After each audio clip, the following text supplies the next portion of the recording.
Yep, we're back at it. Gonna start off with some Gran Turismo daily races. Um,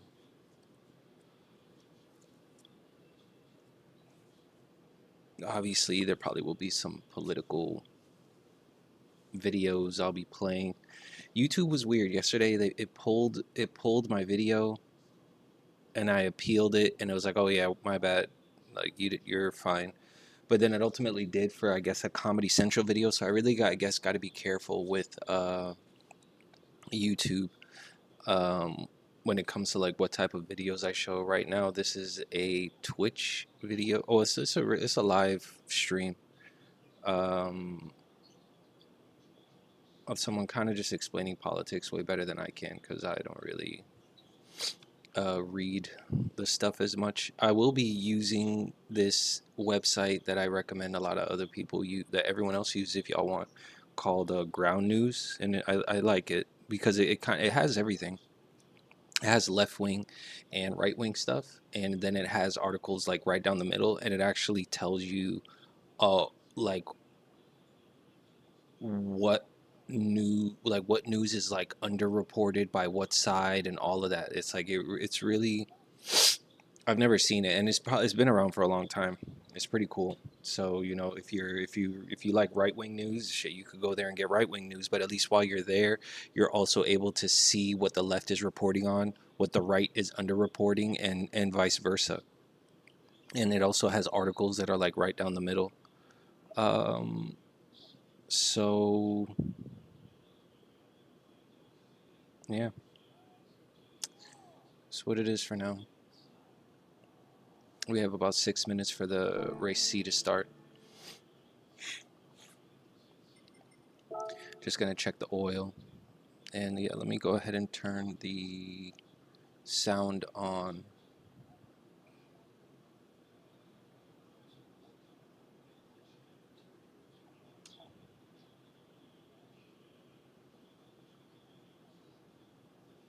Wow, what is going on?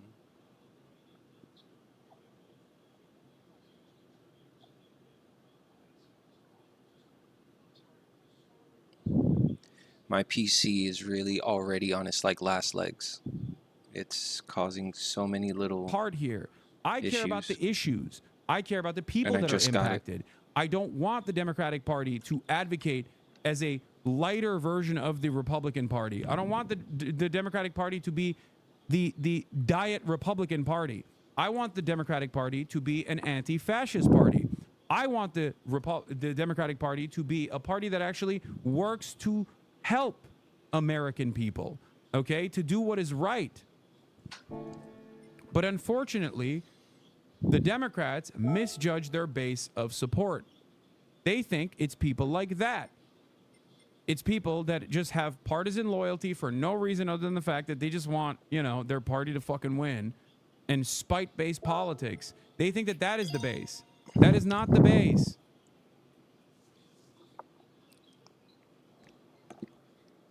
Go yell at some fucking Republicans, dumbass. Why are you openly admitting that you like that Donald Trump is going to be violent and awful?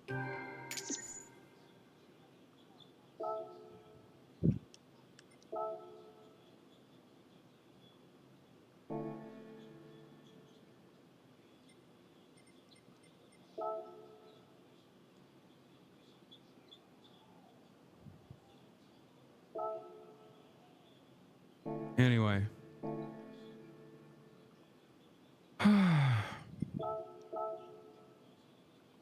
And it's Yep. crazy. And it's crazy because right now, that ineptitude, that incompetence is the reason why the Dems aren't even playing the role of obstructionists adequately. They've just completely given up. They've shown their bellies, okay? And these guys are infinitely more predisposed with shitting on some imagined leftist movement that could have carried Kamala Harris across the finish line when the evidence suggests that it would not have. Okay?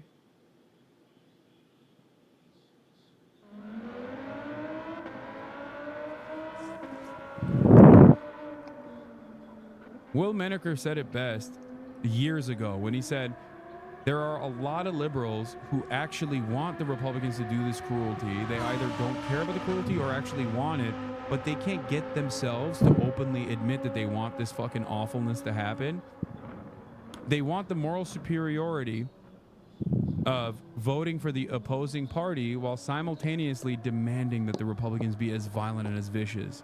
They carry the same level, they say the same kinds of resentment. But when the Republicans do it, they can sit there and say, oh, I hate that the Republicans are doing this. That liberal, on the other hand, openly admitted that he likes that the Republicans are doing this. Is going to be asked about this. Trust me, as I told you, two European ambassadors in the last segment on my phone. I'm up to 3 now, and plus the members of Congress. But no Republican will say it publicly yet. It'll be interesting. Watch the Republicans publicly. Remember, George W. Bush had that humble foreign policy. Can the United States say, I want the Panama Canal back, I want Greenland, now I want Gaza? And beyond that, John. Here, this is a perfect, I mean, here. Like This is one of the best takes from Will Menaker that was posted on Post-Left Watch. evil thing, like for instance, like for a liberal Zionist, you have to be against the West Bank settlements, and then as long as Netanyahu's in charge, those are never going to stop, and in fact, they're going to intensify. I think you see a similar dynamic here in Democrats when they're confronted with the fact that Arab Americans or Muslim Americans are maybe withholding their vote from Joe Biden, and you see how immediately the self-image jumps out of them. Yes, They're like, yes. enjoy being in a camp. And I think for the liberals, they need to have a bad right-wing guy carrying this out so they can displace. Louder? Is it not loud?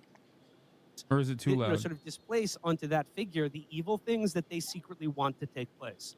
Absolutely. You know, like threatening, like for Democrats to be threatening Muslim Americans with deportation under Trump, wink, wink, is just like, they just want Trump to do that for them so they can say, oh, we didn't actually do that. We support Muslims. Absolutely. But as soon as they become inconvenient, like for instance, like whether they are voicing a political opinion in America as citizens of this country, or inconvenient in terms of like they live in a part of the world that Israel thinks is theirs, that their lives are forfeit, and they don't want to hear anything about it. Arabs and Muslims, like more general. Your lack of acknowledgement of a group of people, specifically the 92% that some of us are just tired of fighting for people who don't give a fuck about us, is annoying. I do believe that the Dems lost it themselves. Maybe, just maybe, though, this attitude comes from being exhausted from fighting other people's battles when they clearly didn't give a fuck about mine. What? I don't even know what you're talking about, dude. Use words. Okay, what? Why are you admitting to being nihilistic and thinking that advocacy is transactional?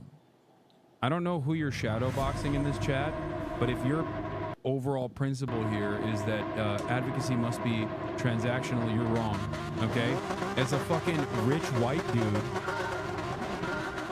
I am technically untouched, with the exception of, obviously, immigration-related things or denaturalization, potentially, and also, you know, I guess Islamophobia. But outside of those two things, I'm virtually untouched by a lot of the things that I advocate for. Okay, I'm not trans. Why am I advocating for trans issues? I'm not black. Why am I advocating for black issues? I can pay for healthcare. Why do I want universal healthcare? What do you mean? Oh, I'm exhausted. I'm exhausted for always showing up for others if they don't show up for me. It's ridiculous. Yes, you do. What? Being a leftist is not about because someone is paying you to act this way. No. Wait, what? Someone is paying me to act this way? What, you mean you?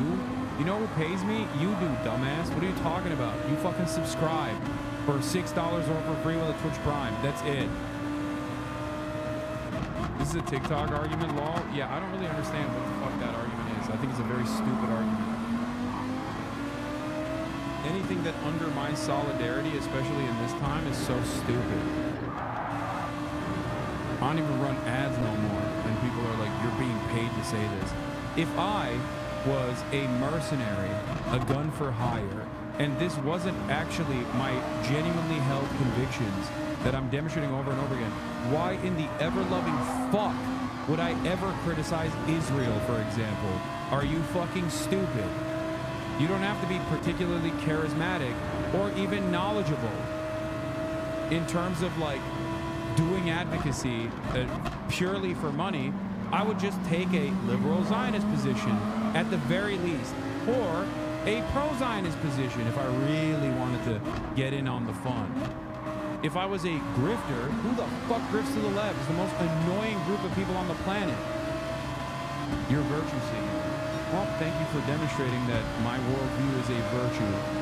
My worldview is a virtuous one. We all know why. It's because you would lose the majority of our audience if you didn't. No, brother. It is incredibly easy to grift to the right. Okay? Many people do it. You probably watch a bunch of those dumbasses and like what they have to say. Okay? I expect you will be harshly targeted soon, and the coverage of Gaza and other things will be fought with censorship if they're willing to deport Americans for shutting the free media. Yes. I worry about that for sure. Prosperity, thank you for the 10 gifted subs.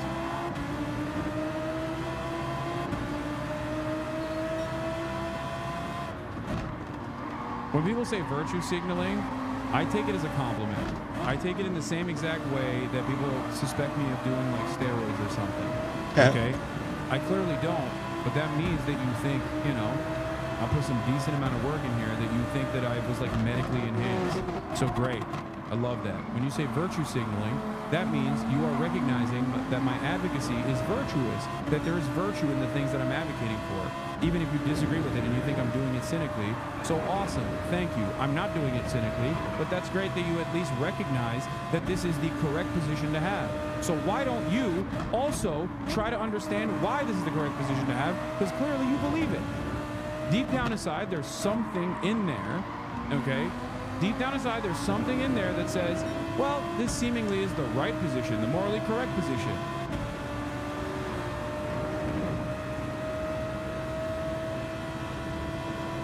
Oh, you just want to be on the right side of history. Okay, well, it takes $0 for you to be on the right side of history, too. Future Bureau. Goddamn. Thank you for the 25 gifted subs. And His Malted Majesty, thank you for the 20 gifted subs. He taking clips. This is basically the worldview of every liberal. They think everything is virtue signaling or on the timeline and crashing out right now, acting like they give a fuck about God before Trump got in office. I'm so fucking tired of this shit, man. They only care about it to spit in the faces of people who didn't fall in line. The team sport shit is insane. Yeah, except the team isn't even giving you anything. Like, Democrats act like they care about the difference in administration between the Republican Party and the Democratic Party, but then they say it's actually good. You're going to fuck around and find out. You're going to learn today what it's like when you don't vote for the Democratic Party. Oh, so you don't care about the difference in administration between the Republicans and the Democrats at all then? Because if you did, you wouldn't even be going, even for a moment, you wouldn't be going, oh, well, fuck around and find out. You'd immediately be going, this is completely unacceptable, and we have to put an end to it immediately. Not taking advantage of the violence and the cruelty itself.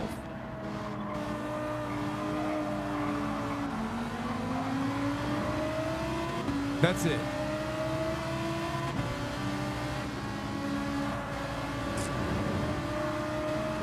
Yeah, also, coming in here and saying, like, all this shit, when my position that is demonstrably unpopular in mainstream media, my position on Israel, that is demonstrably unpopular in mainstream media, at least until now, until Trump came into office, and demonstrably unpopular by organizations and institutions that have led to a year-long harassment campaign and the worst, most bad faith smears that I've ever encountered in my entire fucking political career by institutions that also have like some semblance of legitimacy in mainstream public, like the ADL. In spite of the glaringly obvious reality that I've spent the past decade targeting and combating anti-Semitism, is a clear-cut indication that this kind of attitude, this kind of sentiment is not done for a pure grift, okay? It's infinitely easier to grift to the right. Everybody understands that. If you're even remotely liberal, I think you recognize that. I could just be sitting up here talking about how titties are getting smaller in fucking video games and get a much larger audience, as a matter of fact, who never question anything that I say. The reason why I advocate for these things is because I believe in them. That might be very hard for you to comprehend, but the only thing you're demonstrating in that situation is your own cynical, nihilistic attitude, your own incredibly self-interested opinion that you can never advocate for something bigger than yourself, that you can never actually push for people, that you can never advocate for causes that don't impact you directly. That's all you're saying. That's all you're saying to me, and I hope everyone else can also understand that as well. Yeah, remember when XQC said that it was weird that I was always on the right side? I do remember that. Kamala Harris because of Palestine, are you happy now? Is a sentiment that I keep hearing from no doubt well-meaning but ultimately mistaken people on the left who do not seem to understand that Kamala Harris did not lose because of Gaza. I need to be abundantly clear about this. Objectively, had every single person who voted for Joe Biden in 2020 also voted for Kamala Harris in 2024, she would have still lost. People don't seem to realize this, so let's go over some numbers real quick. In Nevada, Joe Biden got roughly 32% of those eligible to vote to turn out to vote for him, whereas Trump got 33%, so he would have still won. Again, it's very close, but Donald Trump still got a higher percentage of eligible voters to turn out to vote for him. In Pennsylvania, Joe Biden got just under 35% of the state to vote for him, whereas Trump got 36%. In Wisconsin, not only does Biden get a smaller portion of the state than Trump, but he also gets a smaller portion of the state than Harris. Every single person that voted for Joe Biden in 2020 also voted for Kamala Harris in Arizona. She would have still lost Arizona because Trump got a larger portion of the state to vote for him than Joe Biden did. In 2024, Trump got a higher percentage of the state than 2020 Biden did in Georgia and in North Carolina as well. Meaning not only would he have still won, he would have still won every single swing state. Not when you look at this by number, but when you take into account any changes in population. You might be like, wait a minute, didn't Joe Biden get like 81 million votes? So how is he also losing to Trump? Because we have a dumb thing in this country called the Electoral College. It doesn't really matter how many votes Kamala Harris lost, it just matters where those votes came from. Kamala Harris lost votes not in the swing states, but in places like California. She lost 2 million votes. New York, she lost 600,000 votes. Texas, she lost 500,000 votes. Illinois. By the way, I told you California was going to be devastating, didn't I? Also lost 500,000 votes. Yes, had she got the exact same 81 million votes, Kamala Harris would have still lost. This isn't like 2016, where Donald Trump just happened to win because nobody turned out to vote. This is a case where Donald Trump won because a lot of people wanted to give him a second chance. He even outperforms 2008 Barack Obama in states like Pennsylvania. Doesn't mean I don't understand those people's anger and frustration, I do, but we need to be honest about why we lost. We did not lose because of Gaza or because of people protest voting. We lost because of Trump. The statistics might be a little off. Well, I missed it.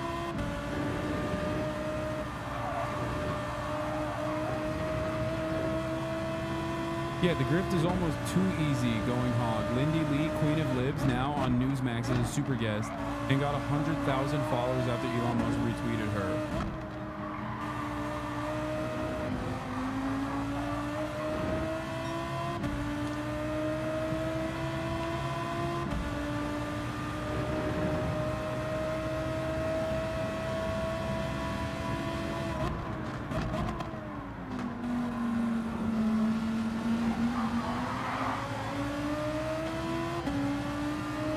Lindy Lee, famous anti-Bernie bro Democrat.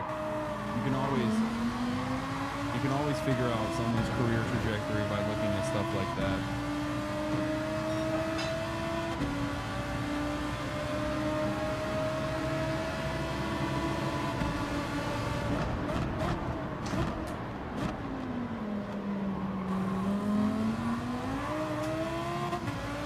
Is there proof that Gaza played a significant role in the election? I mean, yeah. There were numerous studies conducted. A chatter in here compiled 36 of them into one website. If you want to check out that link, that showed that the Democratic Party would get like a 6% swing in certain states if they were to actually change trajectory on Gaza, or at least communicate that they're interested in changing trajectory in Gaza.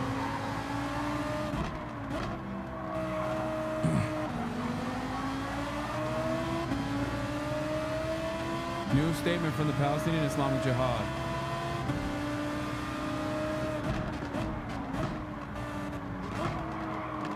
President Donald Trump in his arrogance has placed our people in the Gaza Strip before a single choice, displacement. He should remember that 15 months of relentless bombing with 80,000 tons of American weaponry failed to displace them. Does he now imagine that deceptive racist statements wrapped in false humanity will achieve what bombs could not? Our Palestinian people have always had the option of resistance, a path they pursued for over a century before Trump and after him. Indeed, it is a jihad of victory or martyrdom. By the way,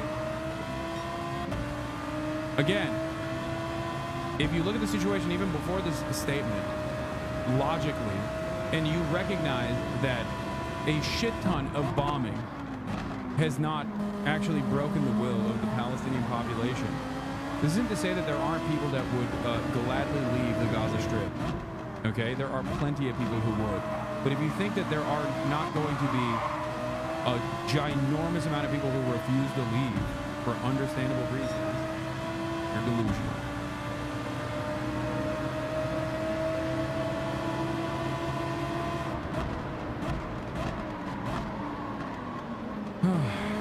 Saudi foreign minister just put out a statement saying their demand for a Palestinian state is non-negotiable. Yeah, it's self-preservation from the Palestinian, it's self-preservation from the Saudi side too. And a lot of people don't recognize that. They just simply don't understand it. Let's see what Mearsheimer has to say. Has failed. And this tells you that the Palestinians have no intention of leaving. And the Jordanians and the Egyptians who would, in Trump's scheme, take in these Palestinians have made it unequivocally clear that this is unacceptable. So I don't see how this is going to happen, which from my point of view is all for the good, because as I said, I find this morally reprehensible. I'm wondering about Jordan and Egypt, who are also important, essential regional allies and partners of the United States. And do we reach a point where Donald Trump is just super tough with our best friends, and frankly, in the region? And you see a reversal potentially on issues about relocating Palestinians from Gaza. It is possible. There's no question that the United States acts as a bully on the world stage, and that's especially true with regard to President Trump. He has very powerful tendencies to act like a bully, and there's no question that sometimes works. It has significant costs, however, because states oftentimes don't cooperate with you. And the question is, will the Egyptians and the Jordanians break when Trump puts pressure on them? I think they will not. And I think they will not because they understand they run the risk of being overthrown by their populations.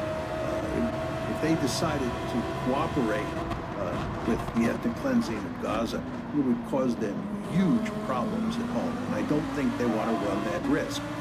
Furthermore, even if they do agree, you still have to drop the Palestinians out. And there's no evidence that the Palestinians are willing to participate voluntarily in a third Nakba. Interested in whether you think some of the fundamental alliances that America has in the world, like with Japan, like with Nick. What's up? March is here. Mearsheimer is a Hassan Abihed. You're insane, chatter.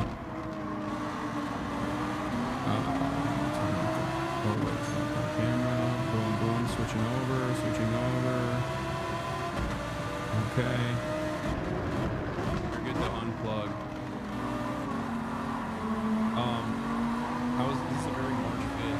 Again, not black and white, but it's not black. I feel like you would be wearing an all black fit. Tunnels are strong within the forest of Vietnam. You're committed to shutting down the war in Ukraine, you have to work closely with your European allies. And again, slapping them around doesn't solve the problem. It just exacerbates the problem of shutting down the Ukraine war. And with regard to Canada and Mexico, they are our neighbors. We have a vested interest in having good relations with them. We have a lot of coercive leverage over them because we're really powerful, but humiliating them at the same time we're trying to get our way. This is race C. It's not the way I would bargain or deal with either Canada or Mexico.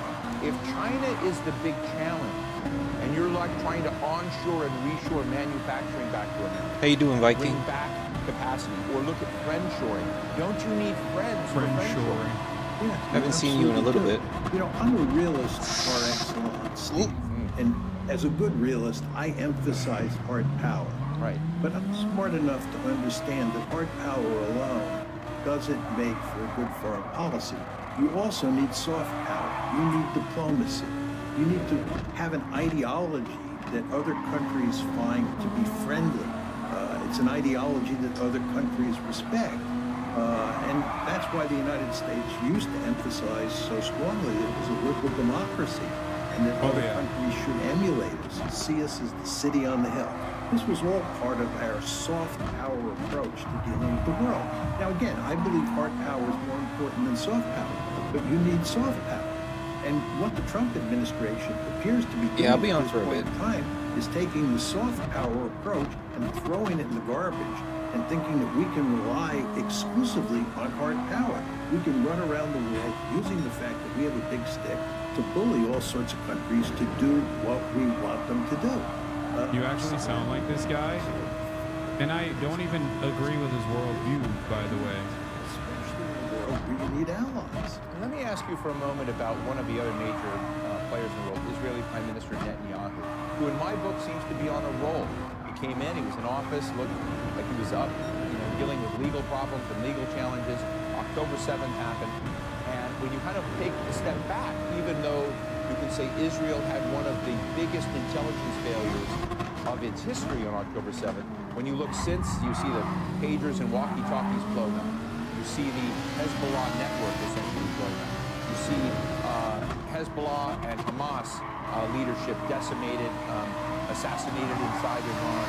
And you see the fall of Bashar al-Assad in Syria because of the lack of support of some of his allies like Iran and Russia. And when you look at that and the way in which the Middle East terrain has changed for Netanyahu, would you agree with me that Netanyahu is on a bit of a roll right now? I'll be right back. I actually just put a potato in the oven to bake. It's done. So I'm gonna eat real quick and then I'll be back for the night pretty much. So give me a sec.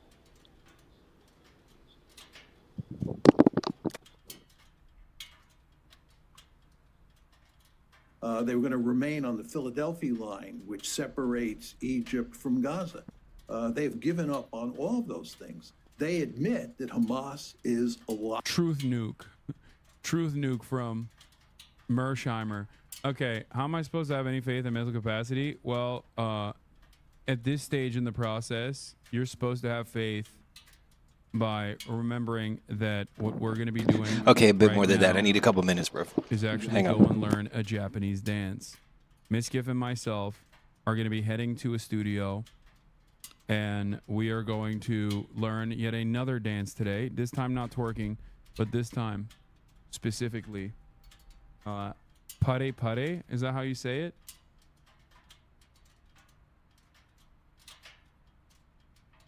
I'm putting Miskiff through another humiliation ritual. Yes. Para para. Yeah. I'm still going to be absolutely destroyed, obviously. Miskiff's probably going to defeat me. That's a pin from the Communist Party headquarters. Damn, that's a sick drawing, man. You did a great job. Awesome, because you ain't got no ass. That's crazy. And then if we have time, I mean, we're definitely going to eat the fruits afterwards.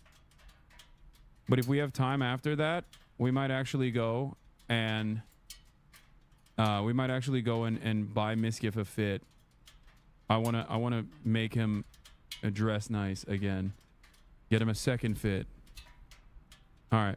Anyway, we're moving The International Criminal Court has issued arrest warrants against both Netanyahu and his former defense minister, Here, I'll Yoav flip it. Gallant. I'm gonna flip This the is camera. a huge moral stain on Israel's reputation that will not go away. And indeed, in my opinion, will get only worse with the passage of time once people have a chance to reflect very and cold write today, books by the way. and write articles and Your heat produce tech might not help you documentaries today. on what's happened in Gaza.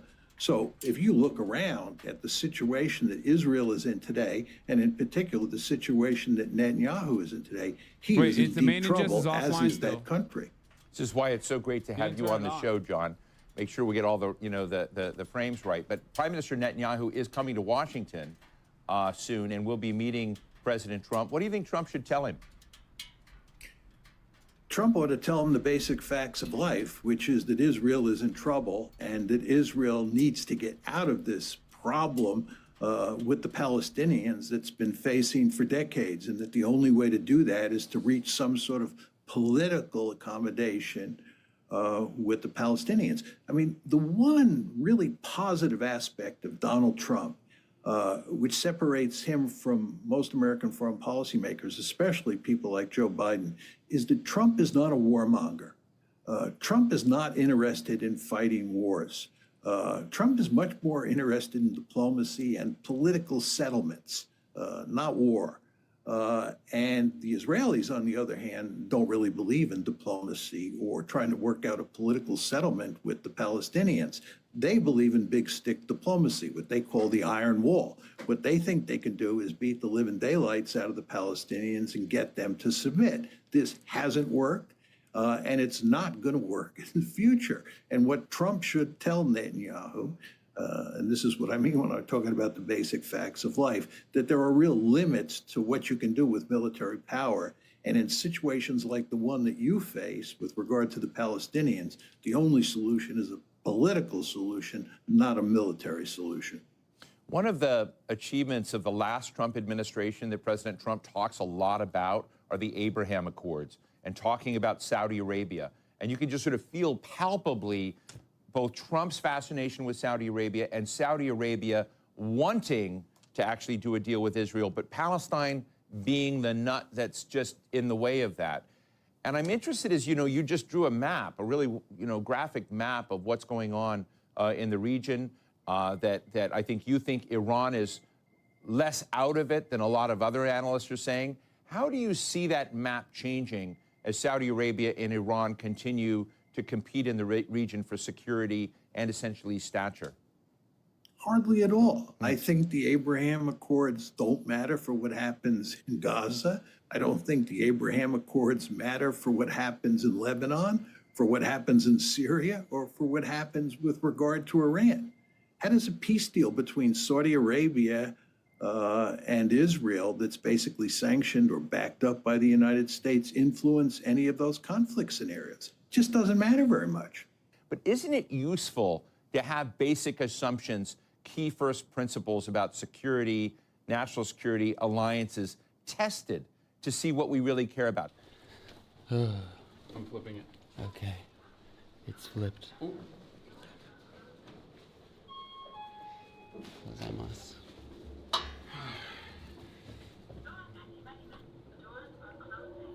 I don't know where we're going. You have it in the group chat. I do have it in the group chat. I'll figure out where we're going right now. That's crazy. Okay, I know where we're going now.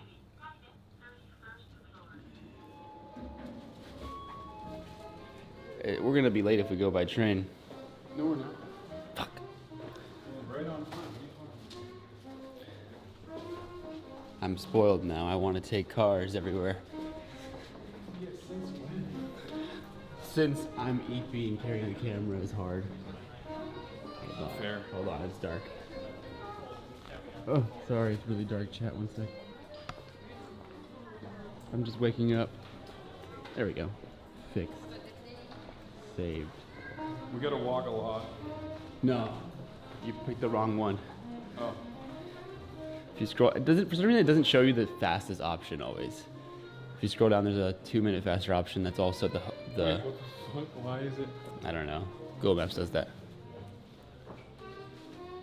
Anyway, hello chat box. Are we live? I'm gonna eat the chat box. You know what I'm saying? Oh, it's that way. Oh, it's because it's cheaper. Sorry. Sorry, chat. Woke up like 10 minutes ago. Usually the cheapest option.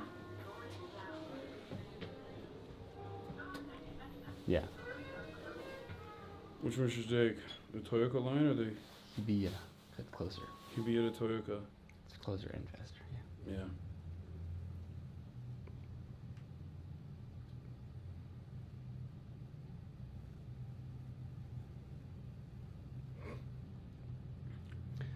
Monka W. Walk 6 minutes. And then walk 8 minutes. Then walk 8 minutes. It's crazy. No, it says walk 2 minutes on mine. Oh, and then walk 8 minutes to the place. Mm-hmm.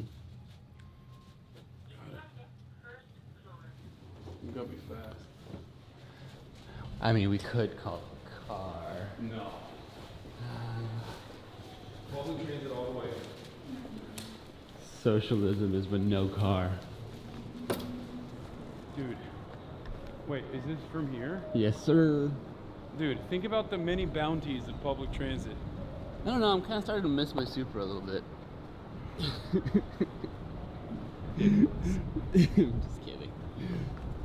I kind of started to miss LA traffic. You know, it really lets you like sit with your thoughts.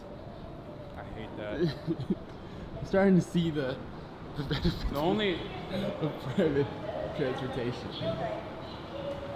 The only thing I'll say is that because we're always like traveling in packs, I don't usually bring my headphones, Yeah. and that's the only issue. If I was rocking a podcast right now, I'd be slinging Oh yeah, dude, hitting the train with some music is dick sick as around fuck. town. That's what I'd be doing. Sometimes I'll just like walk around and go on the train and just listen to music, just that as the main event, you know? Yeah. Life. Life. Yeah, big life moment. Whoa. The hell? Hmm. Oh, I just never noticed that. I thought it was like falling or something. The ceiling. It's just the. You good, man? No. I'm never good.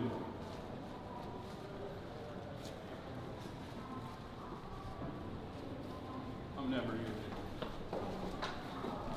He's losing it. What did you do last night? I didn't do shit. Oh, you hang out with the Indian now? No, because I don't know what they didn't know what they were doing.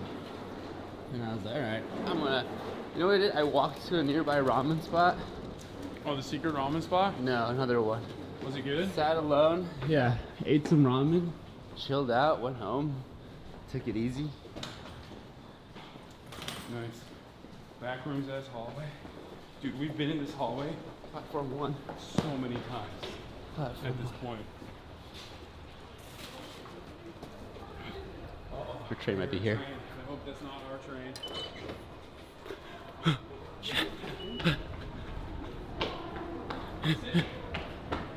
I don't know. Now we're good. Oh, thank God. Oh yeah, we're good. Yeah. Nice, we made it. Nice. Wow. Slam. And now to be punishingly silent for 20 minutes. No. I always talk on the train. It's my favorite thing to do.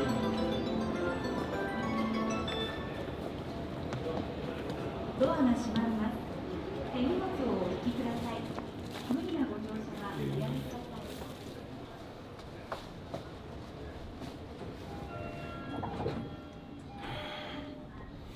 Yeah, this is a March yes fit, I'm not gonna lie. Yeah. But like more color than you normally wear, I think. Yeah, you got that rhyme color. Oh, you're right. Wore it for 次 her. は Oh, 六 she's 本木 gonna です。 love this. I didn't 都 even think 営 of 大 that. 江戸線はお乗り換えです。 I wonder what this does.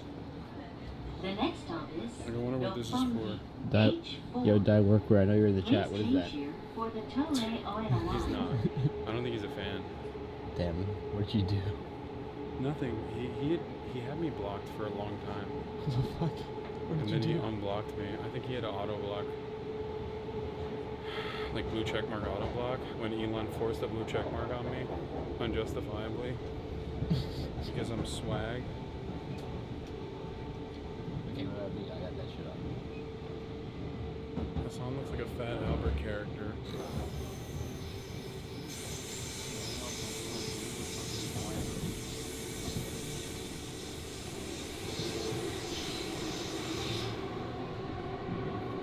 So chill out.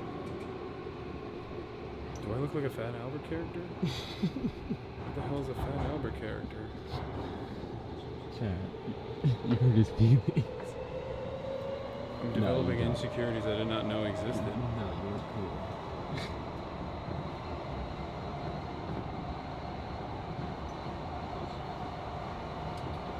It's not that cold.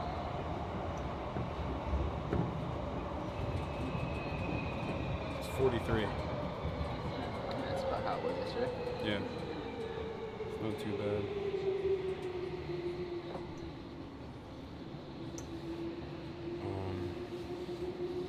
Let me change my title real quick. What's up, man? Oh, Nice hi. to meet you. Yeah.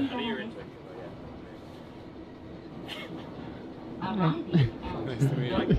Yeah, sure, quick. It's crazy. I got you. See?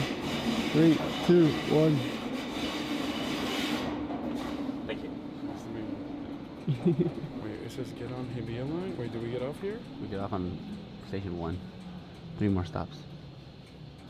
Oh, yeah. We're at 4 stops there.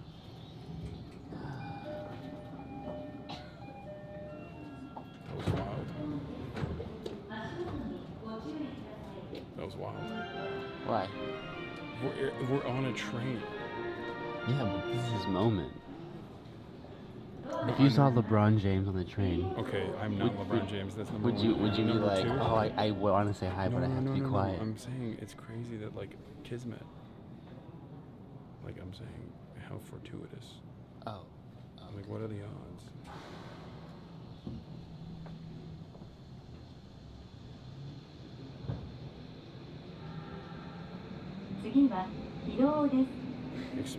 Para dance is an expressive fruit tasting. The next stop is H3.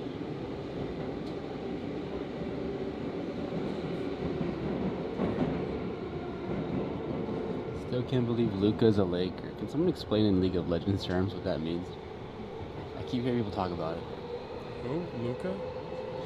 I can't give you League of Legends, but it's like I explained it with Trump tariffs. You know how like it doesn't really make sense that Donald Trump was talking about tariff in Canada and Mexico? Because it's like we already have a favorable deal. It's kind of like that. It's like indecipherable. And the more I learn about the details of this trade, the more it feels incomprehensible. Luka is both young and also like one of the best players in the league in general. So the fact that his team traded him is weird. So the fact that his team traded him under complete secrecy to for a player like Anthony Davis without even getting Dalton Connect, who was also a young star in the Los Angeles Lakers. Okay, I got it. Yeah, it's like, okay, he's not like Faker, but kind of.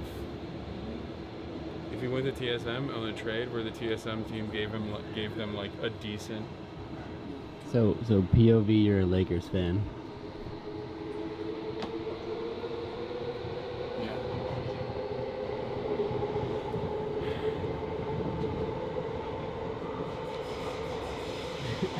Basically.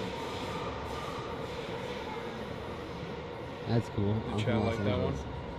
Chat like that, yeah. Chat It likes makes all my sense, shows. and that he knew they were doing that stuff anyways, and now he gets to pass it out to Billy and Cook himself.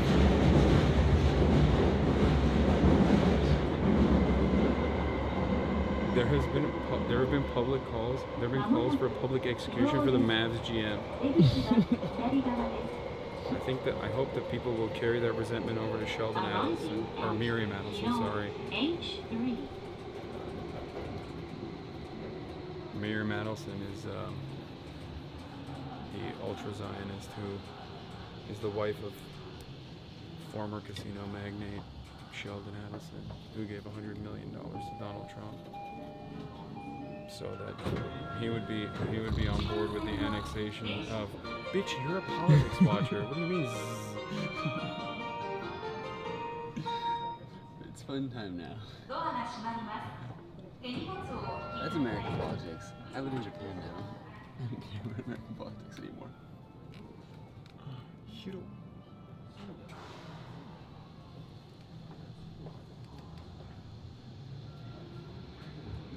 It's fun time was on. 次は恵比寿です。JR 線はお乗り換えです。 You think? being in Japan is going to shelter you Yes. from America? Yes. Don't be delusional. America will find you. Nothing can stop. Nothing can hurt me and this family mart. Yeah, that's pure delusion. I'm safe in the family mart forever. Pure delusion.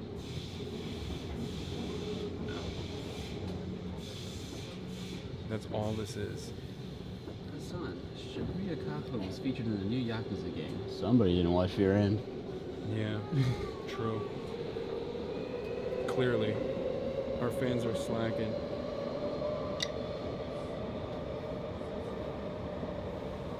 That's the suspicion that Miriam Adelson did the trade, that she wouldn't pay Supermax salary, and also the team would tank and she could move the Mavs to Vegas since she can't build a casino in Texas. Wait, no. What? I like that. Anything to disparage the demon, Miriam Adelson, I'm on board with. See, there's a baby crying.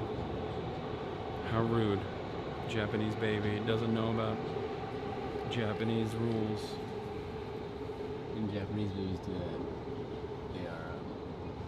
they take them back. Can I ask why so many streamers are/were in Japan at the same time? Coincidence or event? Both coincidence and an event.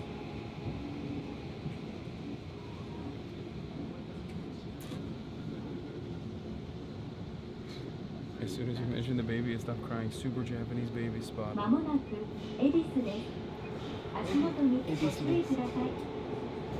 Is this it? Next one. Arriving at Ebis H2. Does Will know Fred again is going to be in Japan? If I tell him that, he'll kill himself. He's already been tweeting, or not tweeting, he's already been texting our group chat. Anytime we talk about Japan-related things in the group chat, he like talks about how sad he is. Go easy on the baby. There are only 5 or 6 in Japan. You know, I have noticed there are not that many babies around. Yeah, there's children, but not a lot of babies. Oh, fuck, you're right. I didn't even realize. Yeah, that's like the first baby encounter we had. That's not good. Maybe people don't want to have babies because they don't want to have to deal with them crying in public spaces and embarrassing them. Like a shameful, punishing silence. They're like, it's because they don't want the babies to be called gaijin. Very few babies commuting alone in the subway. Okay, in Japan, babies do basically commute alone virtually everywhere.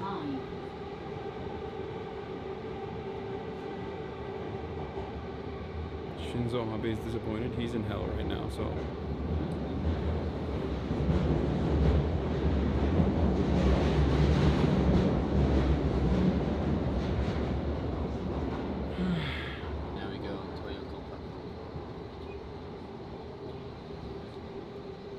You don't see them because they have a baby sumo tournament to see who is worthy. Sumos do look like giant babies. I guess that's how it works. They just grow into giant sumo.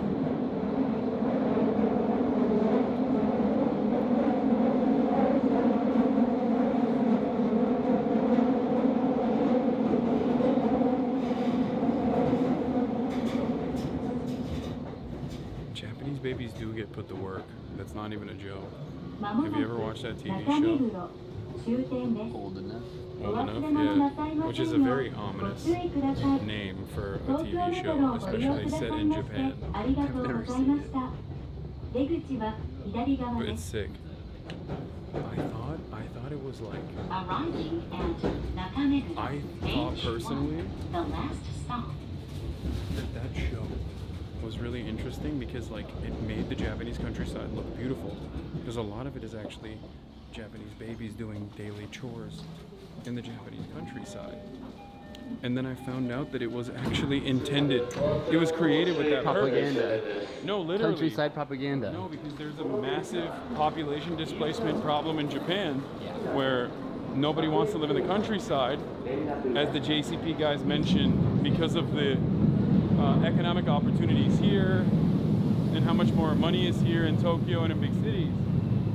So in order to make the countryside seem more pleasant, and well, it is pleasant, but in order to basically show why people should move back to the countryside, they made that show to be like, look how safe it is that babies can walk around and do chores. And it worked on me. Let me tell you, it worked on this gaijin, all right? And so now you are announcing your movement to the Japanese countryside. I would literally move here in a heartbeat if the time zone differences did not exist. Just as severely. Stream at like 1 p.m. instead of 11. No. A 2-hour time zone change for a better life forever. That's crazy. Wow. Unheard of. I fucked up, Chad. Okay. Perfect timing. Got 15 minutes for the next race. Turn left. Are you sure? Yeah. Platform 4 this way. Oh. Go, we back up this way. What? This way. I'll keep an eye on, I guess, but it's confusing. It's confusing partially because he also had this other video that I like. Rampant privatization we were talking about. Where is it? In the competitive nature of railroads. It's not going to get worse. What? It's not going to get worse. What do you mean? The privatization. So. One of the great challenges in this world is knowing enough about a subject to think you're right, but not enough about it. I want to start from the beginning. I thought The that this Wooble was sent me good. some crochet kits to try out, and I've never used a kit like this before, so I'm really excited to see how it goes. Of course, I had to pick Fred the dinosaur. He is adorable. So No party involved thinks that this is a humanitarian way to deal with the problem. And Donald Trump has decided that this is the best possible way to market this decision to his fan base. Great stuff.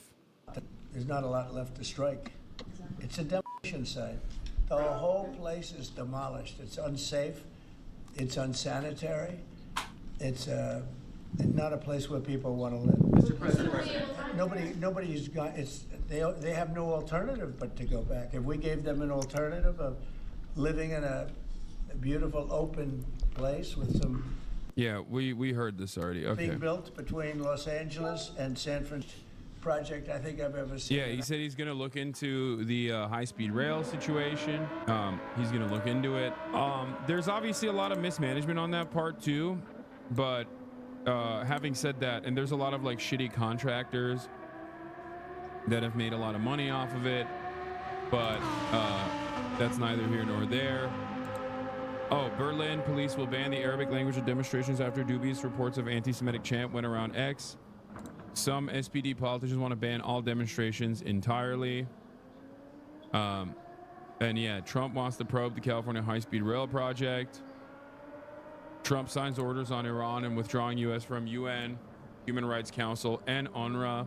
I think this is another lesson that I doubt liberals will learn from, but when you actually escalate, when you actually move in one direction, as the Democratic Party, the Republicans will take advantage of that situation and will absolutely push it even further, much, much further than you did. Okay, what about the norms though? I think we're done with that. I think most people understand that it's over, right? It's over. The worst. Billions and billions, hundreds of billions of dollars over budget.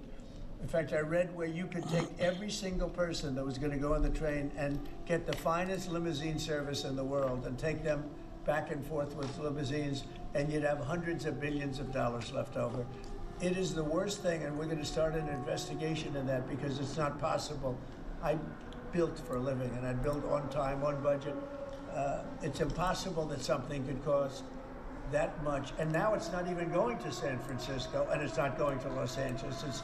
They made it much shorter. So now it's at little places way away from San Francisco and way away from Los Angeles. No, we're going to start a big investigation on that because I've never seen anything like it. Nobody has ever. Just name calling. Tell me how Harris would be worse than Trump. You can't. You just want to feel better about not voting. But guess what? You will never. You listen to charlatans and f***ed up. Honestly, Israel should be thanking you. Full stop, bro. You helped Israel. Israel thanks leftists who didn't vote. Wait, dude. Not only did I vote, I voted and urged others to vote on camera. Okay, it approximately for 45 entire minutes. This is what I'm saying. When you get all of your news and information from f***ing drama YouTubes, you're always going to be deluded. Okay, just because it corresponds to your pre-existing biases doesn't mean it's true.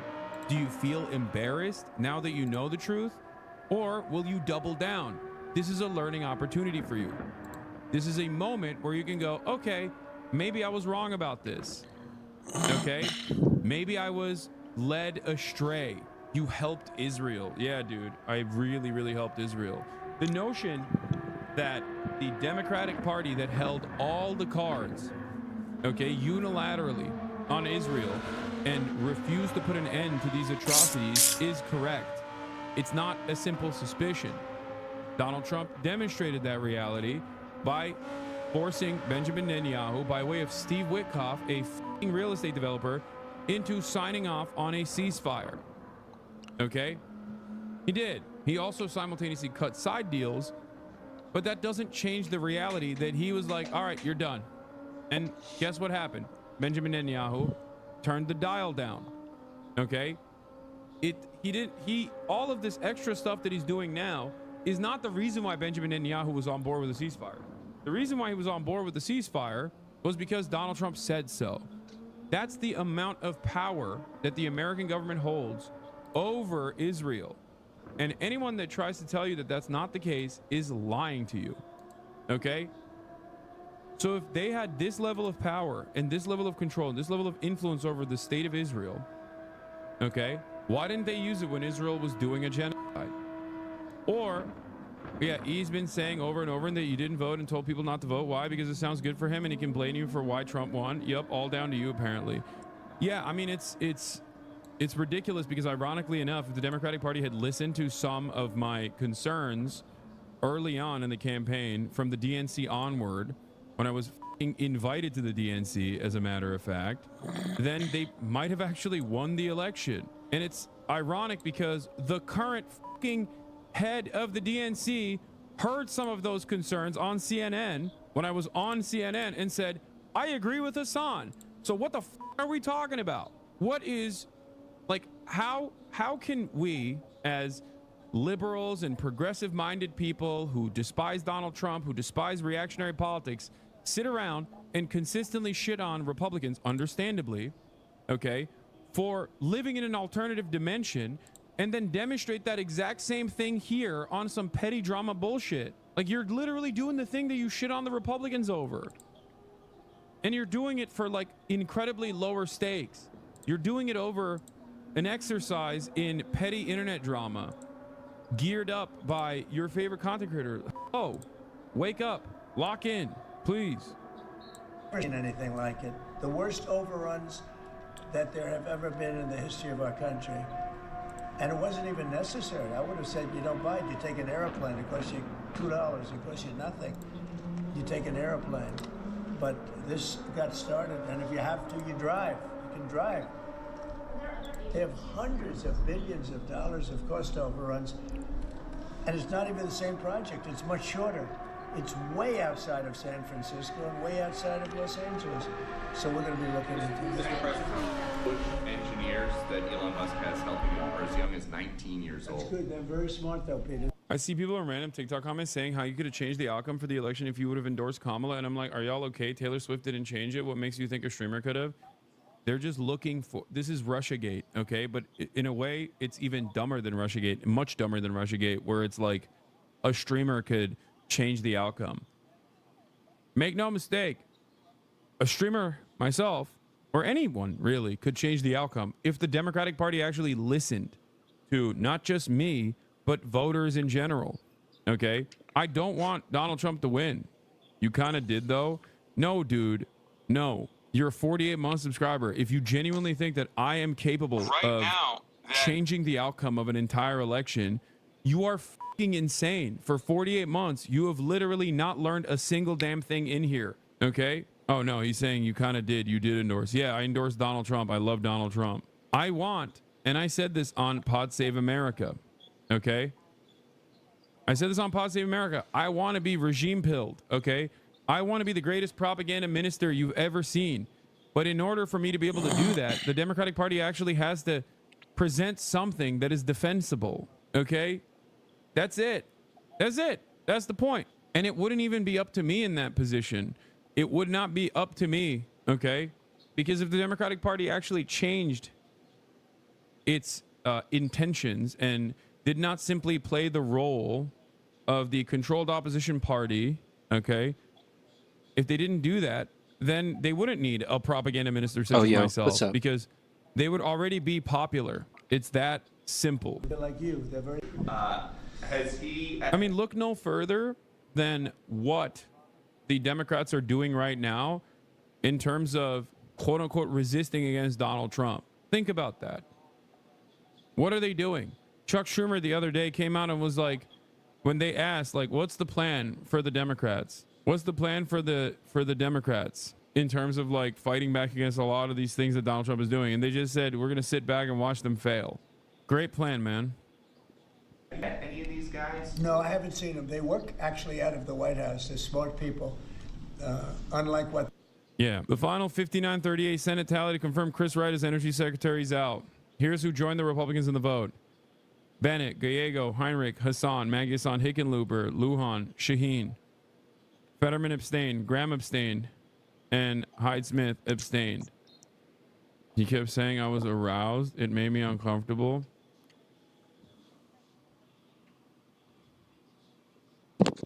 Schumer's fantasy scenario is not one where he and the Dems win. It's one where they die.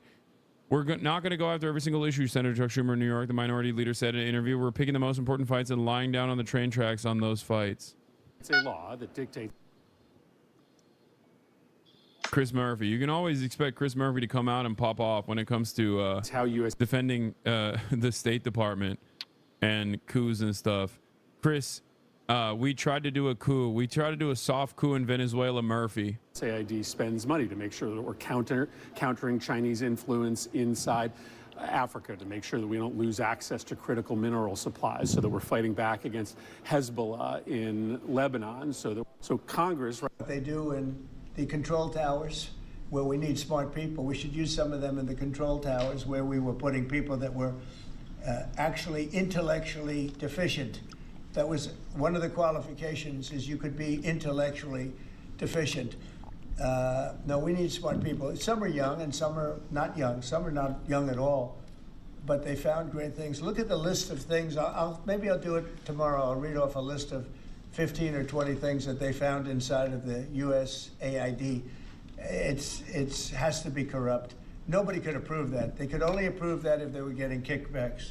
And you're talking about hundreds of millions of dollars. And it sounds like you're going to line down USAID. It sounds like it. I mean, I think so. Yeah. So when that happens, which part of the government? Well, I could see Marco Rubio being in charge, State Department, because they're giving money to. I mean, some of the money is well spent, I guess, but much of it is really fraudulent. And on the education department, why nominate Linda McMahon to be the education department secretary if you're going to get rid of the education department? Because I told Linda, I hope you do a great job and put yourself out of a job. I want her to put herself out of a job. Education department. So we're ranked number 40 out of 40 schools, right? We're ranked number 1 in cost per pupil. So we spend more per pupil than any other country in the world, and we're ranked at the bottom of the list. We're ranked very badly. And what I want to do is let the states run schools. I believe strongly in school choice, but in addition to that, I want the states to run schools, and I want Linda to put herself out of a job. Do you think that's something you can do with an executive branch Congress? Yeah, I would like to be able to. Look, if I could give the schools back to Iowa and Idaho and Indiana and all these places that run properly, there's many of them. I think. Yeah, famously, red states have the highest, have the best educational outcomes. Famously, you know, like the Mississippis, the Alabamas. Yeah. Great. So if you look at the list, Denmark, Sweden, Norway, believe it or not, China's doing very well on that list. A list of well-educated, where they run their school system well. Dude, I love that they always. This is somewhat new, especially from a Republican. Consistently pointing to, like pure public, like a pure public structure. Oh, Hakeem Jeffries' 10-point plan. Okay, I'll look at it in a second. Like pointing to Norway and China or any number of different places, and then being like they're doing so well because they're not. Because their educational outcomes are so much better than ours. It's true, right? And then trying to undermine public education or completely abolish it, basically. Did you say Sweden? I believe so. By destroying the federal structure and the funding mechanisms that already exist that are already being... This is somewhat new, especially from a Republican. Consistently pointing to like pure public, like a pure public structure. Oh, Hakeem Jeffries' 10-point plan. Okay, I'll look at it in a second. Who, Hassan or Trump? Like pointing to Norway and China or any number of different places, and then being like they're doing so well because they're not, because their educational outcomes are so much better than ours. It's true, right? And then trying to undermine public education or completely abolish it, basically, by destroying the federal structure and the funding mechanisms that already exist that are already being mismanaged through multiple decades of austerity and charter schools and privatization is insane. Okay? It's insane. And also, these countries that he's mentioning, whether it's like China, Japan, or Korea, or numerous other Asian countries specifically, when he talks about education, the reason why especially China is so good at education is because it's public and it's well funded and it's universalized, okay? But there's also still tremendous negative qualities to that level of competitive education. I know this from my experiences growing up in Turkey, where Turkey also has a now limited, but is that what you're using? Somewhat decent, at least historically, somewhat decent public education structure all the way up to college. Are we in the same race? And as long as you take the national test, no, I don't think we are. Both moving from 8th grade into high school, where you take the first national test that you need to take, like we're on different servers. Test. And then moving on from high school to college, you take a second standardized test. You can get into the top institutions. The best education that you can get in Turkey, at least when I was growing up, was still in public schools. They were incredibly competitive. And that competition, of course, was still burdensome for young minds. Okay? It was still very difficult. So there are issues in these countries as well. There are issues in publicly funded education systems as well. The issues are the unimaginable amount of cramming that you need to do in terms of studies. You know, you got to go to cram school, basically. You have to go to extra school after school and like specifically study for this test. There's so much stress involved in it. It's definitely not good for people's brains, especially when they're developing. They're under tremendous pressure, tremendous stress. And so there are issues in those structures as well. But the major reasons as to why they have significantly better educational outcomes than we do is because it's funded and it's public and it's not pay to win. Yeah. A lot of countries, not surprising names. I think that if you move our schools... Funding has nothing to do with how poorly educated the USA is, Law. No, brother. Funding absolutely has something to do with it. Yes, the cost per pupil is very high in the United States of America. This is true. It's a matter of where that money is going. It's a matter of the public-private partnership. And it's more so a matter of how those funds are utilized. A lot of those funds since the 90s, by way of the Democrats and the Republicans alike, have been going to charter schools. The educational standards in the United States of America are piss poor. Schools also spend a shit ton of money on their sports programs before they spend it on actual education, having smaller classrooms, having better paid teachers with more time off, having more teachers, or even something as simple as food. Okay? The American education structure is so fundamentally broken, especially within the public education system. It's so messed up. You're basically, you're braving the elements every step of the goddamn way. And there are things that people don't even comprehend that play a major role in students not getting quality education. Things like school lunches not being free. Okay? Things like not having proper air conditioning or proper heating inside of classrooms or the sizes of classrooms. These are massively consequential issues that we don't even address or think about, okay? That's before we get to mass shootings and shit.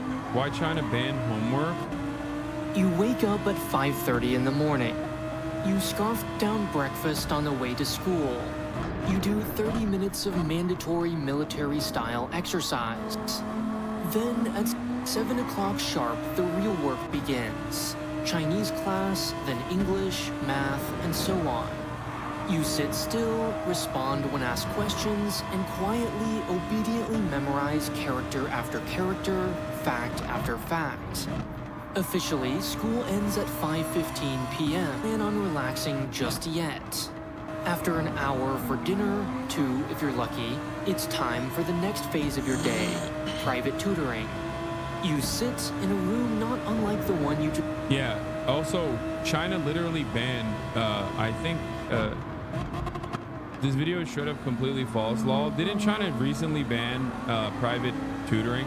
I mean, you can still get it, but like a couple years ago, yeah, they banned it 4 years ago. I guess it's not so recent. I'm so glad that Massachusetts passed the millionaires class, so every kid, including mine, can have free lunches and breakfast every day. Yeah, that's a huge problem, dude. Like when you're, especially when you're growing up and you don't have access to food, that's genuinely consequential. Heating and cooling in classrooms not being adequate is a massive consequence to your learning experience. It's stupid shit like that. People think it's all because the teachers suck or whatever. Ironically enough, everybody I think knows that people don't get into teaching in this country because they want to make money. Okay? They get into teaching because that is their passion. That I think also creates a different issue. If you're a teacher and you're constantly burdened by the stress of your finances, you're also going to offer substandard education. It's normal. You're human. No matter how passionate you are, if you're constantly stressing about your finances, that's probably going to burden you. It's probably going to play a role as well. It's death by 1,000 cuts, where the entire system is designed to make these awful substandard outcomes in terms of educational attainment in this country. Okay? Yeah, the most popular television program, award-winning television program, is quite literally about a teacher, a chemistry teacher, that gets cancer and then becomes a fucking meth kingpin in this country. Okay? Unironically, in a social democracy, that premise doesn't exist. You get that? That premise doesn't exist at all, because in any other competent social democracy or any other competent government, the teacher gets, the teacher has an issue with cancer, and then the cancer treatment is paid for. And we're over here, talking about like, oh, look at Norway and China, their education is so much better. Why can't we do this? That's why we need to continue accelerating the public-private partnership that guts public education. To some of these states that are really well-run states, they would be as good as Denmark and Norway and Sweden and some of the other states. And then what's the one thing about these countries that he's presenting Okay? What's the one thing that you can point to in these nations, man? I can't seem to place my finger on it. No, it's not that they're white. He also talked about China too. No, it's not about white versus non-white. Chatters, get the fuck out of here. No, it's not low population. He mentioned China. China breaks all of these arguments. The notion of homogeny is such a stupid one because cultural assimilation is complete by the third generation, okay? The notion that this is like, oh, it's because we just have too many different cultures in America is stupid. No, everybody becomes a goddamn American by the second generation, and they're completely American, hogified by the third. Okay? Stop. Stop with this nonsense. There are 40 recognized ethnic groups in China. People think it's one culture because no American ever learns about the country. Yeah. I was going to do Teach for America and wanted to teach at a public school, but ended up being railroaded into teaching a subject I didn't want at a charter school with garbage work-life balance, no union, and super rigid rules for both teachers and students, so I ended up quitting. The incentives for people to go into teaching are so terrible that even people who want to teach are ultimately discouraged from doing so. Yep. This is awesome. They had a choice of to become a teacher or something else, ...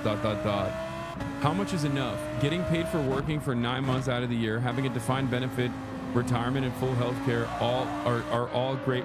This guy coming in hot, dude. We're teaching. We're giving our teachers too much. That's a good take, man. You're right. Yeah. Well, don't worry. You know who are the real leeches on society? Our teachers and our fucking nurses, dude. The real leeches. The real parasites in contemporary American society. Classic. Yeah, the laggards, you know who they are. You have the laggards, the same laggards. Teachers are out here literally working 2 jobs, sometimes 3, in order to make ends meet. And this guy's like, you know, they're just getting paid too much. They already have good enough benefits, dude. Tweet here, our school system is more municipal than state-run. This was a change that happened in the 1990s. However, it's still all publicly funded. There are private schools, however, they're also paid for by the municipality and is allowed to make profit and not reinvested into the school. Yeah, except in Sweden, they tried to move into privatization, recognized that actually led to worse educational attainment overall, worse educational outcomes overall, and quickly scrapped that idea. This happened I think like 2 decades ago at this point, or a decade ago. I remember reading about it. So Sweden is actually a very famous case study for trying to privatize it further and then realizing that that shit was a ginormous failure. It'll come back. It'll come back because that's how capital works. Capital, ironically, is a parasitic force. Capital, ironically, is, does all of the things that you think teachers are doing, I guess. Okay, so even if there is a privatization initiative and it fails once, that doesn't mean people who want to seek out profit in that sector are going to stop. They're not going to be like, all right, I guess we were wrong. Oops, my bad, That's not how this works at all. They're going to come back stronger, harder, and try to privatize again and again and again. As long as capital exists, they will always, as long as capitalism exists, there will always be capital owners that seek out profits in every socialized sector. That is ultimately the goal. Picking apart the government and picking apart state-funded institutions for scraps, privatizing it, and then turning it into for-profit institutions. Things like education should not be for-profit. Things like healthcare should not be for profit. Okay? You don't have to be a socialist to recognize this. Things like housing should not be for profit. That last part is the hardest one to get people to understand, unfortunately. Okay? I think, regardless of my worldview, these are areas of agreement with the overwhelming majority of Western society. Do you understand? You see what I'm saying? Like, I have a different vision for how society must be run. Having said that, however, in the interim period, I'm perfectly capable of making marginal improvements. And those marginal improvements revolve around things like improving education, The exact opposite of what Trump is doing, of course, which is making education worse overall, because he's interested in one thing and one thing only, which is to create profits for his buddies, create avenues of profit for his buddies. Language with everything else, including crime. But even then, you'll break it into systems. As an example, if you went to New York, you go to Westchester County, you go to Dutchess County, you go to Suffolk and Long Island, and Nassau and Long Island. You have maybe 6 or 7 locations, which would include the 5 boroughs. And yeah, this is the famous Matt Damon clip. Acting, there isn't job security, right? There's an incentive to work hard and be a better actor because you want to have a job. So why isn't it like that for teachers? You think job insecurity is what makes me work hard? Well, you have an incentive to work harder, but if there's job security, there's not an incentive. That's the thing. So you take this MBA style thinking, right? It's the problem with ed policy right now. There's this intrinsically paternalistic view of problems that are much more complex than that. It's like saying a teacher is going to get lazy when they have tenure. A teacher wants to teach. I mean, why else would you take a shitty salary and really long hours and do that job unless you really love to do it? Oh my God.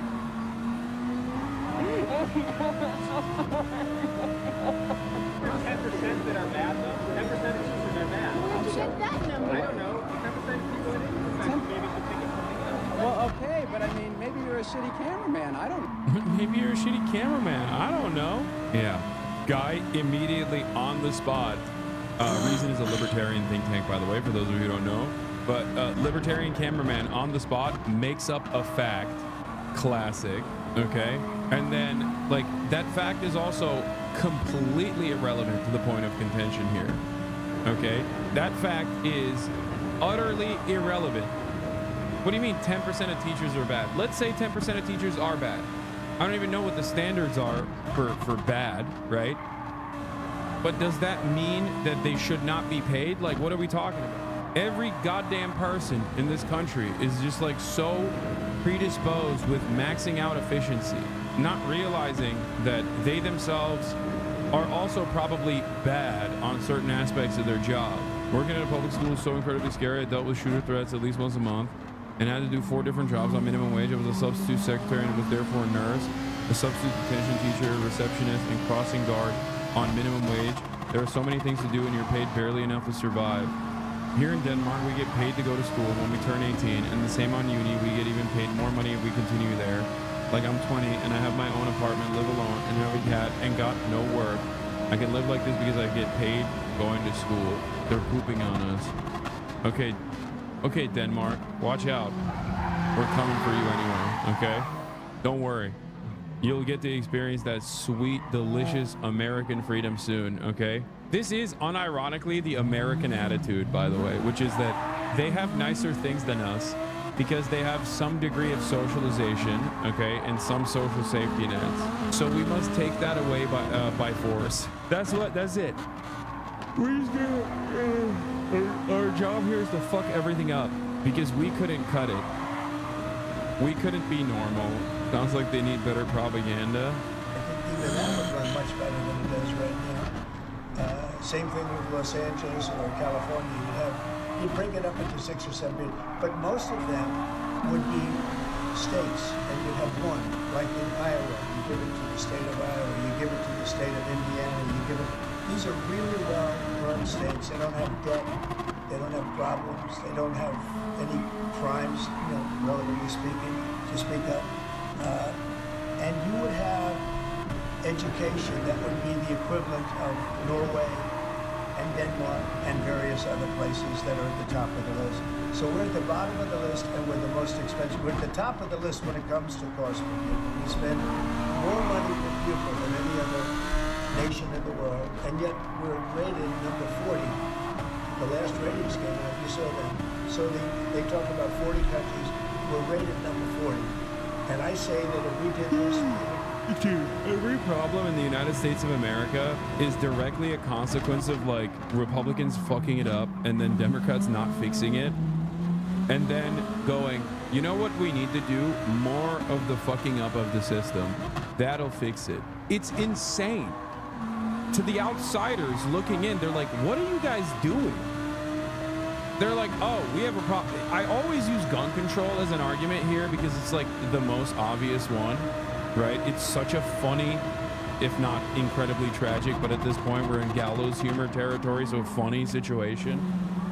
It's like America is the only developed nation with a massive problem, gun violence, right? Massive. It's the only developed nation that has this issue, okay? And obviously, the reason why other countries don't have this issue is because guns are not readily available for purchase, okay? They don't have more guns in circulation than they have people in other countries, okay? And every single year, mass shootings increase, school shootings increase, they get more severe, they get more violent, okay?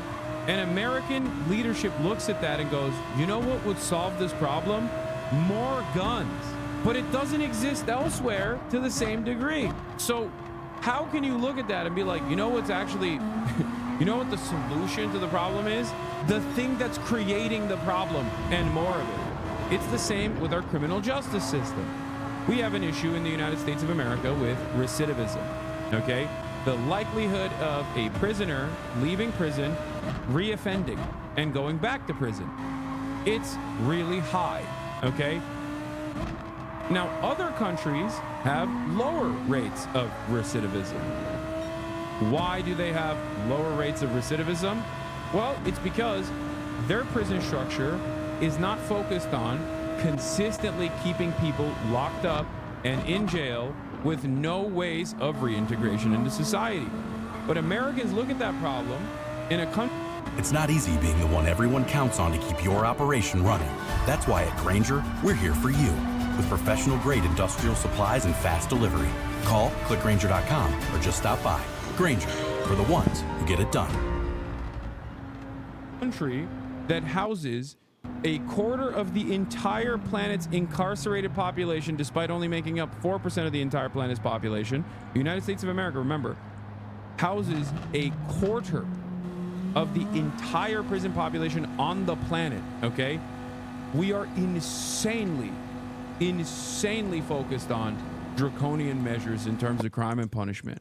And in that country, we look to this issue of recidivism, the likelihood for prisoners to reoffend once they're released into public, and we say, you know what the solution to that is? Lowering the crime rate? More of the same problem. More cruel prisons, larger prisons, privatized prisons. And the same is happening here in education. Other countries we look to have obviously a higher degree of socialization when it comes to their public education initiatives. They have better funding and a more efficient structure. They're not interested in eking out profits whichever way they can, or at least the regulatory structure has been able to push back on the profit-seeking mentality, right, by capital owners. And then we say, you know what the solution is? More privatization, more decentralization. It makes no sense. The entirety of the American political structure revolves around looking at an issue, looking at the problems that cause that issue to exist, and then saying the only solution is more of the problems that cause that issue to exist. It is crazy. We look at a fire and we go, you know what will fix this fire? More kerosene. That's it. That's the only method we have. And it's so insane.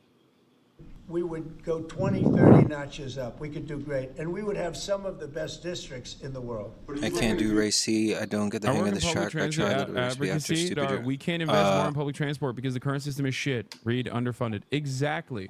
Oh, goddamn Ronald Reagan. Burning in hell right now. Okay. Starving the fucking beast, baby. It's funny because we do this to other countries by force through the IMF and World Bank, right? We give them loans that have horrible conditions with massive rates of interest. And then when we demand a return on that investment, we demand it by way of austerity. Here in the United States, we don't have the World Bank or the IMF. We just do it to ourselves. It's crazy. It's crazy. Socialist, classic socialist blaming everything on Reagan. No, I don't think this is entirely Reagan's fault, but he certainly supercharged it. I mean, I've routinely also criticized not just Ronald Reagan, but Carter as well. And I understand the problem is capitalism. It's just that Ronald Reagan is as close to a singular force of neoliberalism as you can get to. If your argument is that it's a far larger systemic issue than Ronald Reagan, I agree with you. I agree with you. But Ronald Reagan is as close to this issue as you can get. Is the closest responsible party as you can blame a singular person. Is Reagan America's Thatcher? Yes. Related, democracy doesn't exist in the United States. Chris Hedges. With an executive order, sir, or do you need to work with Congress? Well, there are some people that say I could. I think I'd work with Congress. I think we'd have to work with the teachers union, because the teachers union is the only one that's opposed to it. Nobody else would want to hold them back. Look, we have to tell the teachers union, we're rated last in the world in education of the top 40. We're rated last. We were 38. Now we're 40. We went to 30, now we went to 40. We're 37, but we're at 40 now. The thing just came out. I wonder why it got worse. You want your teachers to be well funded and not burdened by financial troubles, dude. You want them to have the best benefits. These are the guardians that are taking care of our children. These are the people that are shaping the next generation of Americans. They have a profoundly important job. I can't believe I have to sit here and say these things that should be the most obvious things on the planet, okay? It is alarming that I even have to make an argument for it, and yet I do consistently, and people still don't understand. They have a profoundly important duty, okay? What are we doing here? What are we doing? So Biden, remember that. Secretary Rubio announced a deal this week that would allow potentially America to be put in a different country. Is that something you're looking to do? No, I didn't know that he said yet, but if he did, it's fine, yeah. We have hard criminals, horrible people. You see him pushing people into subways. The train is coming last week. In my experience, teachers just sit on their ass rather than teach effectively. It's one of the reasons for poor performance in children in school. Lack of interest comes from a lack of passion from teacher. I thought this community was older, man. I can't have this conversation with like mostly 14-year-olds. I'm sorry. It's just like, I know someone who's a cop. His dad got sick and they were deemed responsible for their dad and granted leave from the police force in order to act as a caregiver. It's been 2 years and he still gets paid. A teacher would have been fired. Yeah. Bro, you got 0.9 GPA high schoolers in your chat in general. Like, there are many. I mean, judging passion is so stupid. I can't do this. Like, I don't know. I don't know what your individual experience is with your one teacher who's just not passionate. Okay, what I'm simply stating is, if you want the best possible people for the job, okay, you're gonna have to pay better. That's it. Everybody understands this. Everybody deep down inside understands this reality. All right, that's it. That's all I'm saying is, you got to teach. You got to pay better. You got to make sure that teachers have better benefits, and you will unironically have the next generation get better education overall. Okay, not to say that like there aren't any bad teachers right now. It doesn't matter that there are bad teachers right now. Do you see what I'm saying? It doesn't fucking matter at all. There are people who do a bad job in every profession. Okay. Guy walking around, just sees somebody waiting for the train. Train's coming 40 miles an hour, and he gets pushed into the subway. Also, the other part about this like subway murder stuff is like, put some gates on the subways, man. But that's socialism. That's communism. You know, can't do that. Hey guys, we can't actually put gates on the subways. We can't do that. Something that virtually exists in every country. Okay, can't do that. Okay, we have to abolish public transit instead. Public infrastructure is woke. If you want teachers to get paid better, then private education is the only option. Private education. No, I want the standard of benefits and job security to be raised. I want the standards in job security to be raised for public education to reach the level of private education. That's so stupid. You're literally not understanding the argument I'm making. The argument I'm making is that we have to make sure that public education is better overall. That's the whole point. Is too much government funding? Oh my God. They're just saying that shit. Taxpayers shouldn't take that burden. Crazy. Oh my God. There's no way. Oh my God. Okay, well then you'll always sit around wondering why Norway has a better educational outcome than the United States of America, okay? You'll just consistently wonder why, oh why, do these other countries have significantly better educational outcomes than the United States of America? There you go. If you're asking me why that is the case, and I'm telling you why that is the case, and I'm telling you what the solution is, and you go and say, well, the solution is too costly for the taxpayer, then okay, so you just don't have any interest in fixing it. America's like a sinking ship, and there are just too many holes to plug. And a lot of the issues actually are related to one another. A lot of issues actually contribute to the broader problem in general. You try to plug one hole, there's another hole that pops up right above it. Try to plug that, there's a third. The entire mentality behind I'm not raising my taxes, fuck you, unironically also stems from the reality that no one believes that the government is ever going to do right by them. That's it. How do you think we got there? How do you think this attitude manifested? Do you see what I'm saying? We got here because of what I was describing. We got here where there's no confidence whatsoever in the government actually doing right by the population. So it's much easier to advocate for starving it further. If you don't believe the government is actually giving you anything, and most of that money is, in your mind, I don't know, going to fucking baby murder machines and subsidizing industries that don't even actually adjust prices in times of need for you, okay? Then yeah, you're like, why am I paying taxes anyway? That's why so many Americans are anti-tax in general. Nobody likes to pay taxes, but at least in other countries, in like competent social democracies, which are also being undermined by the same same influence of capital, the parasitic leech nature of capital owners, okay? At least they have an understanding that like, oh, well, these taxes are going to social safety nets, and I think it's valuable to pay into it because who knows what might happen to me one day. And I would rather not be like America, okay?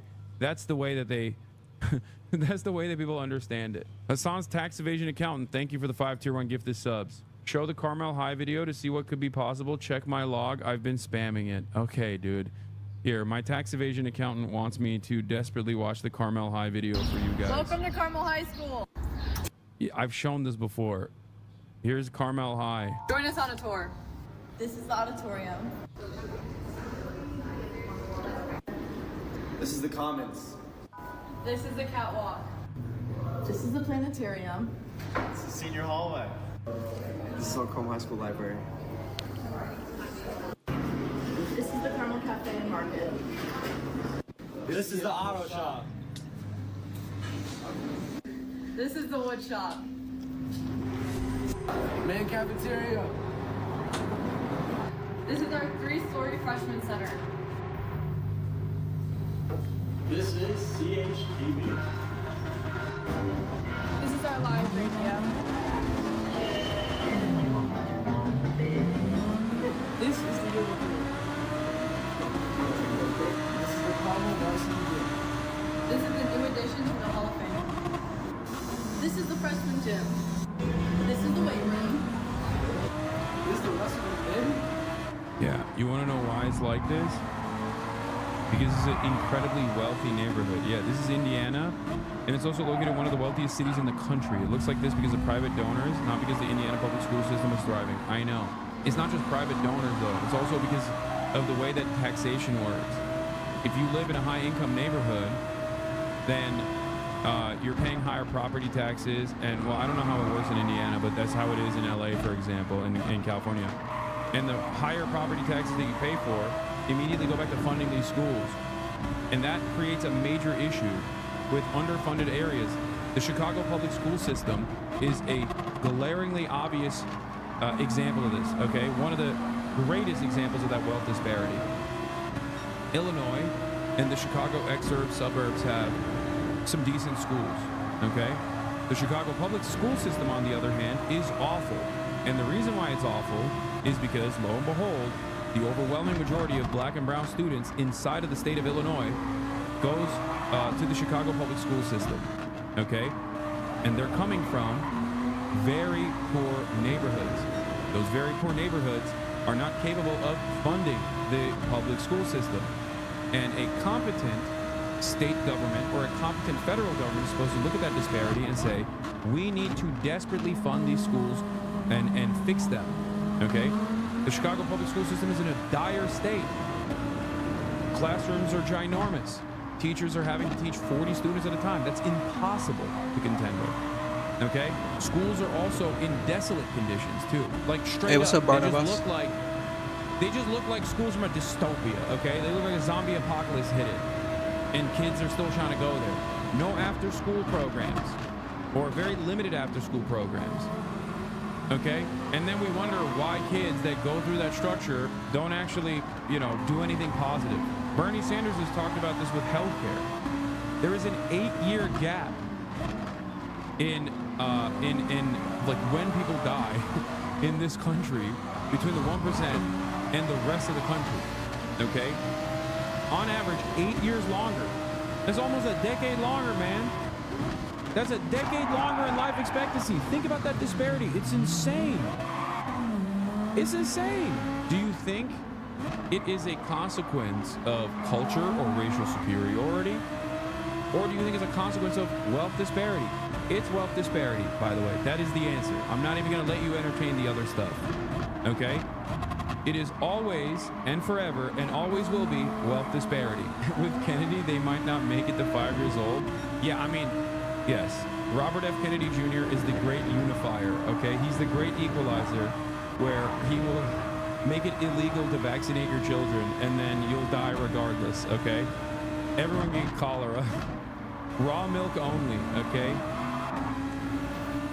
This is the blue and gold gym. This is the blue and gold trap. This is the field house. You know Hassan? You know about Hassan? The varsity tunnel. This is the bookstore. This is where the many becomes powerful. I just don't, like, Americans are so brain rotted by capitalism that they think, like, no, the only way we can reach this is through profiteering, through a profit incentivized structure. And it's so insane. They do this with, like, the U.S. Postal Service, too. It's like, no, man, it's not supposed to be for profit. What You're you know about fucking Hassan? delusional. You are so goddamn stupid, okay? Some things, can we just agree collectively? You don't have to be a card-carrying Marxist-Leninist, okay? You can just agree that some things are not supposed to be for profit, okay? Improving the quality of education for every single student, no matter which zip code they come from, no matter what finance they come from, is going to yield better outcomes for this fucking country. And I can't seemingly find people to understand this reality. I don't know how to explain it any further than I have. Okay? And if you make education a for-profit entity, then you arrive at this massive disparity. And then you sit around and you go, why is everyone so fucking stupid? Why is everyone devoid of critical thinking skills? How do we get here? I wonder how. Because a literal pipe dream? Yeah, it's a literal pipe dream. So what's the solution? Give everyone millions of dollars? Is that what I said? Wealth distribution doesn't have to happen at the individual level, man. Americans are so goddamn hyper-individualistic. They can't even imagine, like, government programs. They think, like, when I say wealth redistribution and improving the material conditions of all Americans across the board, they think, oh, just give me $10,000, please. That's not what I'm saying. I'm describing it in the process of schooling. Okay? Funding public education better is the solution. I am describing you the solution. You're just not hearing it. What do you mean? So what is the solution? That was my question. I've already given you the answer. You're just refusing to hear it. Anyway, it's not a pipe dream because it already exists in other countries, chatter. And of course, this is the part of the process where you say, well, Norway is homogenous.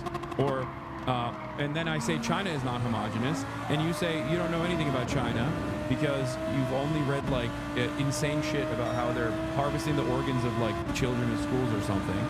Okay? I've had this conversation a million times over. We can have it again if you want.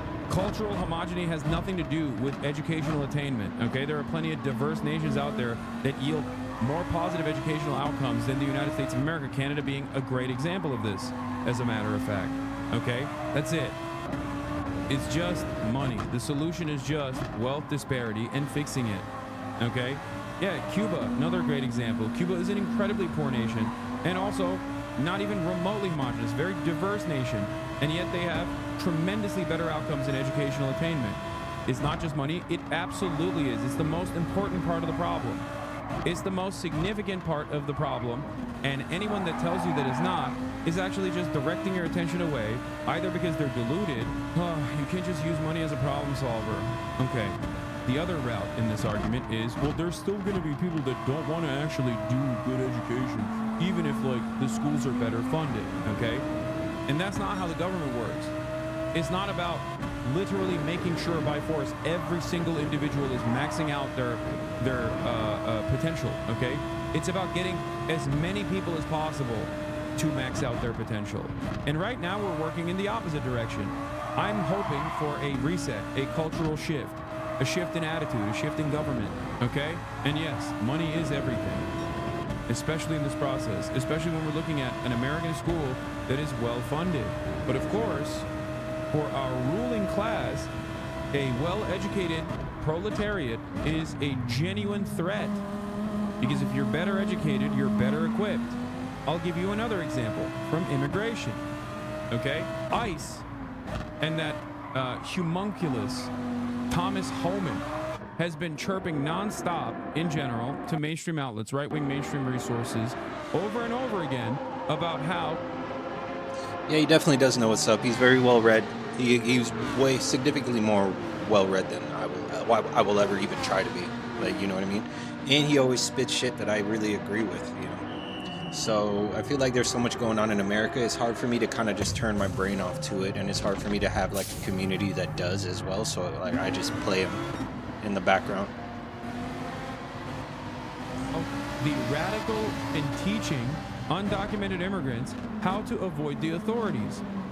And they're genuinely crying that the radical leftists and the Antifa are teaching undocumented migrants their rights. Okay?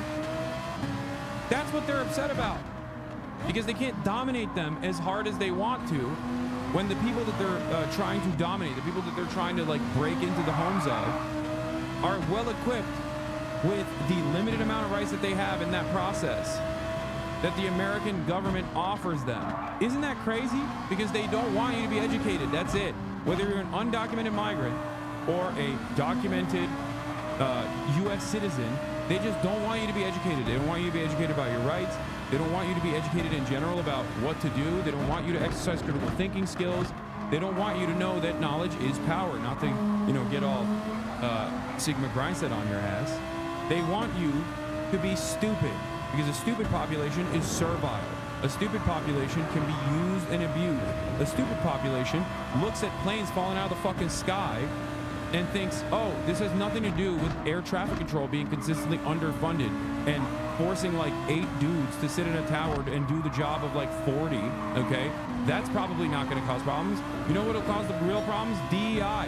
And if you're stupid, that shit hits hard as fuck. You're like, God damn, you're right. Them blacks are working in the air traffic control and they're disabled. And I think that's the reason why. And it has nothing to do with the fact that now we're forcing 6 guys to do the job of 40. And you can't even translate that to your own immediate circumstances too, because that kind of austerity and that kind of profit seeking exists in every sector. So whether you're working in construction, or whether you're working as a fucking nurse, or whether you're working as a goddamn teacher, or whether you're working in any sector whatsoever, you probably are experiencing that in your daily life. The fact that your boss has fired some of the workforce and is now making you do the work of others that used to do that. Your burden is higher now at your job place, okay, at your job site. And if you can understand that in your immediate life, how can you not figure out that there's literally that exact same problem that exists in all of these other sectors as well? Whether it be ATC, air traffic control, or any number of different regulatory agencies. That's it. Yeah, I said job place. Shut up. Give me a goddamn break, okay? It's 8:22 here. I've been live. I've been up since 4 a.m. Please be kind to me. So here's what happened. I will never forget that there is literally a Hasanabi head that moved to Finland because I did a Young Turks video back in the day about why Finland's education is the #1 on the planet, okay? And a Hasanabi head, even back then, a decade ago, watched that video and went, I'm moving to Finland. And I remember because he sent me a Finnish flag in the P.O. box and was like, you changed my life. Because of you, I moved to Finland and I became a teacher in Finland. You seem to be getting leaner by the day, too much sush. I'm not, I'm definitely getting fatter. I'm for sure getting fatter. I'm just wearing like a very big sweater, so it probably makes me look leaner. I've definitely gained some weight out here, even though I walk a lot.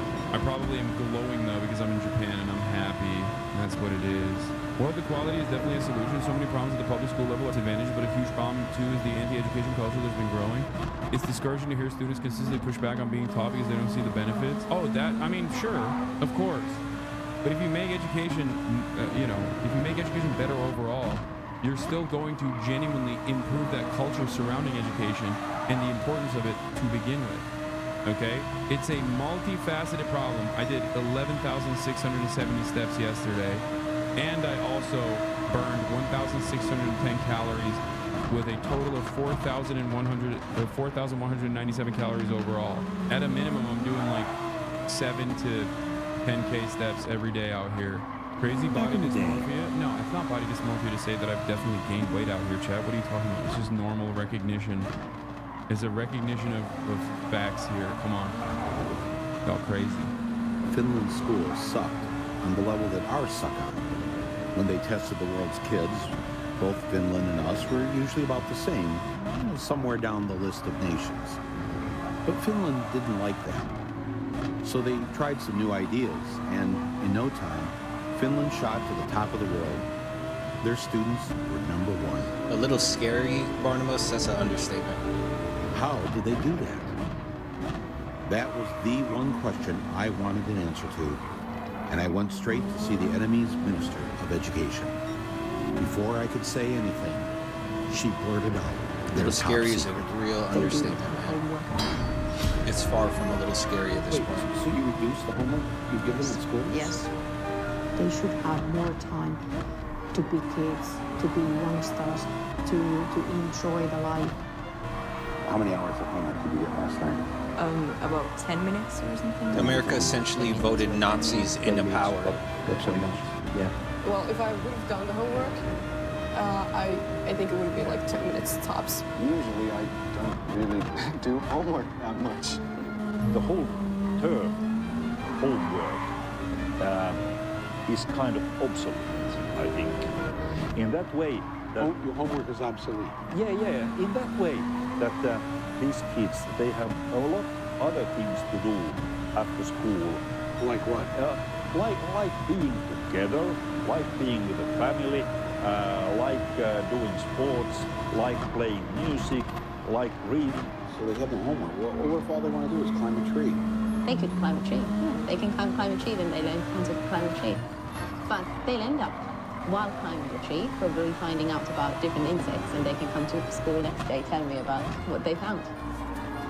Compared to the older kids, how many hours a day did the younger ones go to school? Mondays, 3 hours. Tuesdays, 4 hours. It varies. It's 20 hours a week. So they're, oh man. Now, does this 3 or 4 hours of school include the lunch hour? Yes. How are they learning anything? How are you getting anything done? Your brain has to relax every now and then. If you just constantly work, then you stop learning. And there's no use of doing that for a longer period of time. Finland students have the shortest school days and the shortest school years in the entire Western world. They do better by going to school less. How many languages do you speak? English, yeah, Swedish, Spanish. Finnish and Swedish. Finnish, English, and German. French, German. Finnish and English. English, Swedish, and French, and Spanish. So you were an exchange student in the U.S.? Yeah. When you got back here in school, what did you notice that you felt relieved about? No more multiple choice exams. No multiple choice exams here? Or very few of them, if any. Really? all of my exams in the U.S. How do you answer the question right if it isn't listed as one of the 4 choices? You write your answer. You have to know it. Yeah. You actually have to know it. But there was one thing I heard over and over again from the Finns. It was that America should stop teaching to a standardized test. Get rid of those standardized tests. National testing. Standardized tests. Standardized testing. What you are teaching your students is to do well on those tests, and you're not really teaching them anything. No, we are teaching them how to flunk a test, and then a bunch of schools fail the test, and those schools are turned into charter schools, and then somebody makes a lot of money. School is about finding your happiness, finding a way to learn what makes you happy. They figured out about 1/3 of the school time the students are in school is spent preparing for the standardized test. And so they've eliminated a lot of things that aren't on the test. So music is gone, art is gone, poetry is gone. Yeah, in many schools. Civics is on the test. So now schools are done. Really, civics? Yes. Civics, American civics. Okay. Unbelievable. We got rid of poetry. Really? Yeah. Why? It's a waste of time. When are they ever going to speak as poets when they're adults? How does that help them get a job?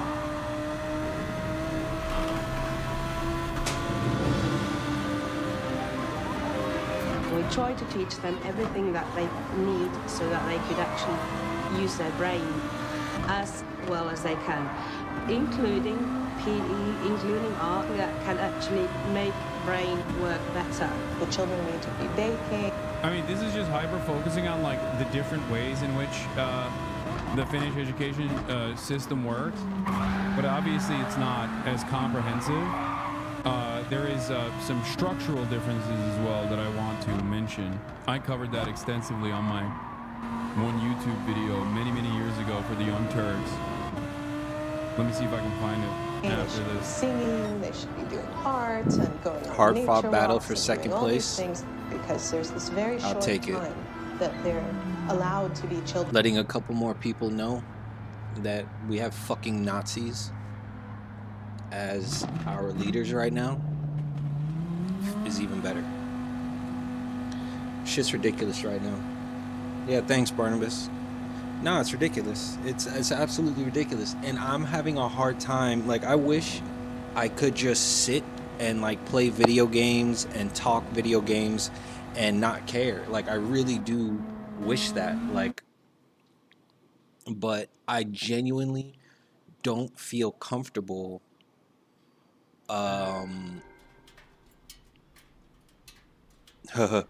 you said it, not me.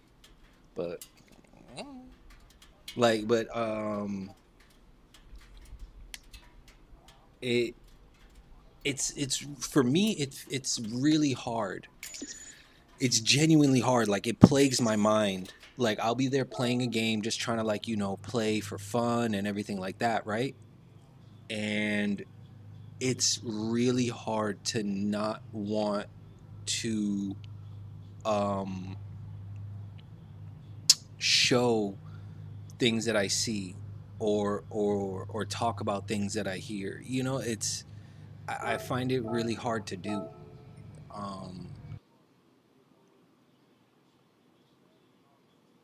And it's really not good for my channel in the sense of me wanting to grow. It's not good. It's not good. Like, I just had 4 people on Twitch watching me and 1 person on YouTube watching me. As soon as I said that we have Nazis running our country right now, the YouTuber left, my YouTube viewer left, and 2 people from Twitch left. And me being somebody who wants to grow in streaming, it's not good to cover such topics, really. It's really like, because people really come to watch video games to kind of turn their brain off. And to that extent, I understand that. I really, really, I get it.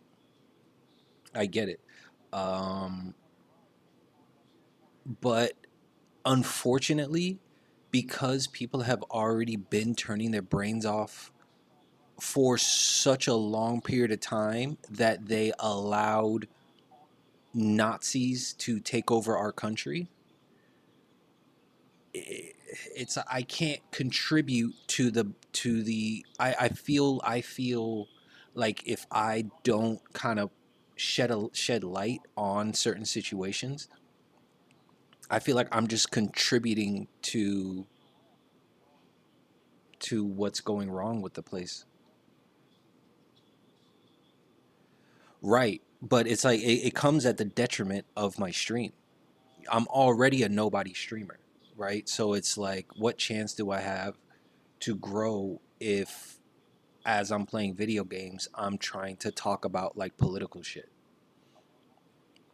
Have you ever heard of this website called Ground News? I think Hassan is actually still. I think he is. I don't wonder if he's still streaming. Yeah, he's still live, but he's having fun time. Like, he probably covered the news earlier in the day, and now he's like he's messing around. He's like learning some kind of new dance or whatever. Ground News. Go to the website. It's really good in this. It's really good because um, they show left wing articles and they show right wing articles, and then they show in the middle articles, and they also show stories that both sides are under reporting. I didn't hear about it until maybe 2 months ago. I didn't hear about it until 2 months ago, and I'm gonna start using that more than like a lot of other things, because it they tend to well, it's not what they that's what their goal. Their goal is to here. I'll show you. It's this one.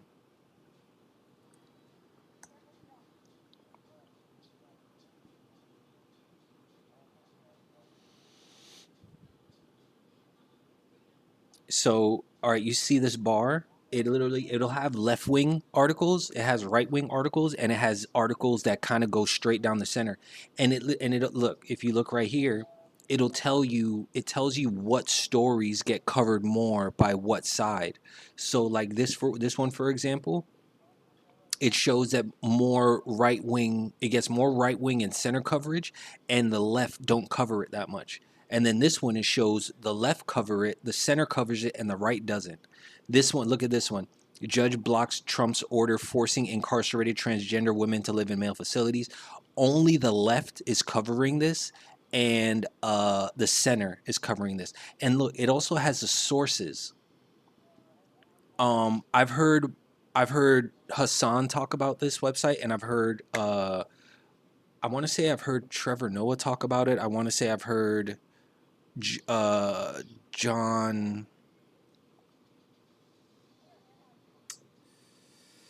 Stewart, who's somebody else I love. I love to listen to all these people. They tend to be. It's fire. It's fire in the sense of it. It's like, because people really do have a issue with kind of just living in, what's the word I'm looking for? They live in echo chambers. I gotta piss. But this website, I think, is trying to get people to be like, look, here, this is everything. These are all the stories that are getting covered. These are all the stories that are getting undercovered. You choose what you want to read. But at least now you see what stories the other side is not willing to cover. Because now more than ever, we need America to come together, as opposed to what Trump and his Nazi homies want, to separate us. I gotta piss. Hold up.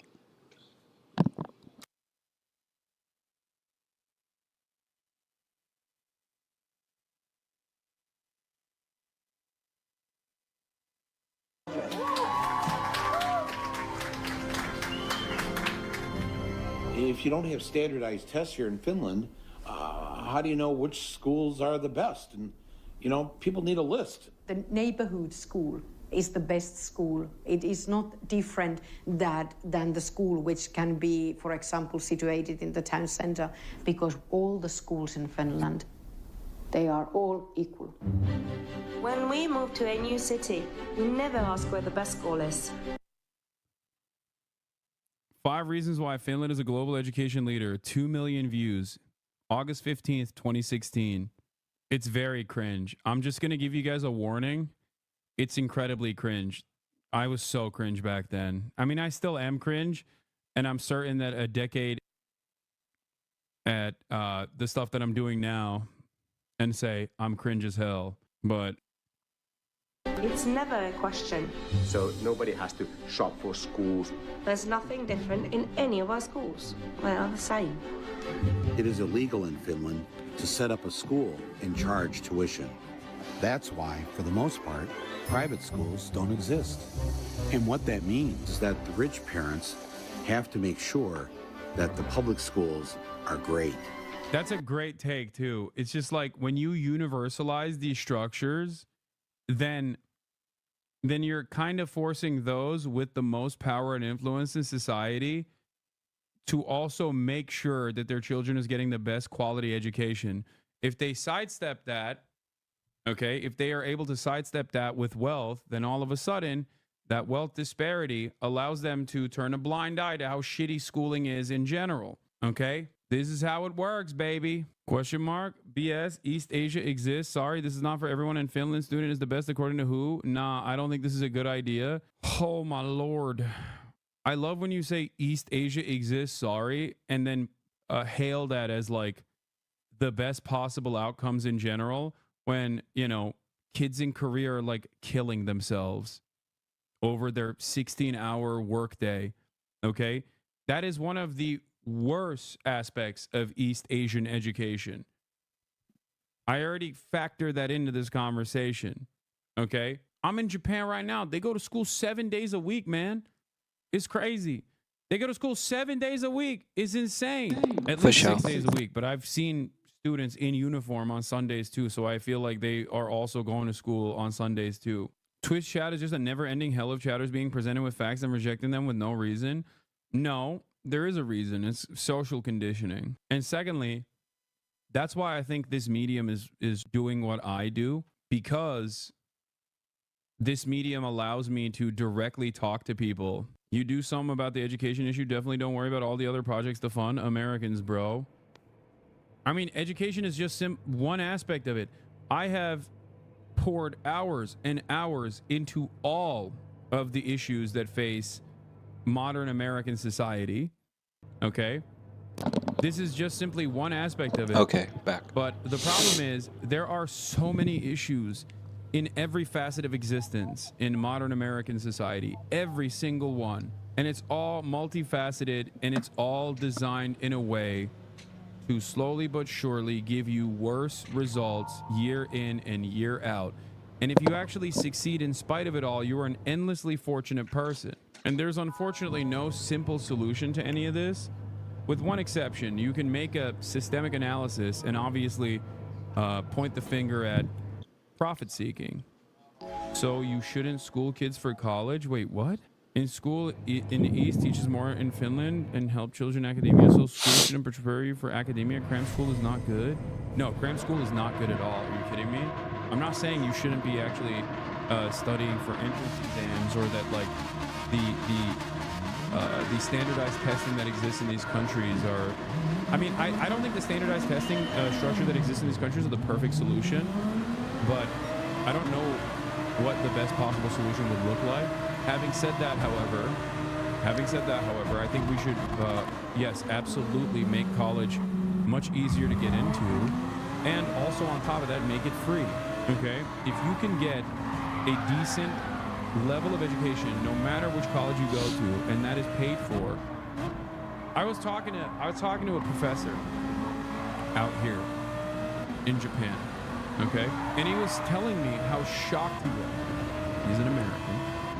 How shocked he was that he's in this fucking college and his students, like, their dream is to become baggage carriers. These guys are getting a college education in a place where they have to pay for college, right? And their dream is to become baggage handlers, okay? No, it's not Jeff. Stop saying Jeff, all right? He's not the only college professor I know out here. As you saw, there are also even Hasanabe heads that are college professors out here as well. There are many of you in this chat, despite my endless dunking on PhDs and saying that they're not real doctors. Seemingly, there are plenty of PhDs and plenty of professors that are in this community. Anyway, and are Hasanabi heads. And it's really interesting because for me, I was like, no, that's perfect. That means that these jobs that would often be overlooked in other countries are seen as like perfectly valid, well-paying jobs with decent benefits and security. That like you don't have to aspire to be an entrepreneur after college or anything like that. That you can just get a job and have that be your permanent, permanent comfort. Have that be your vessel for financial security for yourself and your family. And I think that mentality is unimaginable to the average American, where they're like, what the fuck? What do you mean? You want to be a baggage handler? Who cares? If it pays you well enough, plenty of people would do that job. You think people dream of working at the oil rigs? No. It's just that, especially if you live in Western Pennsylvania, where industry is left, your towns are now desolate with no opportunities whatsoever. It's the best paying job out there. That's it. So if baggage handling or working at a KFC or working at a McDonald's was actually enough for you to live comfortably, a lot more people be doing that job and be happy doing that job. Because for so many people, it's just about the dignity that you get from work, and it's just job security. It's just financial freedom in general. Nobody wakes up one day and thinks, oh, I want to be an oilman. I want to work at an oil rig. It's the best job possible. Nobody thinks that about working at the coal mines, okay? It's just that those are historically, and even in contemporary society for oil rigs and whatnot, the jobs that pay the most. So if teaching also gave you the same level of benefits, to bring this conversation all the way back to education, if teaching gave you those benefits, if teaching gave you a decent salary where you can live comfortably and raise a family on one salary, we would have the best fucking teachers, okay? We would have the happiest teachers, and happier teachers that are well paid, that are not stressed by the regular burdens that they have to overcome on a daily basis right now, would actually create the better educated next generation that would carry the torch of American prosperity. That's it. You can also become a streamer and propagate terrorists. Seems to be working fine. Yes, you can also do that as well. Propagate terrorism, as in argue against the true terror that is the American military and the Israeli military. You know, you could do that as well. People like this will never actually understand that a better future is possible. Because if you think that the endless amount of money that we spend building weapons of war do not contribute to this problem, you're delusional. You are mistaken. You have been deluded, okay? Every dollar spent on a bomb could be spent on a teacher's salary. Every dollar spent on R&D for finding out new ways of lasering children from the sky could be spent on bricks, building houses, could be spent on concrete poured over a road, could be spent on hardening this infrastructure and improving and universalizing your fiber optic network to ensure that everyone has access to faster internet speeds. Every single dollar that we spend on our military-industrial complex could be going back to improving American lives, okay? Could be going back to research and development in medical technology. Says the Houthi promoter. It's not that deep, bro. You can't compare it to fucking oil rig workers. Wow, we just figured out basic economics. Great job. Says the Houthi promoter. If you don't support the Houthis, you are delusional. Good point and great take, Hassan Piker. I think one of the funniest parts about this kind of attitude is that it's mostly coming from liberals. who genuinely think that they are intellectually superior to Republicans, not realizing that they're churning out the exact same kind of thought-terminating propaganda in here right now. You are no different to me than the average QAnon supporter. You understand? It's sad.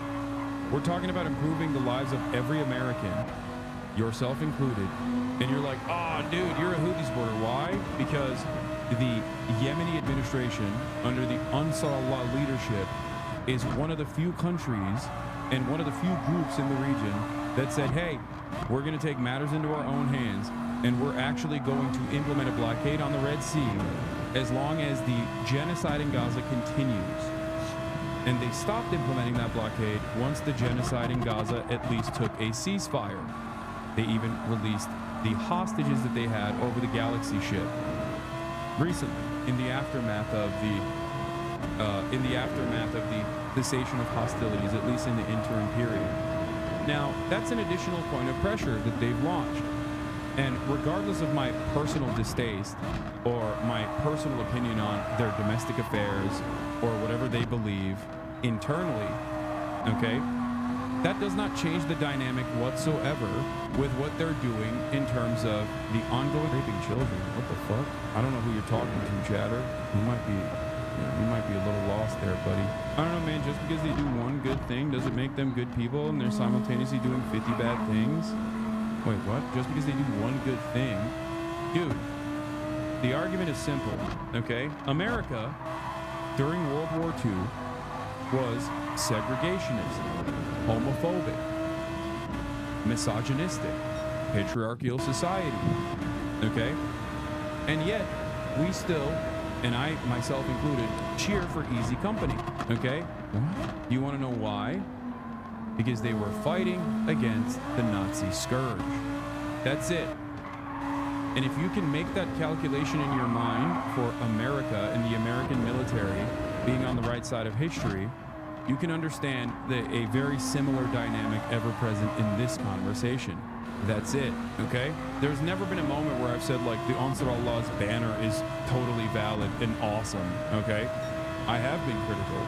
I have actually openly stated numerous times, of course, that anti-Semitism is completely unacceptable. Anti-Semitism also very much existed within the American military and the American government at the time, mind you, during World War II.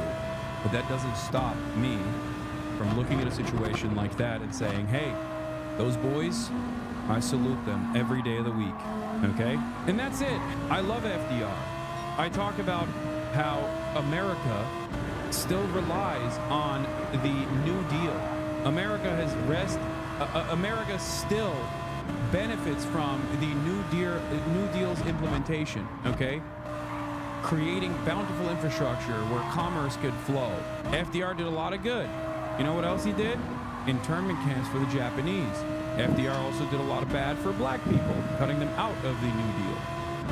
And yet, I can still champion a lot of his policies, regardless of those other aspects. So many people like the one friend who's being too woke when it comes to this kind of analysis. Do you see what I'm saying?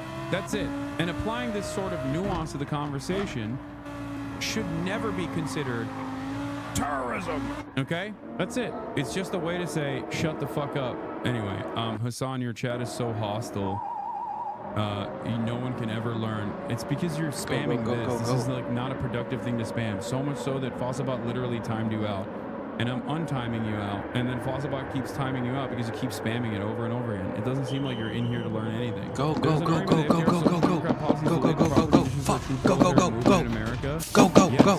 is the correct argument, yes. Social democracy is an extension.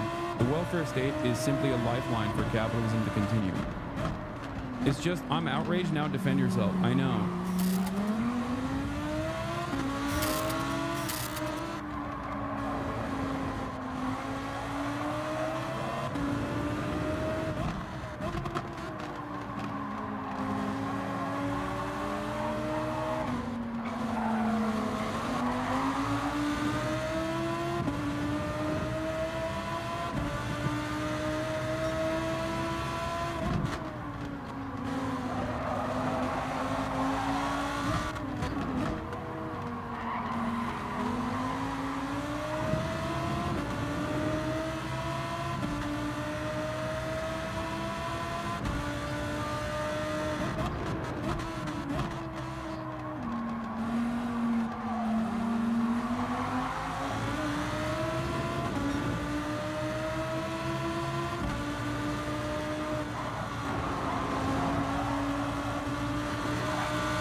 If he already pitted, I'm done for.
Donald Trump, nigga.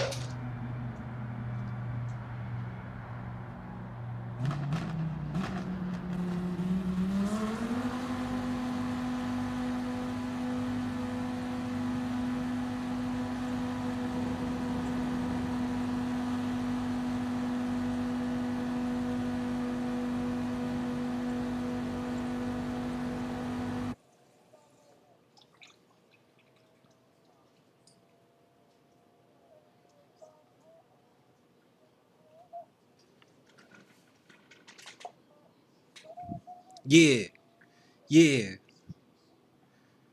yeah.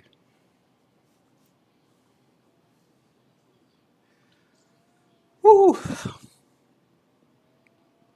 Let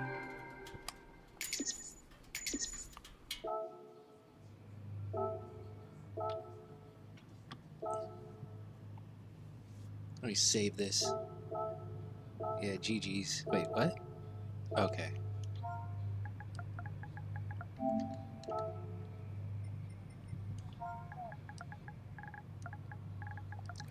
Excuse me.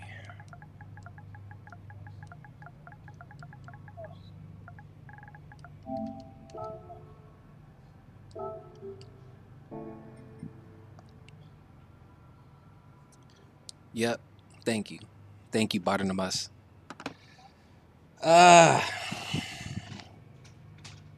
Thank you.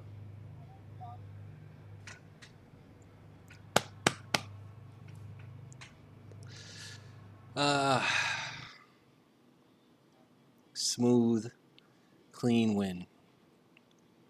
I haven't won a race in so long. It's been weeks. It's been weeks. It's been 2-3 months. Let's check the oil.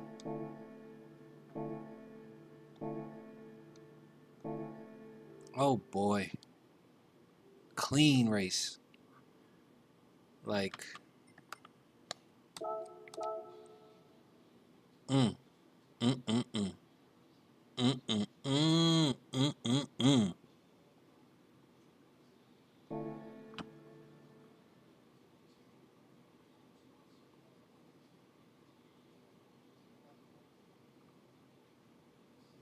Let's see if Jon Stewart has any,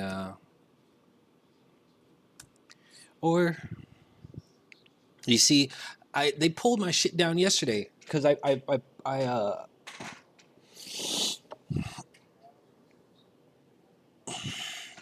played a daily show, so I don't really want to play a daily show video just like that, because I played other daily show videos and they never cared, but all of a sudden they pulled my shit down yesterday. Oh, AOC, she posted it. She had a really good video yesterday. I wonder if it's on her page now. It's a long video too, so I could like turn it on and forget it and just listen to the advice she has for what, you know, we should be doing. You see, she put a long video in. Big dog AOC, trying to fight the good fight, really trying to actually help Americans. The fuck.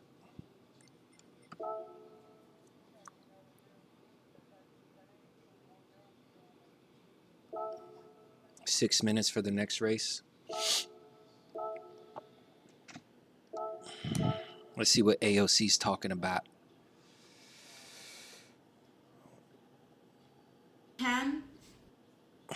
Start from the beginning. Hello, everybody. Let's talk. Let's give you all a few minutes to join, see what's up. Hello, everyone. Just giving it a second for folks to join. Let's talk about what's going on. We are going to discuss what is happening right now, what we can do about it, what our marching orders are, and what Democrats can be doing, what we are doing that also isn't being communicated to the public as much. So let's fix some of this. But hello, everybody. All right. 20K on, let's talking about it. All right. So, first things first.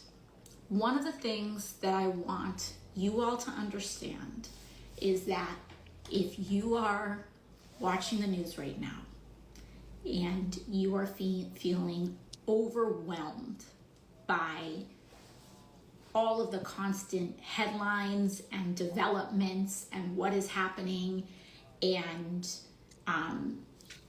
federal government changes over here and ICE raids over here and plane crashes over there, and you are feeling so overwhelmed, first of all, know that you are not alone.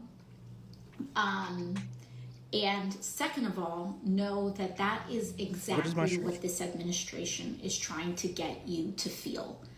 They are trying to get people to feel, and someone said Musk, yeah, you've got Elon Musk raiding the federal government and the Treasury. There's all this stuff going on, and it is so easy and it's natural when you see all of this stuff falling apart to get paralyzed because all of it is so overwhelming and you don't know what to do about it, but it's also very pressing information, and so you know it's going to affect your life or the life of people that you know, but what do you do about it? What is Congress doing about it? What's our leadership doing about it? The first order of business is to self-regulate. What authoritarian regimes try to do is that they often try to, what is known as flood the zone, do so much at once, or try to do so much at once that it gets carried in the news that you feel overwhelmed and paralyzed. And it's important for you to understand that the paralysis and shock that you feel right now is the point. They are trying to induce a state of passivity among the general public. So it is of personal importance for you, and it is also of political importance to take a breath. That does not mean tune out. That does not mean get apathetic. It does not mean, to just, that you just have to forget or whatever. It just means take a breath, because we are about to lock in and focus. Hell and yeah. I already know you. I already hear you all. How do I focus? What do I do? Just take the breath first, okay? Take the breath first. Hell yeah. Now, let's talk about all of the different things that are going on. And again, a little bit of a preview of how do you say, a little bit of a preview of what the answer is that we are going to have to divide and conquer, okay? So no, you as one human being are not going to be able to appoint a new FAA administrator that Elon Musk forced out. You and you as an individual are not going to be able to tackle the FAA crisis, tackle the OPM crisis, tackle like all of these things at once. Go, ICE, immigration, criminal, all of this stuff, and that's okay.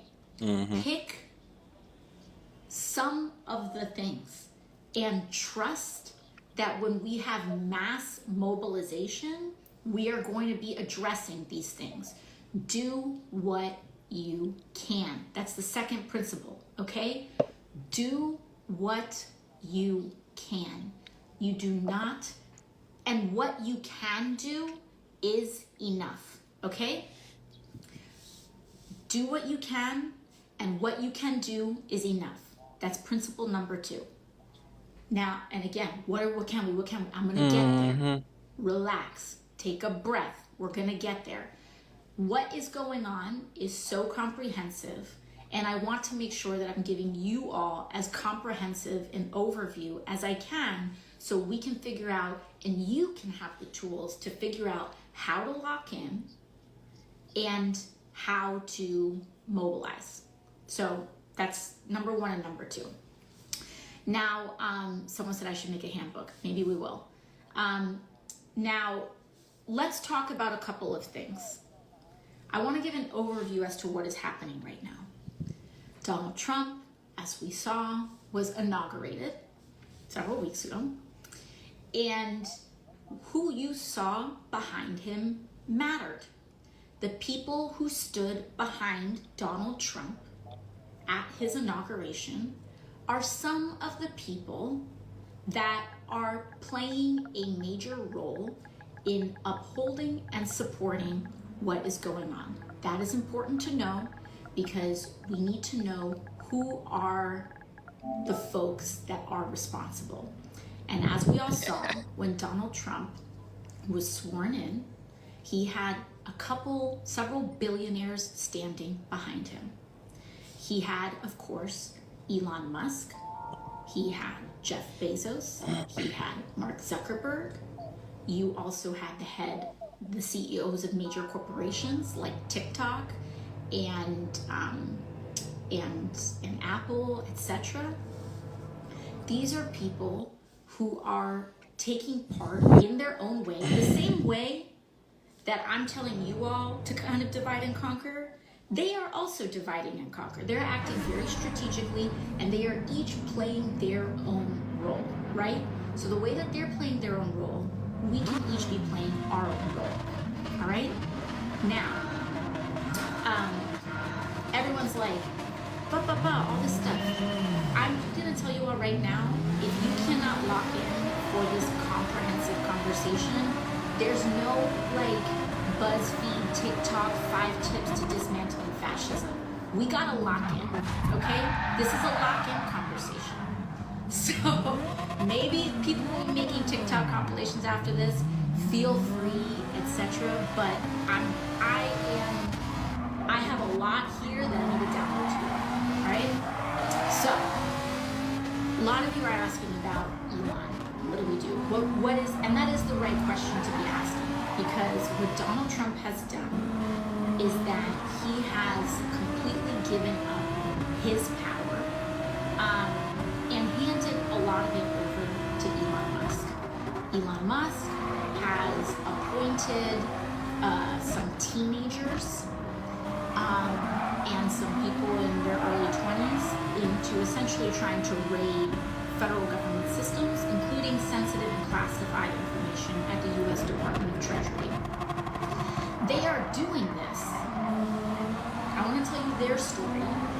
Their story is that they're doing this and they're just like wholesale, as we saw, freezing federal programs, and the Trump administration tried doing this through an executive order, freezing federal programs, freezing federal financing. That's why they went for the U.S. Department of Treasury. They're going for the money first. They are taking data. We are also hearing preliminary reports that they are potentially stealing that data and downloading it for private use, which of course is alarming, okay? This moment is scary, but we need to go in eyes wide open, all right? Paralysis as a response to fear is understandable, but we have to acknowledge what's happening, and then we're gonna get somewhere, okay? They are taking access to the Treasury Department. They are firing career-level federal employees. And I want you to know that there are 2 broad categories of federal workers. There are political appointees. Those are the people, as you can imagine, who are, when a president changes, when a new president is elected, whether they're a Republican or a Democrat, they can appoint a whole slew of federal workers. Those are known as political appointees. Then there are career professionals. These are people who are not political. These are people who have spent 10, 20, 30, 40 years of their lives managing the administration of Medicare payments, of Social Security checks, of science research in how we find cures for diseases from everything from cancer to diabetes, from our national energy systems. Our air traffic controllers are career professionals. They are not, a new president can't just get elected and snap their fingers and politically appoint an air traffic controller, because that requires years of training. And these are what are known as federal career workers.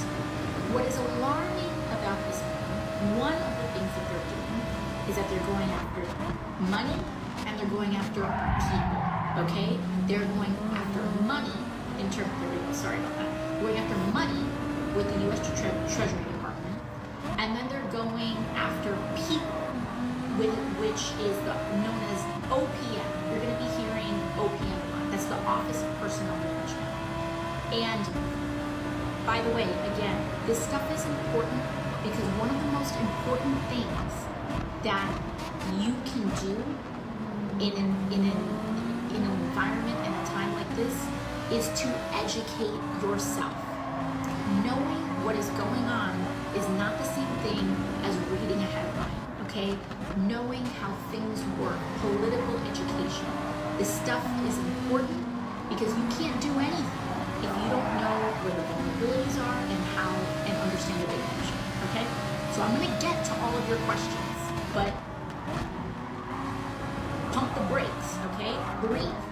Now, once again, two areas. They're going after the money with the U.S. Treasury Department, and they're going after the people, which is OPM, Office of Personnel Management, the federal career appointees.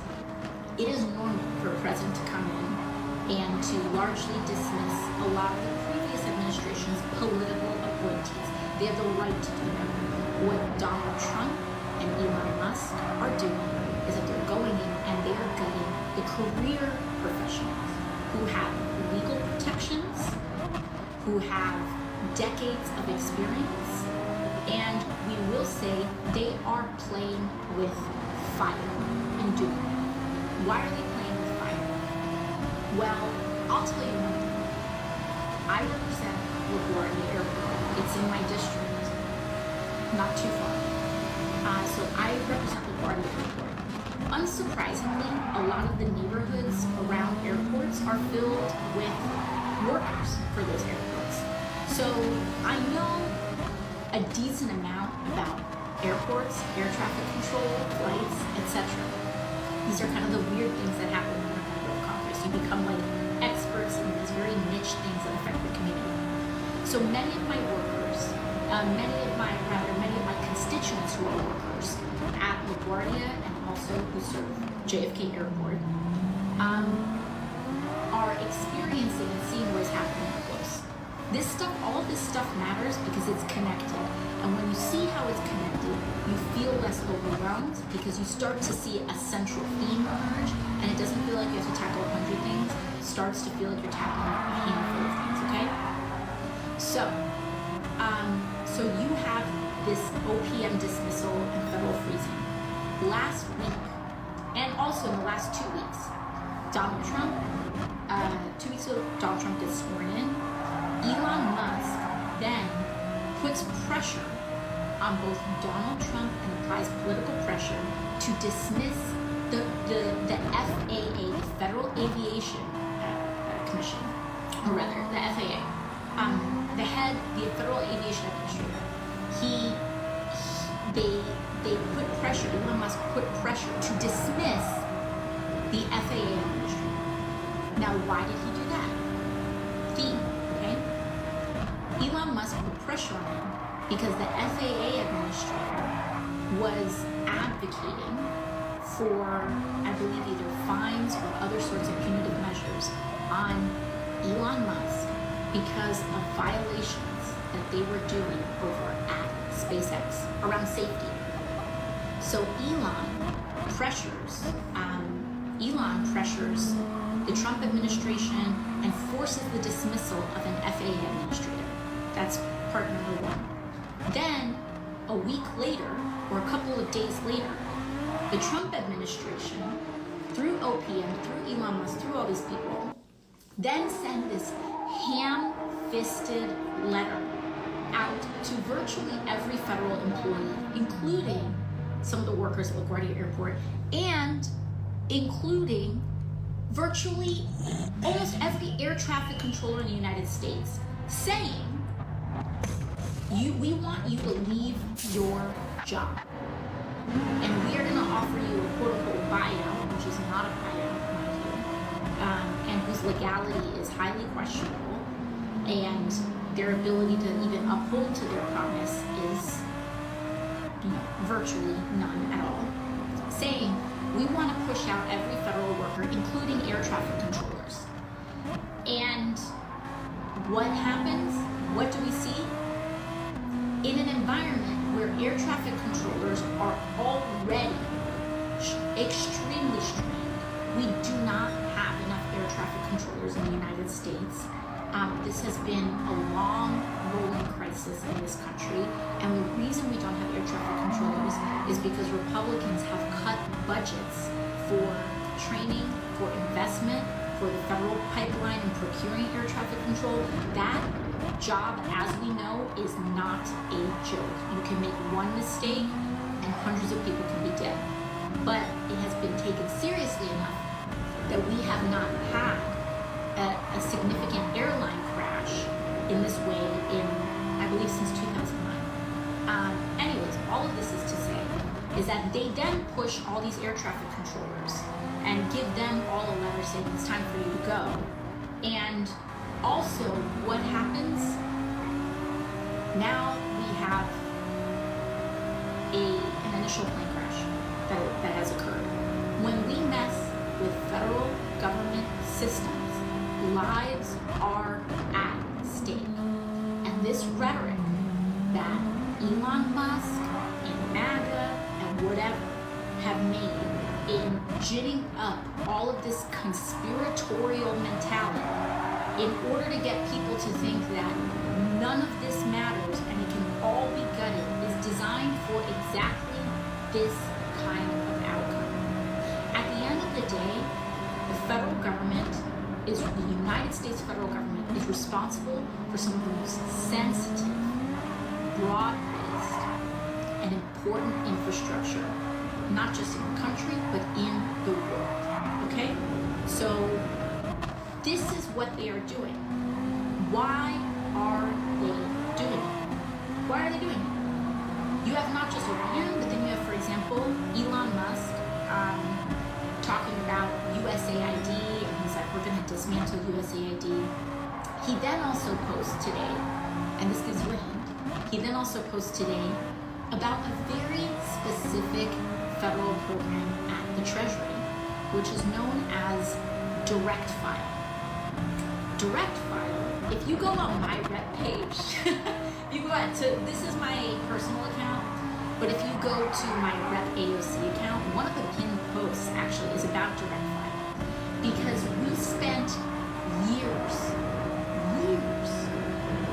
standing up to the lobbyists at TurboTax and H&R Block who take your money every year for you to file your own damn taxes with the federal government.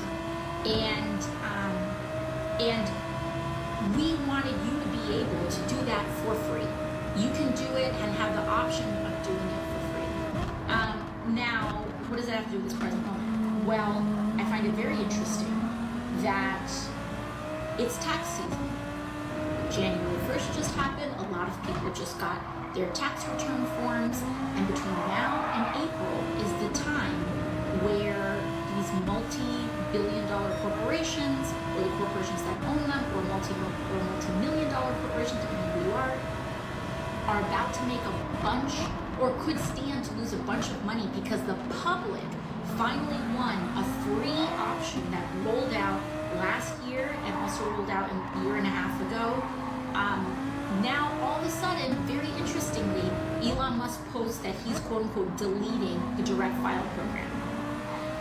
They are not doing this because they care about you, obviously. They are not doing this because they care about this country. And they certainly are not doing this because they care about Republican voters. I will tell you that much right now. Because if they care about everyday people and everyday working people, the first targets for their little raid, which is illegal, we'll get to that in a second, would not be the most essential services that can actually give people a break. They would not be going after Medicaid, they would not be going after your direct file, they would not be taking that and deleting that option, the free option for you, right before April 1st. By billionaires. The Trump administration is moving this country very aggressively into an... And what you can do is enough. That's principle number 2. Now, and again, what can we? I'm gonna get there. Relax, take a breath, we're gonna get there.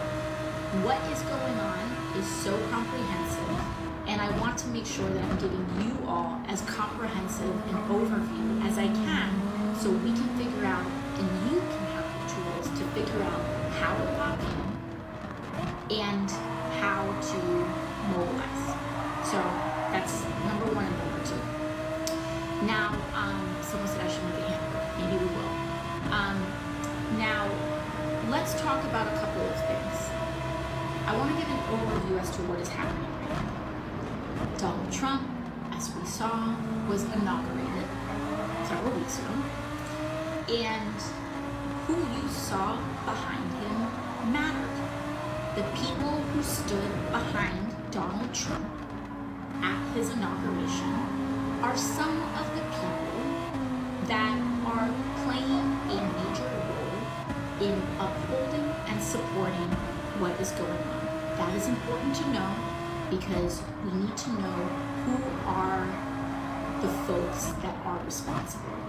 And as we all saw, when Donald Trump was sworn in, he had several billionaires standing behind him. He had, of course, Elon Musk. He had Jeff Bezos. He had Mark Zuckerberg. You also had the CEOs of major corporations like TikTok and Apple, etc. These are people who are taking part in their own way, the same way that I'm telling you all to kind of divide and conquer. They are also dividing and conquer. They're acting very strategically, and they are each playing their own role, right? So the way that they're playing their own role, we can each be playing our own role, all right? Now, everyone's like, all this stuff. I'm gonna tell you all right now, if you cannot lock in for this comprehensive conversation, there's no like BuzzFeed, TikTok, 5 tips to dismantling fascism. We gotta lock in, okay? This is a lock-in conversation. So maybe people will be making TikTok compilations after this, feel free, etc. But I have a lot here that I need to download to you all, all right? So, a lot of you are asking about Elon. What do we do? What is, and that is the right question to be asking, because what Donald Trump has done is that he has completely given up his power and handed a lot of it over to Elon Musk. Elon Musk has appointed some teenagers and some people in their early 20s into essentially trying to raid federal government systems, including sensitive and classified information at the U.S. Department of Treasury. They are doing this. I want to tell you their story. Their stories that they're doing this to, and they're just like wholesale, as we saw, freezing federal programs. And the Trump administration tried doing this through an executive order. Freezing federal programs, freezing federal financing. That's why they went for the U.S. Department of Treasury. They're going for the money first. They are taking data. We are also hearing preliminary reports that they are potentially stealing that data and downloading it for private use, which of course is alarming, okay? This moment is scary, but we need to go in eyes wide open, all right? The paralysis as a response to fear is understandable, but we have to acknowledge what's happening, and then we're going to get somewhere, okay? They are taking access to the Treasury Department. They are firing career-level federal employees. And I want you to know that there are two broad categories of federal workers. There are political appointees. Those are the people, as you can imagine, who are, when a president changes, when a new president is elected, whether they're a Republican or a Democrat, they can appoint a whole slew of federal workers. Those are known as political appointees. Then there are career professionals. These are people who are not political. These are people who have spent 10, 20, 30, 40 years of their lives managing the administration of Medicare payments, of Social Security checks, of science research in how we find cures for diseases, from everything from cancer to diabetes, from our national energy systems. Our air traffic controllers are career professionals. They are not, a new president can't just get elected and snap their fingers and politically appoint an air traffic controller, because that requires years of training. And these are what are known as federal career workers. What is alarming about this moment, one of the things that they're doing is that they're going after money and they're going after people, okay? They're going after money there we go, sorry about that. They're going after money with the U.S. Treasury Department, and then they're going after people, which is known as OPM. You're going to be hearing OPM a lot. That's the Office of Personnel Management. And by the way, again, this stuff is important because one of the most important things that you can do in an environment and a time like this is to educate yourself. Knowing what is going on is not the same thing as reading a headline, okay? Knowing how things work, political education. This stuff is important because you can't do anything if you don't know where the vulnerabilities are and understand the big picture, okay? Play some So I'm FIFA. gonna get to all of your questions, but For a little bit. pump the brakes, okay? Breathe. Now, once again, two areas. They're going after the money with the U.S. Treasury Department, and they're going after the people, which is OPM, Office of Personnel Management, the federal career appointees. It is normal for a president to come in and to largely dismiss a lot of the previous administration's political appointees. They have the right to do that. What Donald Trump and Elon Musk are doing is that they're going in and they are gutting the career professionals who have legal protections, who have decades of experience, and we will say they are playing with fire in doing that. Why are they playing with fire? Well, I'll tell you one thing. I represent LaGuardia Airport. It's in my district, not too far. So I represent LaGuardia Airport. Unsurprisingly, a lot of the neighborhoods around airports are filled with workers for those airports. So I know a decent amount about airports, air traffic control, Oh, it restarted. flights, I was etc. wondering. These are kind of the weird things that happen when you're a member of Congress. You become like experts in these very niche things that affect your community. So many of my workers, many of my constituents who are workers at LaGuardia and also who serve JFK Airport, are experiencing and seeing what is happening up close. This stuff, all of this stuff matters because it's connected. And when you see how it's connected, you feel less overwhelmed because you start to see a central theme emerge, and it doesn't feel like you have to tackle 100 things. It starts to feel like you're tackling a handful of things, okay? So you have this OPM dismissal and federal freezing. Last week, and also in the last 2 weeks, Donald Trump, 2 weeks ago, Donald Trump gets sworn in, Elon Musk then puts pressure on both Donald Trump and applies political pressure to dismiss the FAA, the Federal Aviation Commission, or rather the FAA, the Federal Aviation Administrator.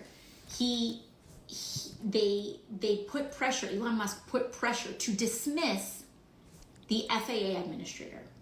Now, why did he do that? Theme, okay? Elon Musk put pressure on him because the FAA administrator was advocating for, I believe, either fines or other sorts of punitive measures on Elon Musk because of violations that they were doing over at SpaceX around safety. So Elon pressures the Trump administration and forces the dismissal of an FAA administrator. That's part number one.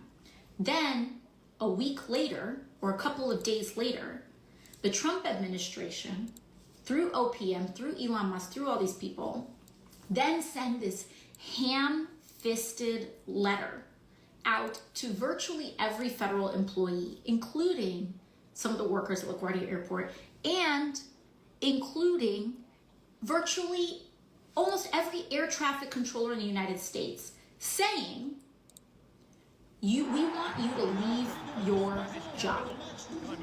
And we are going to offer you a quote-unquote buyout, which is not a buyout, mind you, and whose legality is highly questionable, and their ability to even uphold to their promise is, virtually none at all, saying, we want to push out every federal worker, including air traffic controllers.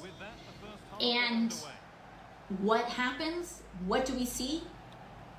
In an environment where air traffic controllers are already extremely strained, we do not have enough air traffic controllers in the United States.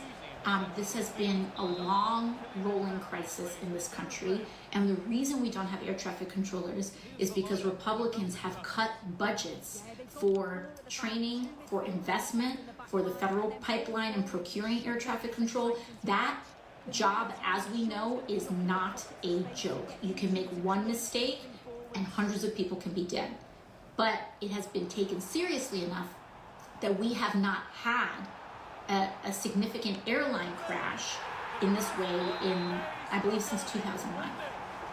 Anyways, all of this is to say is that they then push all these air traffic controllers and give them all a letter saying it's time for you to go.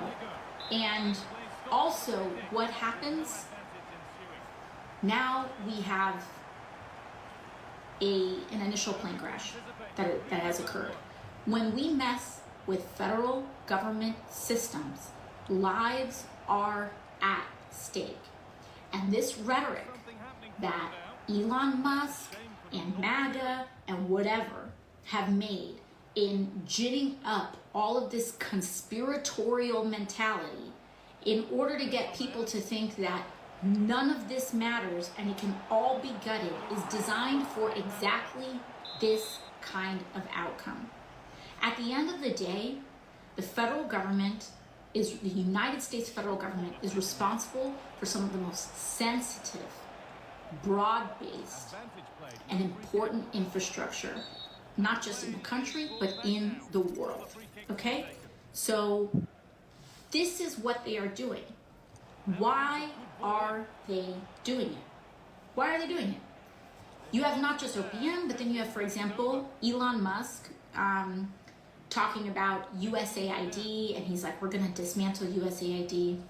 He then also posts today, and this gives you a hint, he then also posts today about a very specific federal program at the Treasury, which is known as Direct File. Direct File, if you go on my rep page, you go out to, this is my personal account, but if you go to my Rep AOC account, one of the pinned posts actually is about Direct File, because we spent years standing up to the lobbyists at TurboTax and H&R Block who take your money every year for you to file your own damn taxes with the federal government. And we wanted you to be able to do that for free. You can do it and have the option of doing it for free. Now, what does that have to do with this present moment? Well, I find it very interesting that it's tax season. January 1st just happened. A lot of people just got their tax return forms. And between now and April is the time where these multi-billion-dollar corporations, or the corporations that own them, or multi-million-dollar corporations, depending on who you are about to make a bunch, or could stand to lose a bunch of money because the public finally won a free option that rolled out last year and also rolled out a year and a half ago. Now, all of a sudden, very interestingly, Elon Musk posts that he's quote-unquote deleting the direct file program. They are not doing this because they care about you, obviously. They are not doing this because they care about this country. And they certainly are not doing this because they care about Republican voters. I will tell you that much right now. Because if they cared about everyday people and everyday working people, the first targets for their little raid, which is illegal, we'll get to that in a second, would not be the most essential services that can actually give people a break.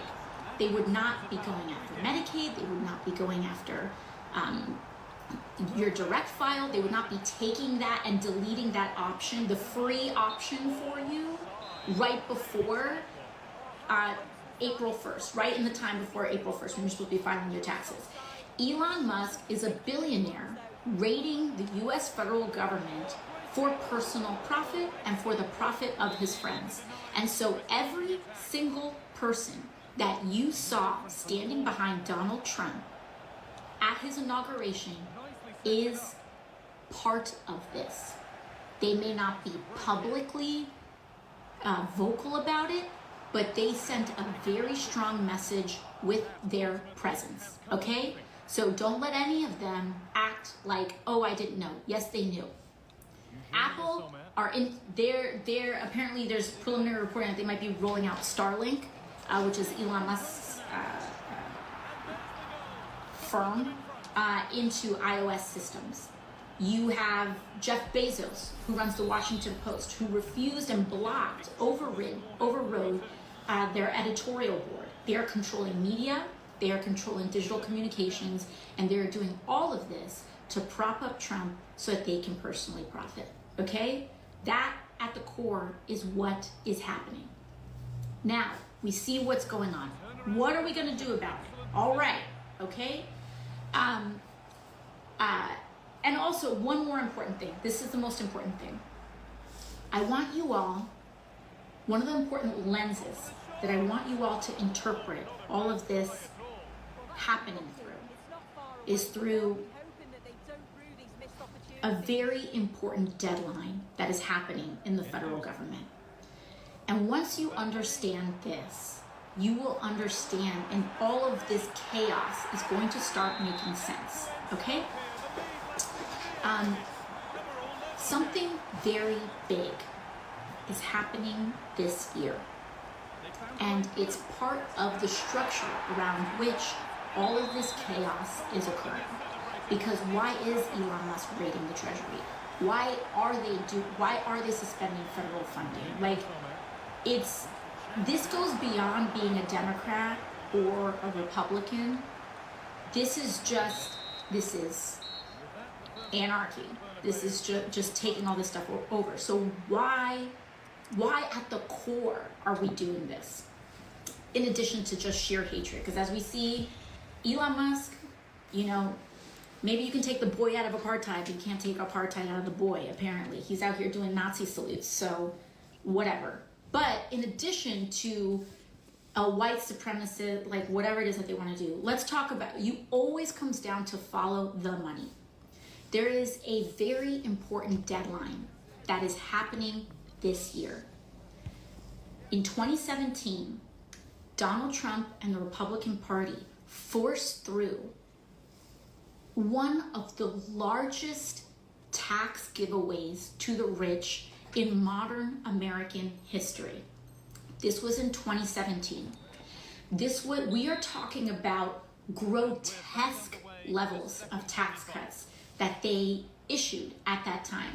We're talking about CEOs and people being able to them proposing tax cuts on like tax write-offs on yachts and private jets, but most importantly, some of the most broad-based tax cuts for the rich and the 1% in this country that we have ever seen. That happened in 2017. So why is that important to today? Those tax cuts had a sunset period, and that sunset period occurs in 2025.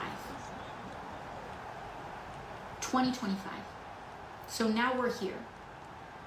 And right now, what is happening is that all of these tax cuts that billionaires and millionaires have been just getting high off the hog on over the last couple of years are now about to run dry if they do not reauthorize them, if they do not extend them, and not only if they do not extend them, but ideally they want to add to them. Massive tax cuts for some of the largest corporations that exist in America and in the world. And so they have a massive thing at stake. So right now their task is to extend these tax cuts. And what Elon Musk wants is for these tax cuts to not only be extended, but to apply to him in a larger way than ever before so that he can amass even more money than ever before. So, what does that mean? The problem with extending, they have a little wrinkle in extending some of these massive structural giveaways to the wealthiest people in this country. And the problem is that they have to pay for it. They have to pay for it. These tax cuts are to the tune, the cost of these tax cuts are to the tune of about $4 trillion. $4 trillion. And so if the US federal government is about to, if these tax cuts for the wealthiest people are going to expire this year, and if those tax cuts are set to expire, and in order to extend them, you need to find $4 trillion, well, where do you look? Because historically, in this country, when you need to pay for something, you pay for it with taxes. And other small, other kind of alternative forms of revenue sources as well. I need to simplify, but I want to oversimplify. And especially when it comes to some of the core, most important systems, healthcare, education, etc., we have had a system where we tax progressively. Now, not in principle, not in terms of the political progressivism principle, but what it means is that the more money you make, the more you get taxed, quote unquote. We know that that's not how it works in practice, but in theory, that's how it should work, right? A billionaire should pay more in taxes than a secretary. And historically, not just billionaires, but also mass corporations, etc. That's how we keep the lights on. That's how we keep Medicare, Medicaid, the VA, public schools, like through taxes. So if these tax cuts are going to cost $4 trillion and the government, and you're by definition not going to tax anyone else, not going to tax the rich in order to pay for it, then how are you going to pay and square that circle? There's two ways that you do that. One is that you tax the poor, and you tax the working class, and you tax the middle class. You raise taxes on that, which, by the way, they are proposing. I think if you make less than $300,000 or $350-ish thousand, your taxes will be going up. And actually, the further below that number you make, the more your taxes are going to go up by. So, sorry, that keeps happening. So, you know, if you're making $28,000, they want you to be paying way more in taxes, especially proportionately, than if you're making $150,000. But they are proposing all of our taxes to go up. That's one way. But guess what? That's not going to make, that doesn't make up the difference. It may make up a small bit, but it doesn't make up the difference. $4 trillion, you are not going to make that by taxing people who make $28,000 a year a little bit more. Doesn't make it up. Math doesn't square. So they're going to do that, but it's not enough. The second thing that they're going to go after are massive programming cuts, or the massive programming cuts, which we will get to in a minute. And the third thing that they propose is cutting waste. First of all, they tell you all of these stories about waste and government waste and DOGE and whatever. First and foremost, understand that there is already a federal agency who is a watchdog on waste in the United States. That is known as the Government Accountability Office. So all of these people acting like, oh, we're going to set up an agency to identify waste, as though that's never been an idea before, like, take a number.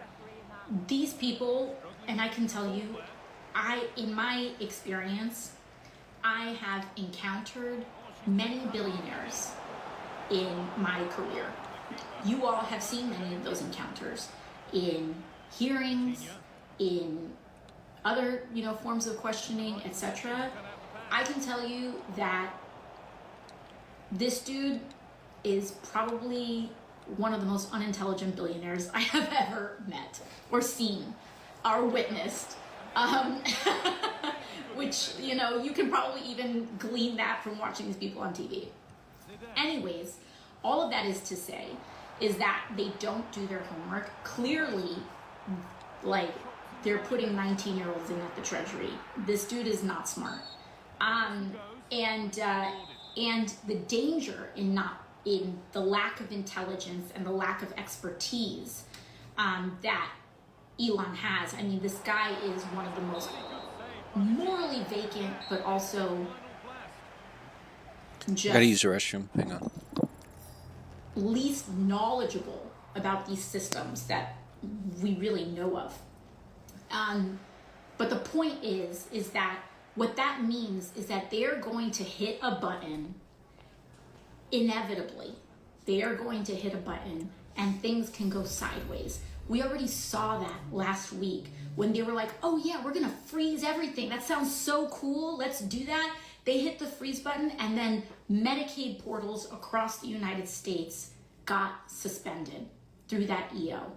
And they tried to make up for it and be like, oh, that has nothing to do with all of it. Really? You're gonna freeze all federal programs and then the Medicaid portal suspended and you think people are gonna think that's not connected? I mean, I know they think people are stupid, but it's like genuinely just be so for real right now. Anyways, so what they're trying to do is that under the guise of waste, they are going to try to cut and gut some of the most essential federal programs that we've got. In fact, how do we know this? Because the Republican majority and their budget had a sensitive internal document that got leaked a couple of weeks ago. And I can tell you that I read through it. And they identified bit by bit everything from the mortgage interest tax deduction to, which I raised a couple of weeks ago, to Medicaid itself. They have identified as wanting to eliminate in order to pay for Elon Musk's tax breaks, Jeff Bezos's tax breaks, Mark Zuckerberg's tax breaks, and other giveaways and other sorts of giveaways to the wealthiest people and corporations in this country. And the biggest one, lock in everybody, okay? The biggest one that they are going after is Medicaid, okay? They have Medicaid in their sights, and they want to cut $2 trillion. Remember? They need to find $4 trillion. And they've got like maybe, this is $4 trillion. They maybe have like one knuckle in tax increases in terms of paying for that. They maybe have like one knuckle in tax increases on middle class and low income people. You're just not going to get that money for it. And they do not have, I mean, you can cut every wasteful practice and you're not going to get close. Because by the way, what are they not going to include in their government waste assessments? Take a big guess. Defense spending. One of the biggest areas of federal expenditure and waste that we see. I sat on the oversight committee, y'all. I have seen defense contractors price gouge and loot the public in such inordinate ways. And you all can tell me, service members who are tuned in right now, you all see it all the time. Like the how a lot of things don't add up because it's defense contractors who are making a killing. And just so you know, when you see these big tech people, many of them are also defense contractors. Elon Musk gets his money from defense. SpaceX, they put all these slick branding on it, and they like to brand themselves as tech and as like all of this other stuff. But a lot of them get their money through defense contracts. You hear me? And so when they talk about waste, in one of the areas where there is evidence for some of the largest amount of federal waste, because mind you, the Pentagon has not passed an audit. The Pentagon fails their audit all the time and has yet to pass an audit.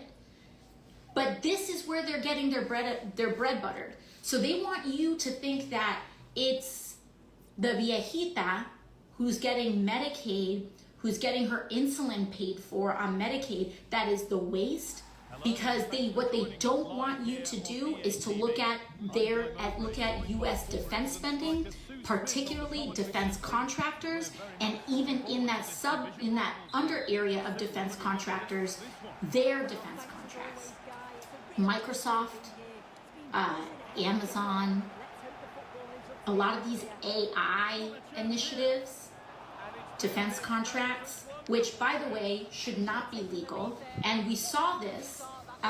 We saw some of the early use of AI being used in war, which in a way should absolutely be illegal. Robots make mistakes, and if you accidentally bomb a building or just bomb a building indiscriminately without proper human oversight, which by the way we saw initially tested on Palestinians in Gaza, but that's not going to stop there. If you allow that to continue, it can continue.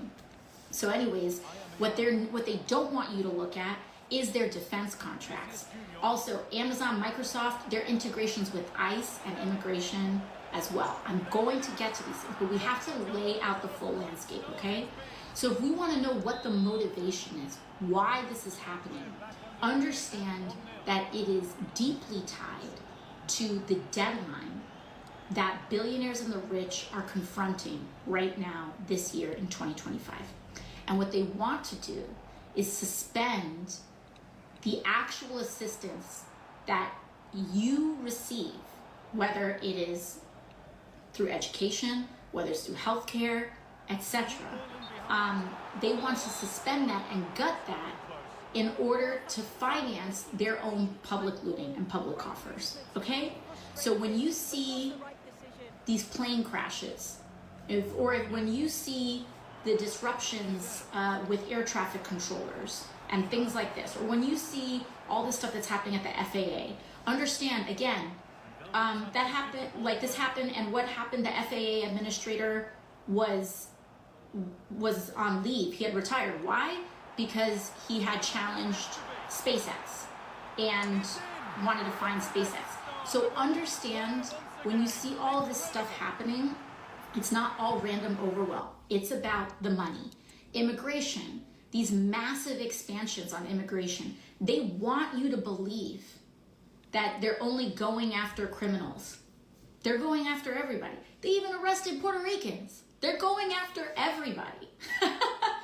And like, understand that this is how indiscriminate they are being. And they are doing this because also, you know who finances a lot of Republican campaigns? The private prison industry. They know that they actually can't deport all of these people at once in one go. And what do when you grab someone off the street but you can't deport them for a long time? You build private prison camps. And this is all, we already saw them start to do that. And this is, especially with passage of certain legislation, this is what it's set to do. Okay? So understand the central motivations here.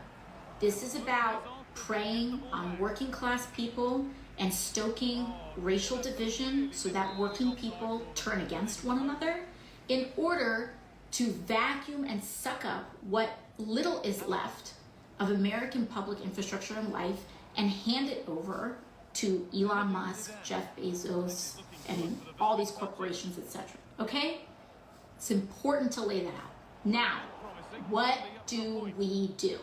Okay? What do we do about it? There are just like, okay? I know y'all are gonna, I can already hear, but just lock in for a second. Just like these problems can seem comprehensive and also overwhelming and complex, understand that we outnumber them. We outnumber them, okay? The people outnumber the 1%. The people, and not even just, and it's not just about 1% and 99, it's not just about that too. Also, everyday people of all sorts of income brackets also overwhelm the number of the corrupt, okay? Understand our strategic advantages in this moment. We outnumber them. Do not forget that. We outnumber them so dramatically that they have to try to control media and communication channels and apps, etc., because they want to and need to invoke docility, passivity in the masses in order for them to get away with what they're doing. Even before this most recent movie season, I would always make the comparison to The Wizard of Oz. But so like, it's not just a wicked thing, okay? Understand that authoritarians are kind of like the wizard in The Wizard of Oz. They rely not on their actual power. They rely on their perceived power. So, principle number one in what you can do is that when one of these things comes to your backyard, when it actually, like when it comes to you, and I will give examples, but when it comes to you, when it does, you can resist. And what that happens over millions of people is that you generate enough friction that they cannot go as fast as they want to go, okay? So I'm going to give you some examples that have already been working. Let's start with immigration and ICE. When people say, what can we do? You can do the things that apply to you. In my community, we are a heavily immigrant community. And so ICE raids deeply affect and disrupt our community. And the prospect of ICE raids deeply disrupt and threaten our community. So, number one, if you live in a community with a lot of immigrants, know your rights. That's one tangible thing you can do that I want you to do. And I'm going to go through what that means. And that means know your rights if you are a US citizen as well. Okay? Here's one way that we're going to create some friction in this system. Okay? Tom Homan, who's directing a lot of these ICE operations nationally, etc. He went on TV practically crying. This dude was whining his ass off because ICE went into the city of Chicago, and Chicago had prepared for them. Community organizers, activists, and their mayor and local elected officials who were solid on this issue, they educated the city on their legal rights. Because what ICE tries to do is that they rely on people not knowing their rights in order to enter buildings, in order to search workplaces, etc. So when you know your rights, you are able to tell them no, and they do walk away. So you need to know your rights. If ICE comes to you as an American citizen, still assert your rights. Because what you can do is protect people around you, and also make sure that you are slowing down this system. The slower they operate, the less they can break. You hear me? This is why this is strategically important. The slower they operate, the less they can break. And so, know your rights. If ICE comes to your workplace, if ICE comes to your door, you do not have to open the door. You ask them for a judicial warrant, not an administrative warrant. ICE very often tries to show you some official looking paper in order to intimidate people and to let them in. Again, remember, they rely on the perception of power. No. You don't just get some paper and let them in.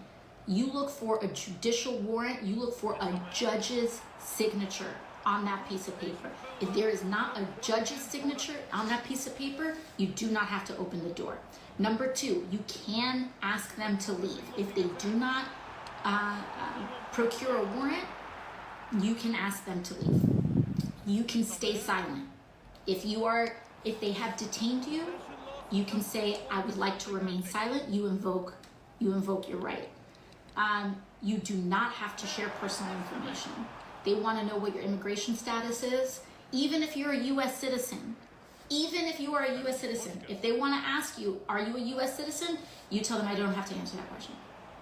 You tell them, I do not have to answer that question. You do not have to. They ask you where you were born, I don't have to answer that question. They ask for your immigration status, I do not have to answer your question. They do not, unless you are being officially detained, if they have a judicial warrant.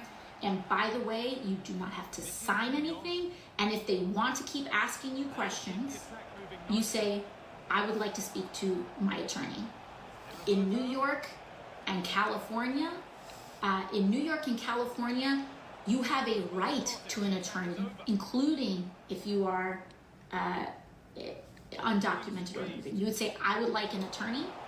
Or if you are outside of the states of New York or California, you can say, I would like to speak to an attorney. And you can get your own attorney.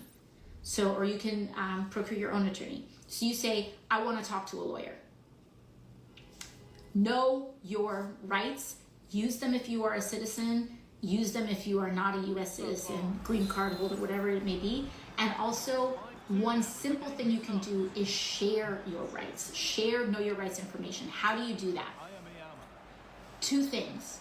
You can go to my Rep AOC account if you want, and there's a slide with know your rights. If you want to go grassroots style, you can use mine. They're ACLU, a bunch of people have them. Print them out, hand them out. Hand them out to people. Or if you sign, again, this is like not a plug. You can Google this in lots of places, but one thing that we're presently working on is that if you're on my newsletter or if you sign on to my newsletter, we are working on printable PDFs that we're going to soon email out to our whole newsletter list so that you can print it out. You can tape it up in storefronts. You can drop palm cards in small businesses. If you are local to New York City, we are going to be having kind of volunteer events where we're gonna go bodega by bodega, drop in palm cards so that people can know their rights. And the slower they go, the less they can break, okay? That's one example. Number two, in some of these federal purges, with what they're trying to do, they wanna send you a little letter saying, oh, we're gonna offer you a buyout. Don't take it. Don't take it. Don't take the buyout. You have about 3 days, like all those federal workers that got that got those notices. And of course, you know, these decisions are personal. The decisions are ultimately up to you. But my opinion is that this is a bunch of BS. And what they want everyone to do is to comply in advance. Do not comply in advance. Make them make you. Make them make you. And make them, if they're committing crimes, make them make you. Because we are going to win. I want you to understand right now, we're gonna go through an ugly, ugly period. But move in the faith that we are going to win, okay? It is, nobody knows what is gonna happen between now and then, but winning and prevailing is a decision. It is a choice. It's not, oh, what's going to happen? I don't know what's going to happen. It's, what am I gonna dedicate myself to? And so it can be actions small, it can be actions large. I'm giving you a small action, a tiny action. If you are exhausted and you don't have any energy at all, the one thing I want you to do is to look up your rights, for you to know your rights in case I shows up to your workplace. Just Google it, understand it, practice it, go on Rep AOC. If you have no energy at all, just do that, just Google your rights. If you've got some energy, if you're itching to mobilize and you're in a community like mine, pick up some palm cards or print out some stuff on your own and take it to a local bodega and say, hey, can I post this up, okay? That's level 2, right? There are actions you could take at every level. If you wanna do even more, there are community organizations that you can engage in. We need to be little grains of sand in the large gears of this machine. And so please do not fall for the illusion or the lie that any action is too small. There is no action too small. In fact, because there are so many of us, when millions of people do tiny things, we can disrupt these systems, okay? So those are 2 key things. Now, let's level up. Let's zoom out a little bit in terms of what else we can do. Well, Donald Trump did something very interesting. In case, in order for us to understand the political landscape, Republicans didn't just win the White House, as we know. Republicans also won majorities in the Senate and majorities in the House. And what is happening right now is that Republicans are rolling over. People are saying, where's Congress? Where's Congress? Congress, I'll get to Democrats in another section here. But Congress itself, the reason Congress as an institution is not doing anything is because Republicans hold the keys to both the House and the Senate. So if the House is going to do something, you need the Republican speaker to make the choice to do it. In the Senate, if the Senate is going to do something, the Senate has a Republican majority that holds the keys to that as well. So there are 2 strategies that we have in terms of the Senate and in terms of the House. I'm going to start with the House. The House has 435 members, but the Republicans won the majority, but that majority is very, very slim right now. I think it's about 4. I believe it's a majority of about 4. Even with 4 Republicans making the difference between a Democratic House and a Republican majority House, Donald Trump still decided to appoint several of them to his administration which has dramatically reduced temporarily the Republican voting majority in the House. Those people that he appointed are tried to appoint Matt Gaetz, but Matt Gaetz resigned when he was named, when Donald Trump was going to appoint him, and then the Senate blocked it. But still, there's a vacancy in Matt Gaetz' seat, there's a vacancy in Representative Waltz's seat, and there's a vacancy here in New York with Elise Stefanik's seat. Two of those seats, Waltz and Gaetz, are in the state of Florida, and they are strolling their way to a special election. Now, that special election, I believe, is happening on April 1st in the state of Florida. We need to have a show of elevated numbers. We should have a show of elevated numbers in those two special elections. Now, people are going to say, oh, she's sending you on a wild goose chase. These are strongly Republican districts, but Washington and decision makers often look at the margins of these results to try to glean how people are feeling in this time. And first and foremost, the level of breakneck speed and not just speed, the level of just breaking that this administration and that Elon Musk is doing right now does have the power to transcend party. It does have the power to transcend party. And if a historically 30 plus Republican seat, if a seat that normally goes to Republicans by 20 points or 30 points, then goes to Republic, even if they still win, but if it goes down to 10 points, they know that they are in deep trouble. Why does that matter?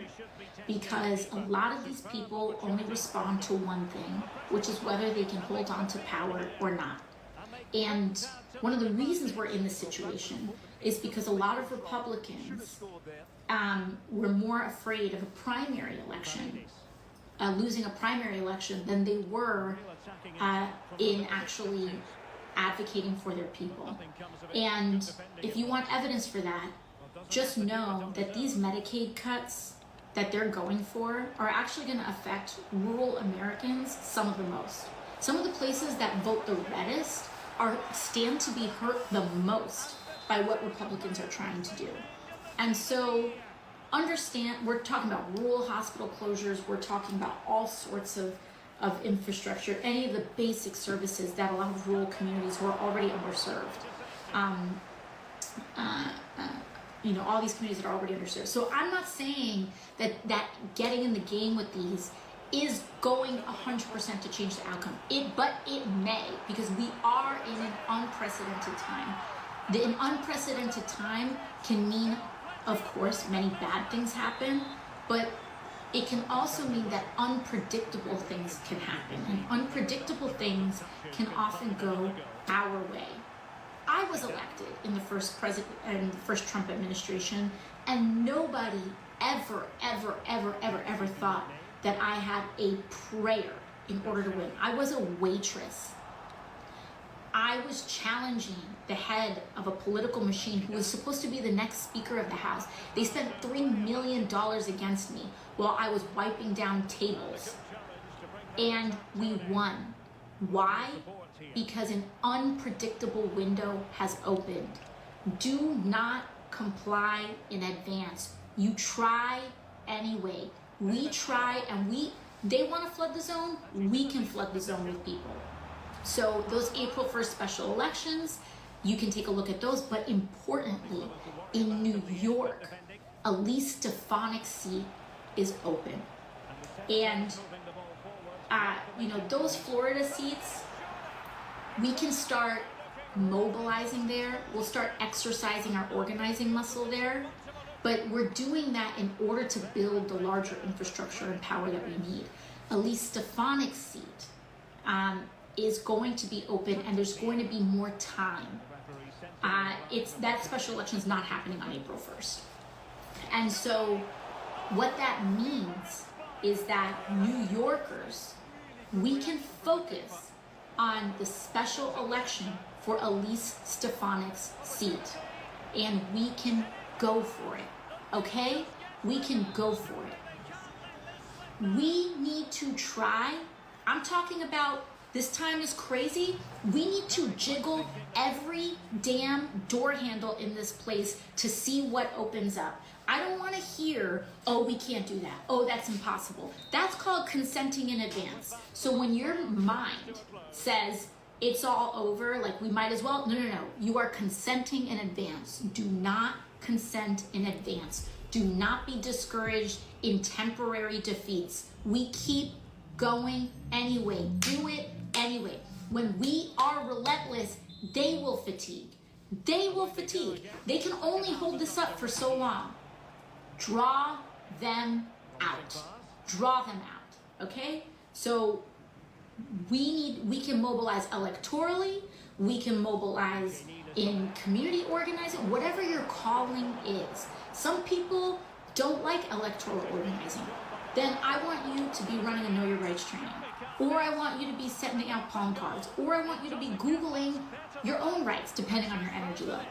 But electorally, we need to go get them, okay? These special elections are opportunities. And I'm not just talking about federally. It is time for us to kick up state legislatures, okay? Iowa just had a special election. That district was supposed to be Republican plus 20-something, and they lost it. They lost it. This was supposed to be a community. It went 20 or 30, it went double digits to Trump. They lost the special. Do not say things are impossible in this time, okay? We jiggle in this house. We jiggle every door handle to find an opportunity. You gotta try 100 times sometimes to make one work. It's worth it. It's worth it. All right? So that's one. Now, what are Democrats do? So those are some things on what you can do. Now, let's talk about what are Democrats doing. Democrats. As many of you know, my relationship with the Democratic Party is, let's call it an interesting one, right? I came in, for people who may not know, I came in to office not just by beating a Republican. I came into office by taking on the Democratic establishment and taking on a very entrenched political machine in New York City, and defeated a lot of that in order to get it elected to office. And so I say this because I am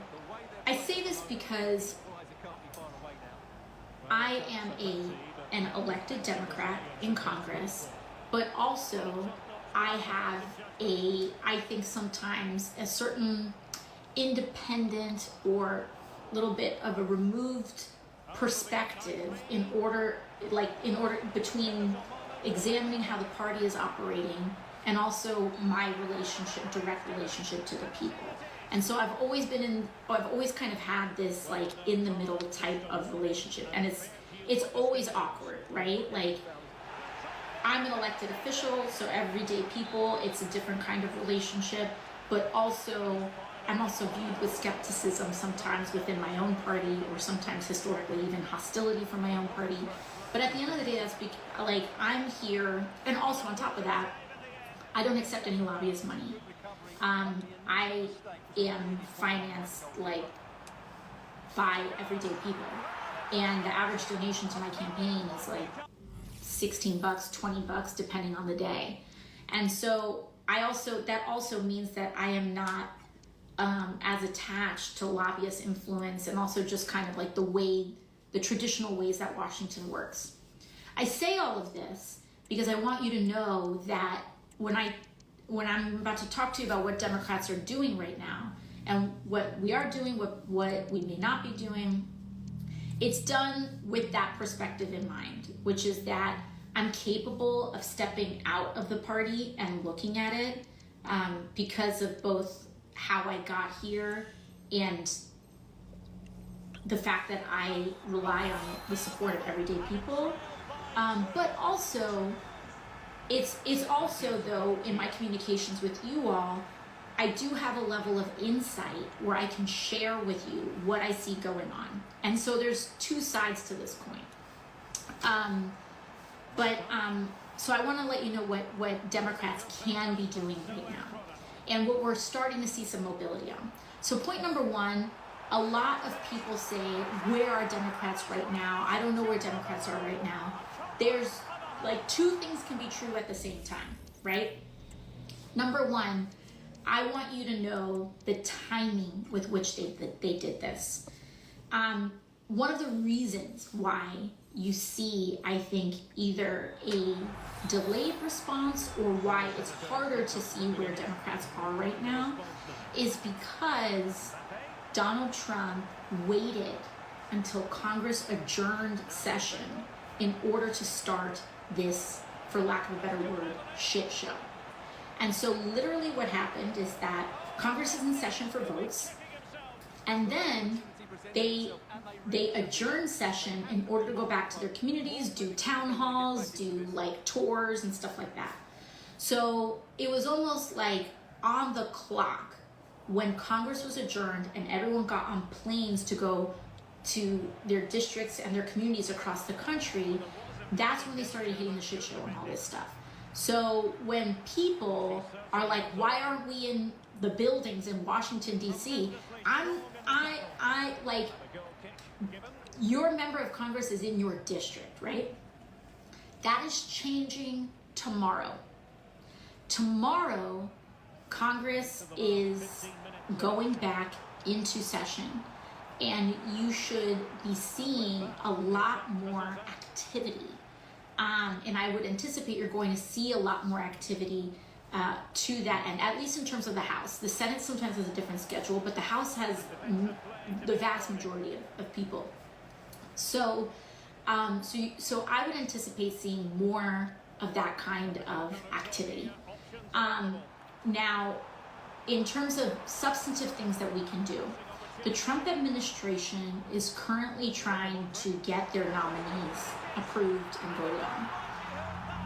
No Democrat should be voting to advance Trump's nominees while all of this stuff is going on.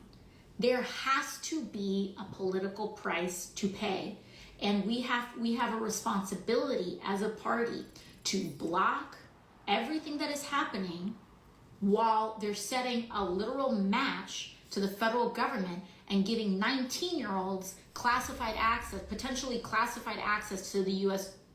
Treasury Department. So we need to start blocking every single procedural advancement on the Senate side in order to do that. And we need to be a pain in the ass.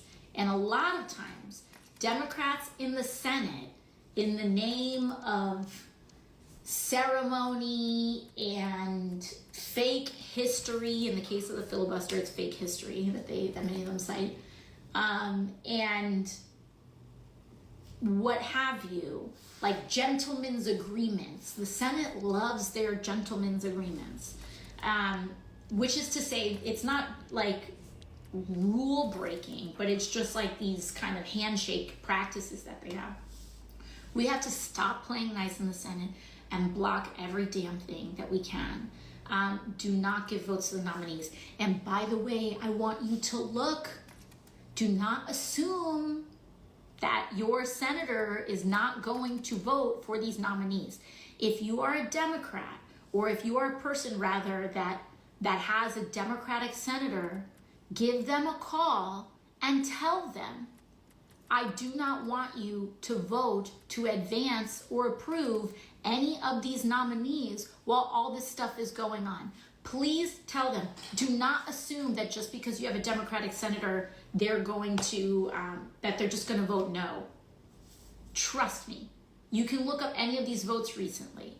Even at the Defense Department, the nominee Hesketh, you should even see some of this questioning. from you know, people coming forward about not just sexual harassment and with accounts of this, accounts of drunkenness on the job, all of this stuff, you still had a Democrat who voted for him. So do not assume that just because you have a Democratic senator that they're gonna vote no. Like, even with some of the most unqualified people, you call them and you tell them, I want you to vote no. I want you to block these appointees until, like, while all this stuff is happening, okay? Use our leverage. Make them fight for every single step. The slower they go, the less they can break, okay? We're bringing things down. Now, in terms of the House, what are some of the things that we are doing that can be done? Earlier today, the leader in the House of House Democrats, how do I say this? The leader of Democrats in the House is a gentleman from Brooklyn known as Hakeem Jeffries. He is the House Minority Leader, the House Democrats leader. He sent out a message, a list today with 10 central objectives in terms of things that they're doing. And it's important to recognize what we can do and what we cannot do today.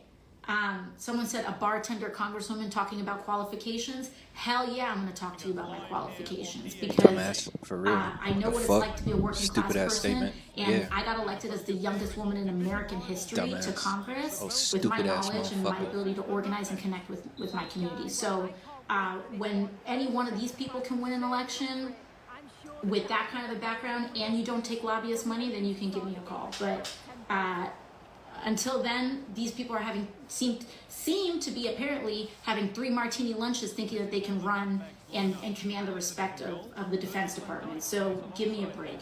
Anyways, back to regularly scheduled programming. The leader of House Democrats is Hakeem Jeffries. He sent out a kind of a bulletin today with 10 objectives. Now, remember that theme that I brought up earlier today, divide and conquer. So we're not going to get overwhelmed. We are going to educate ourselves on who is in charge of what, okay? So one thing that we expect to see, and that we expect to see is that House Democrats and legislation is going to be advanced this week to implement mechanisms to help block some of this infiltration that we're having at the U.S. Treasury Department. Also today, as a preview, there were some Democrats that are the heads, the Democratic chair, or not chairs, but what is known as the number 2 ranking members. So just so you know, in the House, the reason why who has majority control of the House matters is because the party with majority control also controls all the committees. So it's not just that you have more votes, it's that Republicans will control all the legislation that comes to the floor. Republicans control all of this stuff. So people are saying, oh, Dems will not pass stop. Please understand, again, do not consent in advance. When Republicans have a majority that is this big right now, about 2 people, those 2 people that need to win re-election really, really care about being re-elected, okay? So if we put pressure on, I can name one of them right now in the state of New York. We have Mike Lawler in Westchester County. This is a district that was won by Joe Biden. This was a district that was carried. There are Republican House members that are in districts that Joe Biden carried in 2020. These are districts with enough Democrats in them and enough people who vote Democrat in them that they can be unseated, okay? Those people do care about what you think and how pissed off you are. So if you can get You don't need to get 100 Republicans to do something. You can put enough pressure on 4 or 5. And again, this issue is not about Democrats or Republicans. This is about our country, y'all. Like, this is not, listen, I have ideas that, and I have principles that I feel very strongly about. Yeah, I believe every American should be guaranteed health care in this country. Sue me, okay? Like, oh wow, I believe that people should have a living wage. Oh no, you know, fine. Like, recoil in horror at my big crazy ideas that people should be alive and cared for in this country, fine. But this is not that. This is basic, keep the lights on, follow the law type stuff. And these are things that Republicans can lose elections over. And if we start sending the message that they can do that starting now, then we can start getting some traction and some momentum. Because if you think government is like a George Foreman grill and you can just set it and forget it, I regret to inform you that that is not how participatory democracy works. So we gotta lock in and we gotta start getting people quaking in their electoral boots, okay? And so we have to start doing Westchester County. If you're in Westchester County, if you're in Rockland County, if you're out here, I'm gonna need you to start making some phone calls saying, what are you doing about this, okay? To your representative. If you have a Republican representative, you should be making a phone call. Oh, they don't listen, it doesn't matter. Don't consent in advance. Don't consent in advance. This is how it works. Oh, they don't listen, they don't pick up the phone, they don't care, they're gonna vote the other way anyway.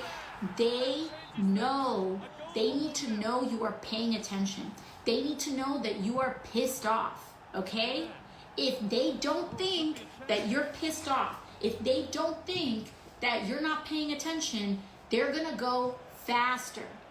Even if your call makes them think twice, it is effective. And I will tell you, listen, I have sat on the steps of the Capitol when there have been people protesting and yelling at members as they walk in. And the thing that members do is that they ignore them and they keep walking and they act like their ears are full of cement and that they can't hear.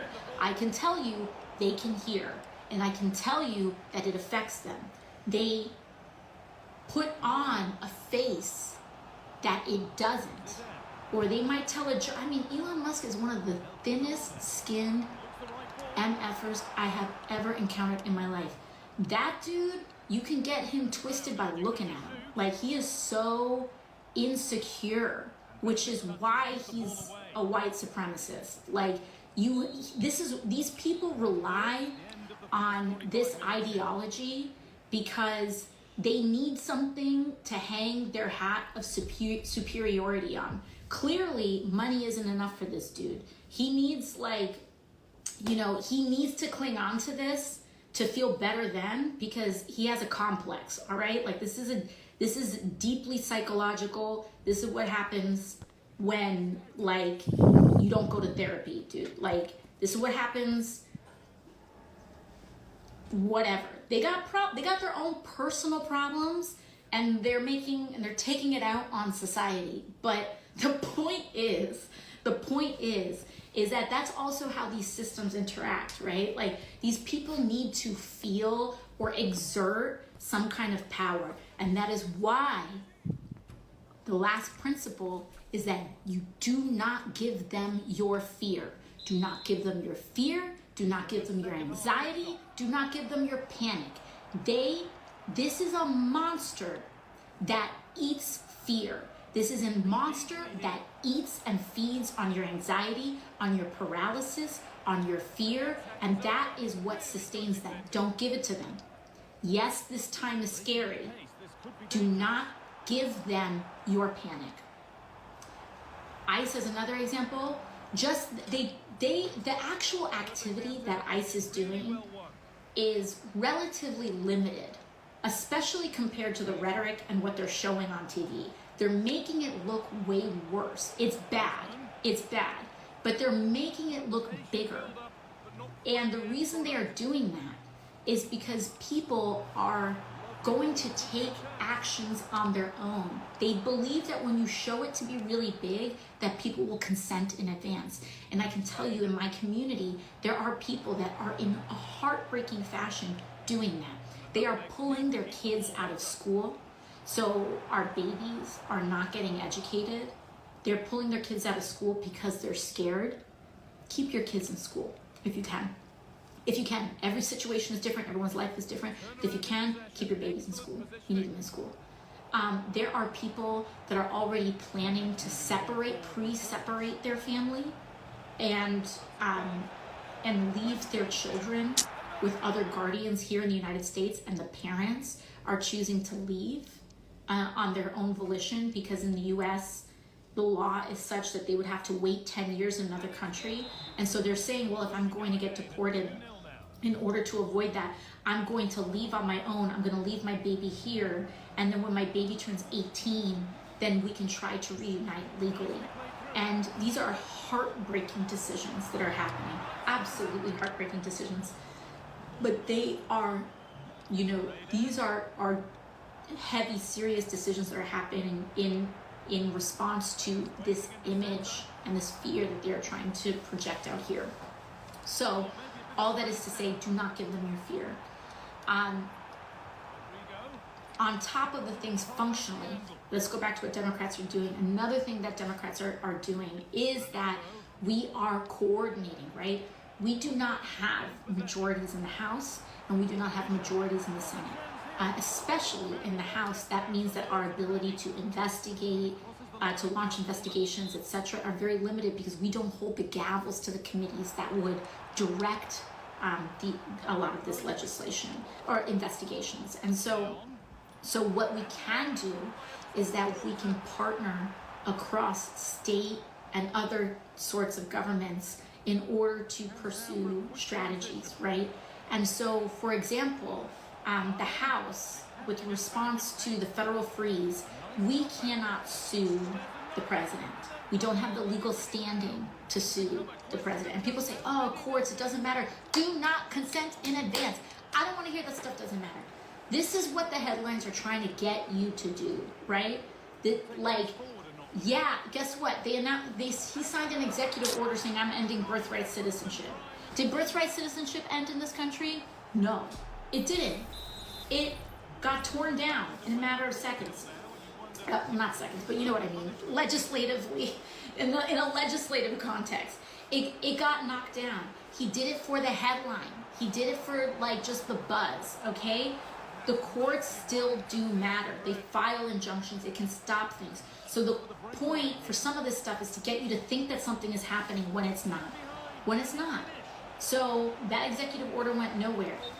There are 20 lawsuits 20 different lawsuits in response to these executive orders that Trump announced that are working their way, and they're heading to court. And if you run an organization and you got a letter from the federal government saying you need to do this, that, and the other to comply with those executive orders, keep an eye on those lawsuits and make sure that these things can happen, and make sure that, again, to slow down is to stop their damage. Now, all of that, we also have the heads of the Democratic heads of the major committees that are being affected, the Judiciary Committee, Appropriations, Oversight, Budget, are going to be providing individual updates. So if you're asking, what about USAID? Well, we will talk about USAID, but what is happening about USAID? I want you to think about the Democratic head of what is known as HVAC, the House Foreign Affairs Committee. That's Gregory Meeks, also a New Yorker. As well as not just him, but just look up the Democrats who are on the House Foreign Affairs Committee. And if you look at those folks, they will tell you what we are doing on each individual issue. Judiciary, appropriations and budget, when it comes to the money stuff, there is stuff that's going on, okay? So we have 20 different lawsuits in court. Many of those people went to these buildings today. They went to those buildings today. People are saying, I want Democrats to show up at buildings. Democrats showed up at buildings today. You can look it up. Gregory Meeks, Jamie Raskin, Ilhan Omar, they were there, okay? And when House comes back into session tomorrow, I would anticipate you seeing a lot more physical kind of activity going on as well. So one of the important things to do is that I want you to get familiar with who's on the committees in Congress, and I want you to familiarize yourself. Like, level 1 is like, call your congressman. Level 2 is know what committee your congressman's on, or congresswoman, sorry, member of Congress, or any person, any gender. Like, y'all know what I mean. You're a member of Congress. And once we start being able to map these things out, again, having knowledge of these things is incredibly important in navigating and making the decisions we need on how to expend our energy. So we are starting there. But I know that this was a lot. I know I dumped a lot for you. And again, your assignments are... I'll be right back. To call your senator. I know, to call your if you have a Democratic senator, call your Democratic senator. Call your senator, period. But there is no person that should say, oh, my senator is so-and-so, they don't need my call. Call your senator and tell them you don't want them approving Trump's cabinet picks while all this chaos is going on. Pump the brakes. Number 2, if you don't want to call your senator, I want you to look up, print out some Know Your Rights cards, and I want me and my team, we were out there, and my team was out there on Roosevelt Avenue, and we were taping Know Your Rights cards to food carts, to businesses. We were putting them in bodegas. Do that. Tape it up. If you don't even want to do that, if you're too tired, just look up your own rights. Go on my Instagram page, or go sign up for my newsletter in here, because we're going to be sending out printable PDFs for everybody in, shortly, and you can keep an eye out for that. And if you have a Republican member near you, I would like you to volunteer, to start volunteering now. Make the commitment now to help win the nearest swing seat to you. And not just winning the seat, not just an election, but being consistently engaged, calling them, seeing them, engaging them. What do you do about it? What do you feel about it? And put them on the record. Make them answer for what is going on. I'm telling you, it matters. We are in the Wizard of Oz. They want you to think that it's this big green floating head that is too big to confront, when they are little men with little fragile, or rather big, fragile egos. And their feelings are easily hurt, and they are also easily shaken, and they overcompensate by saying, oh, we're gonna, whatever, with shows of force or mocking people, or, this is the thing, this is why they punch down. Elon punches down because he can't punch across. And then he wants to make, these people want you to think that, that the lady selling churros on the corner is part of a mass conspiracy. No, dude. It's the big corporations. They're trying to distract you from what they're doing.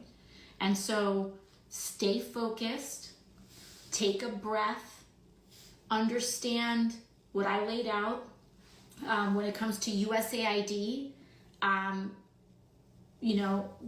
There's also going to be actions on there as well. We are seeing Marco Rubio did the opening silo. We can use the Senate votes as leverage to halt what is happening at USAID. And I would anticipate, because they got up to all this, they waited until Congress flew out for the week. in order to start all this nonsense. And when everyone is flying back tomorrow, you can anticipate a lot more activity. And so I think that I've given you all enough. Understand that your everyday small actions matter. They matter. Letting someone know that they're safe with you matters. Showing up matters. Asking someone that you know if they know their rights matters.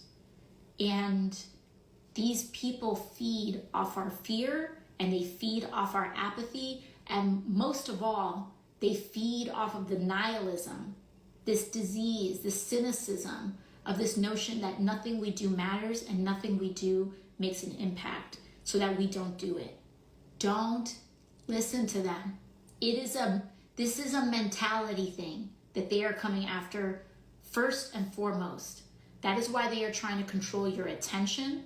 They are trying to control your attitudes and beliefs, and they are trying to control your emotional state, right? They want you consumed with and paying attention to their narrative and headline. They want to make sure that that you feel overwhelmed. They want you to feel like nothing matters so that you don't try, because if you do try, there are times where you will win. So they don't want you to try at all. Try, okay? And again, they want you in a state, they want to control your emotions because they want you in a state of paralysis. They want you in a state of not doing anything so that they can just drive on flat road. Because again, these people are little, they are weak. They are also taking the helm of very powerful things. Two things are possible at once, right? But understand that as humans, as human beings, we outnumber them. Do not give up the strategic advantage of our numbers, okay? The small acts matter. They matter. And do what you can. Do what you can, and do not submit to the belief, and do what you can and know that what you can do is enough, okay? I've shared a bunch on this live. I've given you some perspective. I'm sure there's so much going on that there are things that I may not have addressed. For that, I apologize. We will come back to it. I will be back. We will be chatting a lot over the next couple of years, okay? So there you have it. Love y'all. Mwah, mwah, mwah. Bye-bye.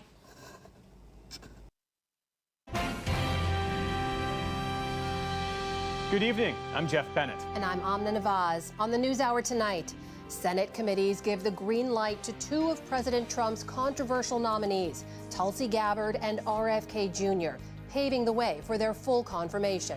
Israeli Prime Minister Benjamin Netanyahu visits the White House to discuss the tenuous ceasefire in Gaza. We speak with the niece of a hostage who was released as part of the deal. And amid efforts to curtail birthright citizenship, one family story demonstrates the history and legacy of that constitutional right.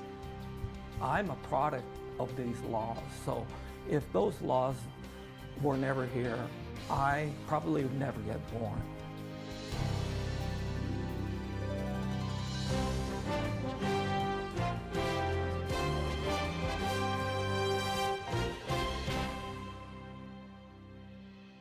Major funding for the PBS NewsHour has been provided by Cunard is a proud supporter of public television. On a voyage with Cunard, the world awaits. A world of flavor, diverse destinations, and immersive experiences. A world of leisure and British style. All with Cunard's White Star service.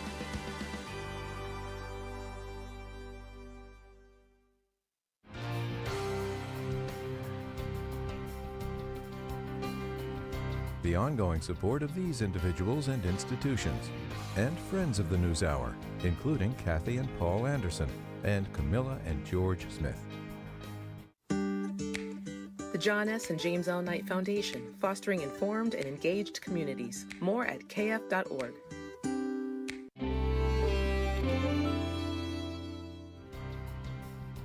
And with the ongoing support of these individuals and institutions.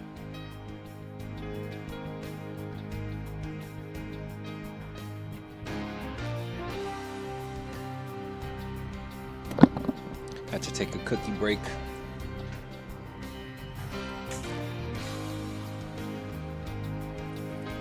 Just team after team of like just freaking super teams, bro. Everybody has freaking Ronaldo by the everybody Corporation has for fucking Public Broadcasting, Vinny, like, what and the by hell? contributions to your PBS station from viewers like you. Whatever. What else Thank do I you. got to do for this objective, bro?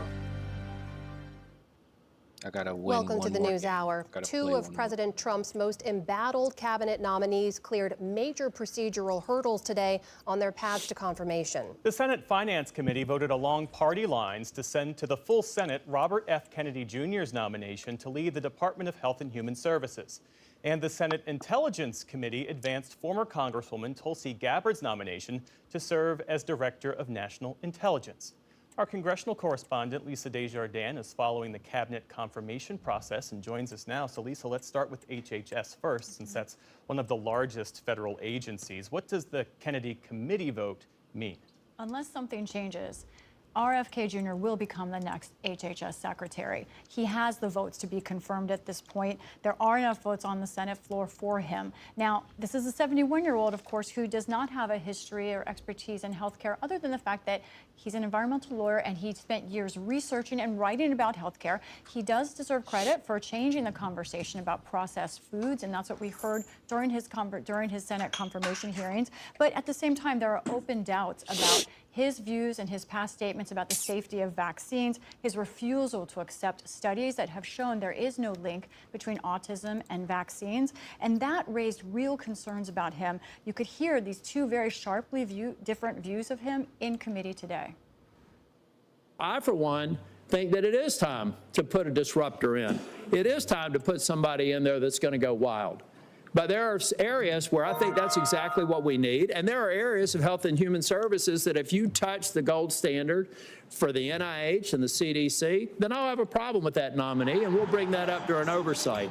Mr. Kennedy appears more obsessed in chasing conspiracy theories than chasing solutions to lower health care costs for working families in Georgia and to make sure that we are protected. The last thing we need is a dilettante dabbling in conspiracy theories at HHS.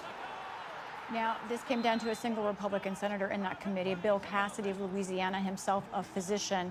Now, he had expressed real concern during committee hearings about the vaccine views of Kennedy. Today, he did vote yes, and he said because Kennedy agreed to certain things. This is highly unusual. Cassidy said on the Senate floor that Kennedy agreed that he will make no changes to the vaccine recommendations from HHS and that he would seek congressional approval for any major policy changes by HHS. And get this, that Kennedy and Cassidy would meet regularly multiple times a month. Now, the thing here is whatever agreement Kennedy has made, everyone knows, and Kennedy himself has said, President Trump calls the shots here. Now, today, President Trump put a message on Truth Social in this regard about Kennedy's nomination, and he raised concerns about autism, which of course many Americans share, but raising this today has led some critics to believe he is opening the door to more vaccine skepticism.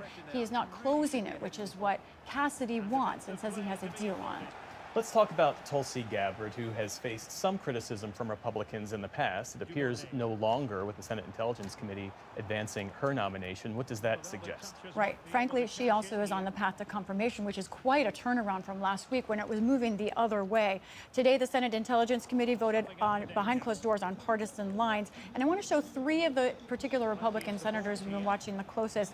These three raised doubts about her at different points, especially about her refusal to call Edward Edward Snowden a traitor. I spoke to Senator Collins. She said she likes that Gabbard will reform the agency. Senator Langford there in the middle, I talked with him as well. He said in talking with her, he was reassured that she will protect classified programs he cares about, including warrantless wiretaps. But, you know, Democrats say these Republicans are swallowing their own concerns across the board. Yes, these are non-status quo nominees. That's what Trump ran on. But they say this is something else. And Democrats are just laying down and doing what Trump tells them. I know you're also tracking the news involving the FBI. Bring us up to speed. Right. There's a lot to talk about there. First, we expect another confirmation. That's Pam Bondi for Attorney General.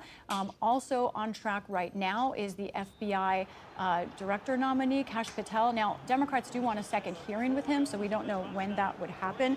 But it's important that this is one of the fastest paces we've ever seen of nominees being approved. Real quick to look at where we're at right now. So far, when you look at all of the nominees moving through for the cabinet level positions, 10 of them, about half, have been approved.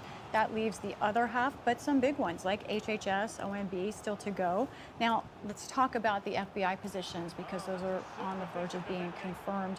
Now, today was the deadline by Department of Justice asking for the names of every FBI officer who worked on the January 6th prosecutions and also the Mar-a-Lago classified document prosecutions, Trump prosecutions. January 6th, the largest prosecution in DOJ history. That's thousands of agents. Today, there are 2 lawsuits filed by FBI agents in different forms seeking to block this, saying this was punitive, is dangerous. They're worried about the outing of these FBI agents' names because, remember, those January 6th offenders were found guilty, some of them, of violence against officers. And these FBI officers are worried that that could come back at them. They're also worried about losing their jobs. So this is very serious business happening, even without people confirmed yet to head these agencies. Indeed. Lisa Desjardins, thanks so much. As the rest of President Trump's appointees move through the confirmation process, he's also pushing his agenda on tariffs and immigration. Today, the Chinese response to President Trump's sweeping tariffs, counter tariffs on certain American imports, plus an antitrust investigation into Google. White House Press Secretary Caroline Leavitt told reporters this morning that Trump would have a call with Chinese President Xi Jinping soon. The U.S. president has framed his actions as fighting the flow of illegal drugs. He is not going to allow China to continue to source and distribute deadly fentanyl into our country. That was the reason for this tariff. It was a retaliatory tariff on China for the last 4 years of their unprecedented distribution of fentanyl into our nation's borders. Just minutes after President Trump's 10% tariff on all imports went into effect this morning, China responded with a 15% tariff on coal and liquefied natural gas, plus 10% on crude oil, agricultural machinery, and certain cars. Trump's initial tariffs included Mexico and Canada, but both of those leaders made deals to delay a potential trade war. If Trump's tariffs in all 3 countries were in effect, economists say inflation in the U.S. could increase by 0.4 percentage points and cost the average household $1,000 to $1,200 in annual purchasing power. They deserve a lot of support. In Costa Rica today, after leaving El Salvador, Secretary of State Marco Rubio said the administration would consider an offer from El Salvador to accept deportees from the U.S. of any nationality, including convicted criminals who are American citizens. Obviously, we'll have to study it on our end. There are obviously legalities involved. We have a constitution. We have all sorts of things. But it's a very generous offer. No one's ever made an offer like that. El Salvador's President Nayib Bukele confirmed the deal online, saying the U.S. would pay a fee and calling it an opportunity for America to, quote, outsource part of its prison system. Legally, the U.S. government cannot deport American citizens. It's not clear how this exchange would work or hold up to legal challenges. Bukele, using emergency powers, has led a brutal crackdown on criminal gangs in El Salvador, building one of the largest prisons in Latin America to house many of the 80,000 people swept up in arrests. The U.S. State Department has described the overcrowded prisons there as harsh and dangerous. In the Oval Office today, President Trump said he would send Americans to prisons abroad in a heartbeat if he can do it legally. We could get these animals out of our country and put them in a different country under the supervision of somebody that made a relatively small fee to maintain these people. Because you know what? These are criminals. You call them hardened criminals. We don't want these people in our country either. All this comes with news from the White House about another infamous prison system. And I can also confirm that today, the first flights from the United States to Guantanamo Bay with illegal migrants are underway. President Trump has ordered the naval base on Cuba to expand detention space for up to 30,000 deportees, and the Pentagon began moving additional troops there over the weekend. In other Pentagon news, President Trump announced former congressional candidate Sean Parnell as the Defense Department's new spokesperson. Parnell is a veteran who Trump endorsed during his 2021 Senate run in Pennsylvania. Parnell dropped out of that race after his ex-wife testified in court that he violently abused her and their children. Parnell denies the allegations. And another Trump appointee making headlines today at the State Department.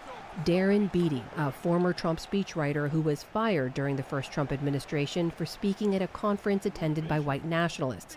As recently as October, Beattie posted online that, quote, competent white men must be in charge if you want things to work, and has spread false conspiracies about the January 6th U.S. Capitol riot.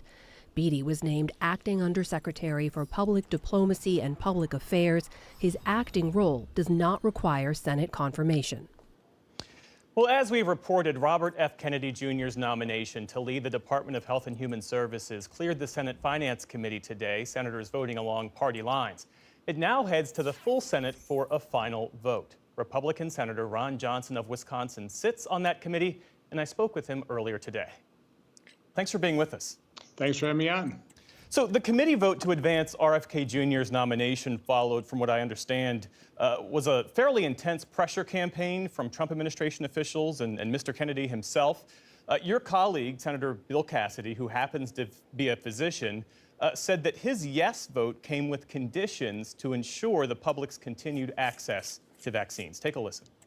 To this end, Mr. Kennedy and the administration committed that he and I would have an unprecedentedly close collaborative working relationship if he is confirmed. We will meet or speak multiple times a month. This collaboration will allow us to work well together and therefore to be more effective. So that raises the question, if securing confirmation demands such unprecedented concessions, is RFK Jr. truly the right choice to begin with?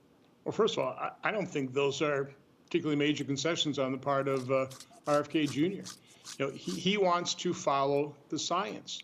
You know, he is not anti-vax. I'm certainly not anti-vax. We want to make sure that you know, the vaccines that are on the childhood schedule are as safe as possible, recognizing that nothing is 100% safe, and that they're effective. You know, certainly we want to prevent childhood disease to the extent we can, but we also have to have an open mind. I mean, the reality is there are vaccine injuries. They acknowledged that fact when they passed the Childhood Vaccine Safety Act back in 1986. Vaccine injuries are just unavoidable. It happens. We need to take care of those individuals, which is why we set up a compensation fund. It's completely indisputable that the COVID injection caused injuries. So again, all these things had to be explored. People have to have an open mind on it, but you know, nobody wants to take anybody's vaccine away, because vaccines are miracles if they can prevent disease without causing too much undue harm. What actual ability would the Senate have to oversee or rein in HHS, if that's what's needed, beyond what has been done in the past?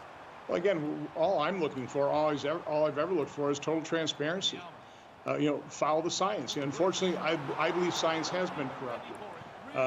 You've had capture of our federal agencies by corporate interests, whether it's big pharma or big food processing or big agriculture. I think that's also pretty much indisputable.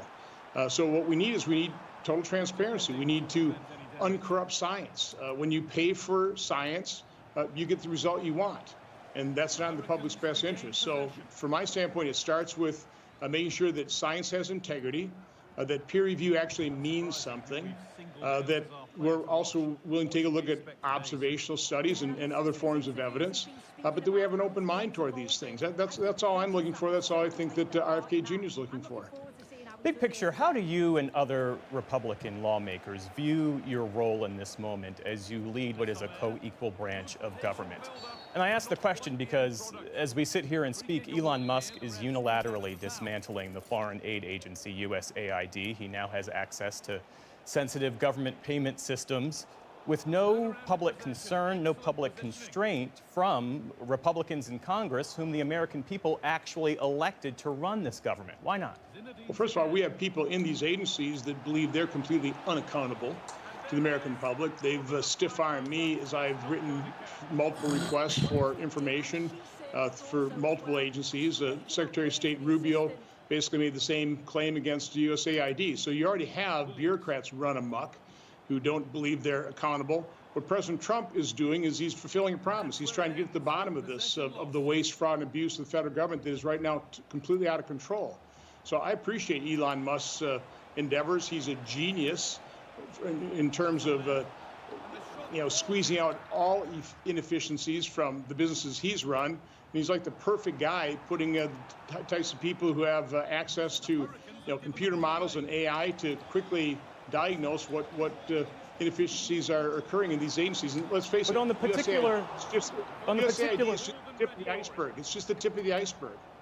But if there's a debate about USAID's mission or funding, why not have that debate? There is a process for that, a legal process to have that debate. We'll have that debate. First, we need the information, and you can't get the information when you have these bureaucrats who are protecting the information and not turning it over to Congress or over to the elected president. It's undeniable that you had bureaucrats in the first Trump term that undermined and sabotaged his administration. He's trying not to let that happen again. I applaud his swift and decisive actions.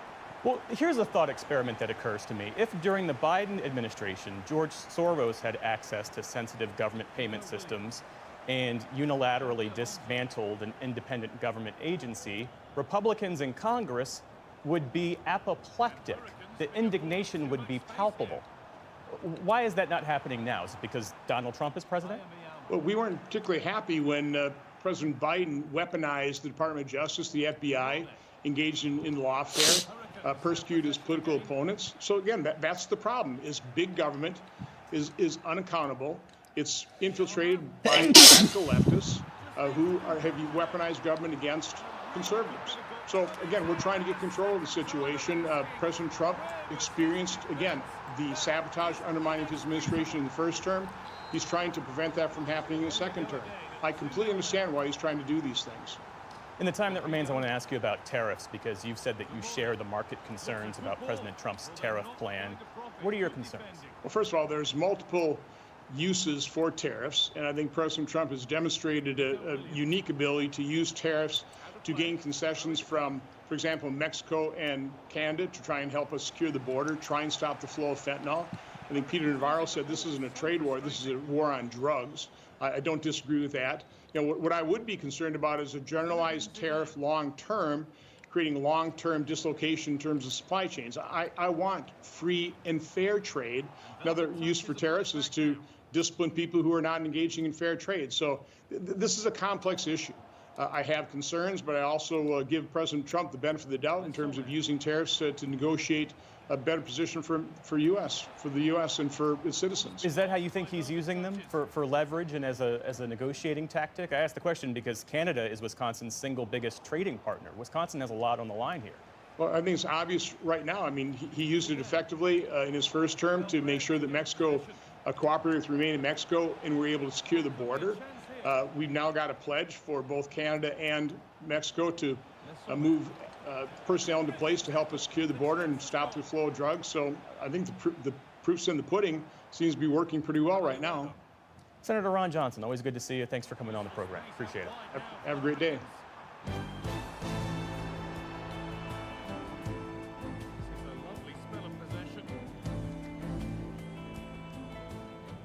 We start the day's other headlines with a rare mass shooting in Sweden that killed about 10 people. A gunman opened fire today at an education center for adults in the city of Örebro, which is about 125 miles west of Stockholm. A prompted a massive emergency response. Police say damage at the crime scene is so extensive that they couldn't give an exact death toll. Sweden's prime minister called it a painful day for the whole country. It is difficult to take in the magnitude of what has happened today. We've seen a brutal, deadly violence against completely innocent people. This is the worst mass shooting in Swedish history. Authorities say the shooter is among the dead and they believe he acted alone. Officials say they don't see any connection to terrorism at this point, but have not yet determined a motive. Here in the U.S., authorities say they have recovered the remains of all 67 victims from last week's aircraft collision near Reagan National Airport. All but one of the victims have been identified. Today's update comes as salvage crews continue their efforts to recover wreckage from the waters of the Potomac River, including the jet's cockpit. In the meantime, federal investigators say air traffic control data confirms the Army Black Hawk helicopter was flying at approximately 300 feet at the time of the collision. Aviation rules require helicopters in the area to stay at or below 200 feet. They hope to have a preliminary report within 30 days. Maryland officials gave a first glimpse of the redesign of Baltimore's Francis Scott Key Bridge today, nearly a year after the original structure collapsed. Artistic renderings of the new bridge show it to be taller and better protected against the type of ship strike that toppled its predecessor. The project has a price tag of almost $2 billion and could be completed as soon as 2028. The original Key Bridge collapsed last March when a massive container ship slammed into one of its supports. 6 construction workers were killed. In Ukraine, the UN's nuclear chief is warning that attacks on Ukraine's power grid could lead to a nuclear accident. Rafael Grossi, who heads the International Atomic Energy Agency, met with Ukrainian President Volodymyr Zelensky in Kyiv today. He also toured a heavily damaged power substation nearby. While there, Grossi warned that Russian attacks on Ukraine's power supplies could threaten nuclear safety by potentially disrupting the cooling procedures needed at atomic facilities. The situation is quite dire. Infrastructure has been degraded, but I must say that I'm impressed with the work, with the effort that is being put in order to ensure nuclear safety. Grossi's visit comes as a Russian missile strike left this city council building in Ukraine's northeastern Kharkiv region in tatters. At least 5 civilians were killed and another 55 wounded. On Wall Street today, stocks ended higher as concerns about President Trump's tariff plans eased a bit. The Dow Jones Industrial Average gained more than 130 points, or about 1/3%. The Nasdaq jumped about 260 points on the day. The S&P 500 climbed back above the 6,000-point level. And if you want an egg with your meal at Waffle House, it's going to cost you 50 cents more. The restaurant chain says the surcharge is temporary but necessary as the nation's egg supplies are under threat. That's because recent outbreaks of bird flu have led to fewer hens. The Department of Agriculture says more than 13 million birds were lost or slaughtered from December into January.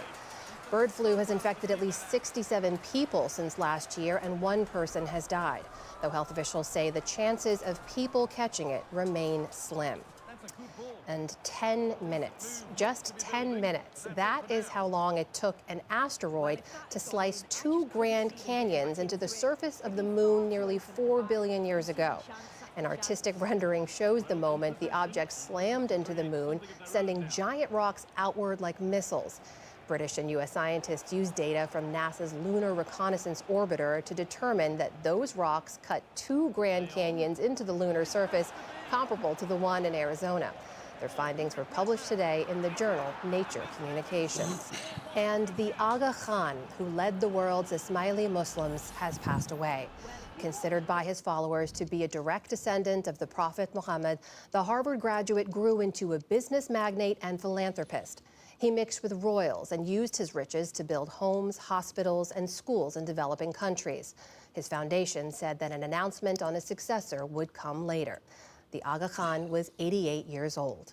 Still to come on the NewsHour, residents of a kibbutz that was attacked by Hamas begin the long rebuilding process. And the ACLU sues the Trump administration for restricting care for transgender minors. This is the PBS NewsHour from the David M. Rubenstein Studio at WETA in Washington, and in the West from the Walter Cronkite School of Journalism at Arizona State University. President Trump and Israeli Prime Minister Netanyahu met for talks today that focused on hammering out a second phase of the ceasefire and hostage agreement between Israel and Hamas. Netanyahu is the first foreign leader to visit the White House since Trump's second term began. The two leaders also discussed the future of Gaza, which Trump has said might need to be emptied of its population, a potential war crime, since Israel's campaign to destroy Hamas has also destroyed much of the enclave. President Trump spoke in the Oval Office. You can't live in Gaza right now, and I think we need another location. If we can build them through massive amounts of money supplied by other people, very rich nations, one of the countries, and it could be Jordan, it could be Egypt, it could be other countries, and you could build 4 or 5 or 6 areas. I mean, we're talking about probably 1.7 million people, 1.7 million, maybe 1.8 million, but I think all of them, I think they'll be resettled. Under the terms of the current ceasefire, Hamas is supposed to release 33 hostages in exchange for Israel releasing around 1,900 Palestinians. Let's turn now to the story of one of the American hostages who was released. This past Saturday, Keith Siegel was brought on stage in Gaza City and paraded in front of a crowd. He held 2 small bags, waved to the crowd, and was quickly escorted away. He had been held hostage by Hamas for 484 days. Keith was reunited with his family, including his wife, Aviva, both of whom had been kidnapped from their home in Kibbutz Kfar Aza during the October 7, 2023 Hamas attack. Aviva was released in November of 2023 during a week-long ceasefire. I spoke a short time ago with Keith Siegel's niece, Hannah. Hannah Siegel, welcome back to the NewsHour. Good to see you. Thank you so much for having me. So you saw that video there of your uncle being released, being paraded out like that. Just what was it like for you to see that, to know he was still alive in that moment, and to know he was finally gonna be free? I don't have any words. It was completely surreal. I think, we have been waiting, inching towards this moment. There have been many, not many, but there have been several moments over the past 15 months where we thought maybe we were close to a deal and then it wouldn't happen. So seeing him up there, he looked a little thin and a little pale, but mostly, I saw my uncle, he looked like himself, and it was just a huge sense of relief. How is he doing today? Have you been able to speak with him directly? He is doing, I can't believe it. He's doing remarkably well. He's talking and he's sharing a lot. He remembers everything, and he, it's kind of amazing. He used a lot of mental tricks to keep himself sane. He mental tricks. Spoke to the family in his head a lot, and he always knew the dates, remembered, thought about anniversaries, thought about birthdays, really showed remarkable mental fortitude, and sort of taught himself to survive. It's incredible. He's doing, he's home, and he took a walk on the beach today. Has he shared anything with you about his time in captivity that surprised you, that you hadn't heard in news reports? I have heard some. I haven't heard a lot. I know that it was horrific. I know this from my Aunt Aviva, his wife, who was in captivity. I think it was awful. It's very dark. We know, of course, Israeli Prime Minister Benjamin Netanyahu is here in Washington as we speak. And previously when we've spoken, you have mentioned, your aunt has also said to me when we spoke, you expressed some doubt that he was incentivized fully to stop the war in Gaza, to have a ceasefire and bring the hostages home. Do you believe that your uncle could have been freed sooner than he was? 484 days, or was it always going to take this long? Yeah, I'm obviously not privy to all of the ins and outs, but I know that this deal was available a long time ago. And I do think that Prime Minister Netanyahu was an impediment to getting him home sooner. As ecstatic as we are that he's here, it took a really long time, and there are a lot of people still being held. I worry that Prime Minister Netanyahu's incentives and the way that he's thinking about this haven't changed. There have been reports in Israeli media that he is thinking about changing up the leadership of Shin Bet and Mossad, other entities in the Israeli government that are essential to negotiations. doing that in the middle of the deal, in the middle as things are moving forward, hopefully towards peace, could endanger that, could jeopardize that that peace. And so, yeah, I'm very worried, and I'm counting on the Trump team to push him on this, and I think they will. Your uncle was also released into really a sea of Hamas fighters when they paraded him out in that way. It says in many ways that Hamas still has a presence, a very strong one there, could still be a threat. Do you think that's a reason for Israel to continue to prosecute a war there? I think what we've seen over the past 15 months is there's only one path forward, and that's through diplomacy and political agreement. First of all of the hostages need to come home. There's been so much endless and unjustifiable violence in the last year and a half. And I know I speak for the other families of hostages and hostage survivors when I say that we don't condone any of that. We need everybody home. We need a ceasefire. We need a path forward to peace in the region. Diplomacy is the only way. Your uncle and aunt, of course, called that border region with Gaza home for those many, many years. Will they go back, do you believe? And what do you think they want to see? What do you want to see in the community across the border from them in Gaza? Yeah, I mean, it's a good question. Kibbutz Kfar Aza, their home for so many years. I mean, I grew up visiting Kfar Aza, is decimated right now. And so will they ever be able to go back? Will that community be able to rebuild? I don't know the answer to that. Not right now. They're with their children in the north.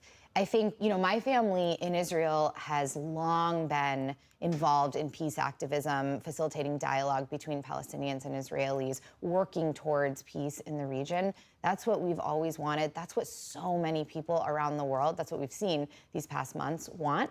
And so we think that this ceasefire deal is the first step towards that, but it has to continue.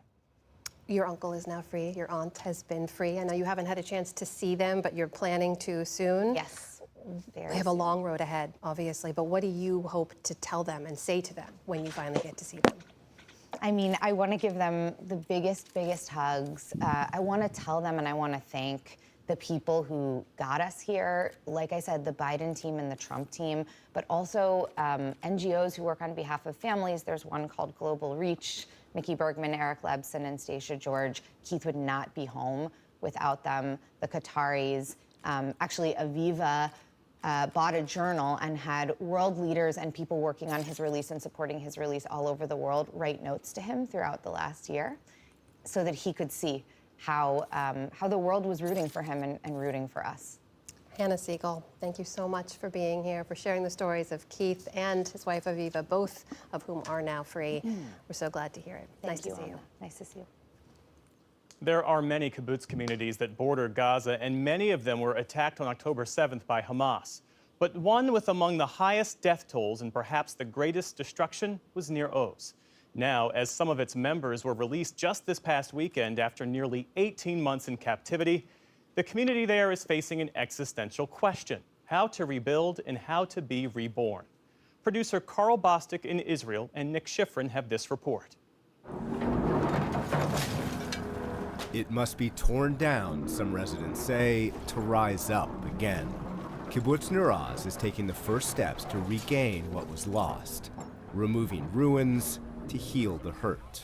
We want to come back to Nir Oz, and we feel that you cannot start a life while living next to a cemetery, you know?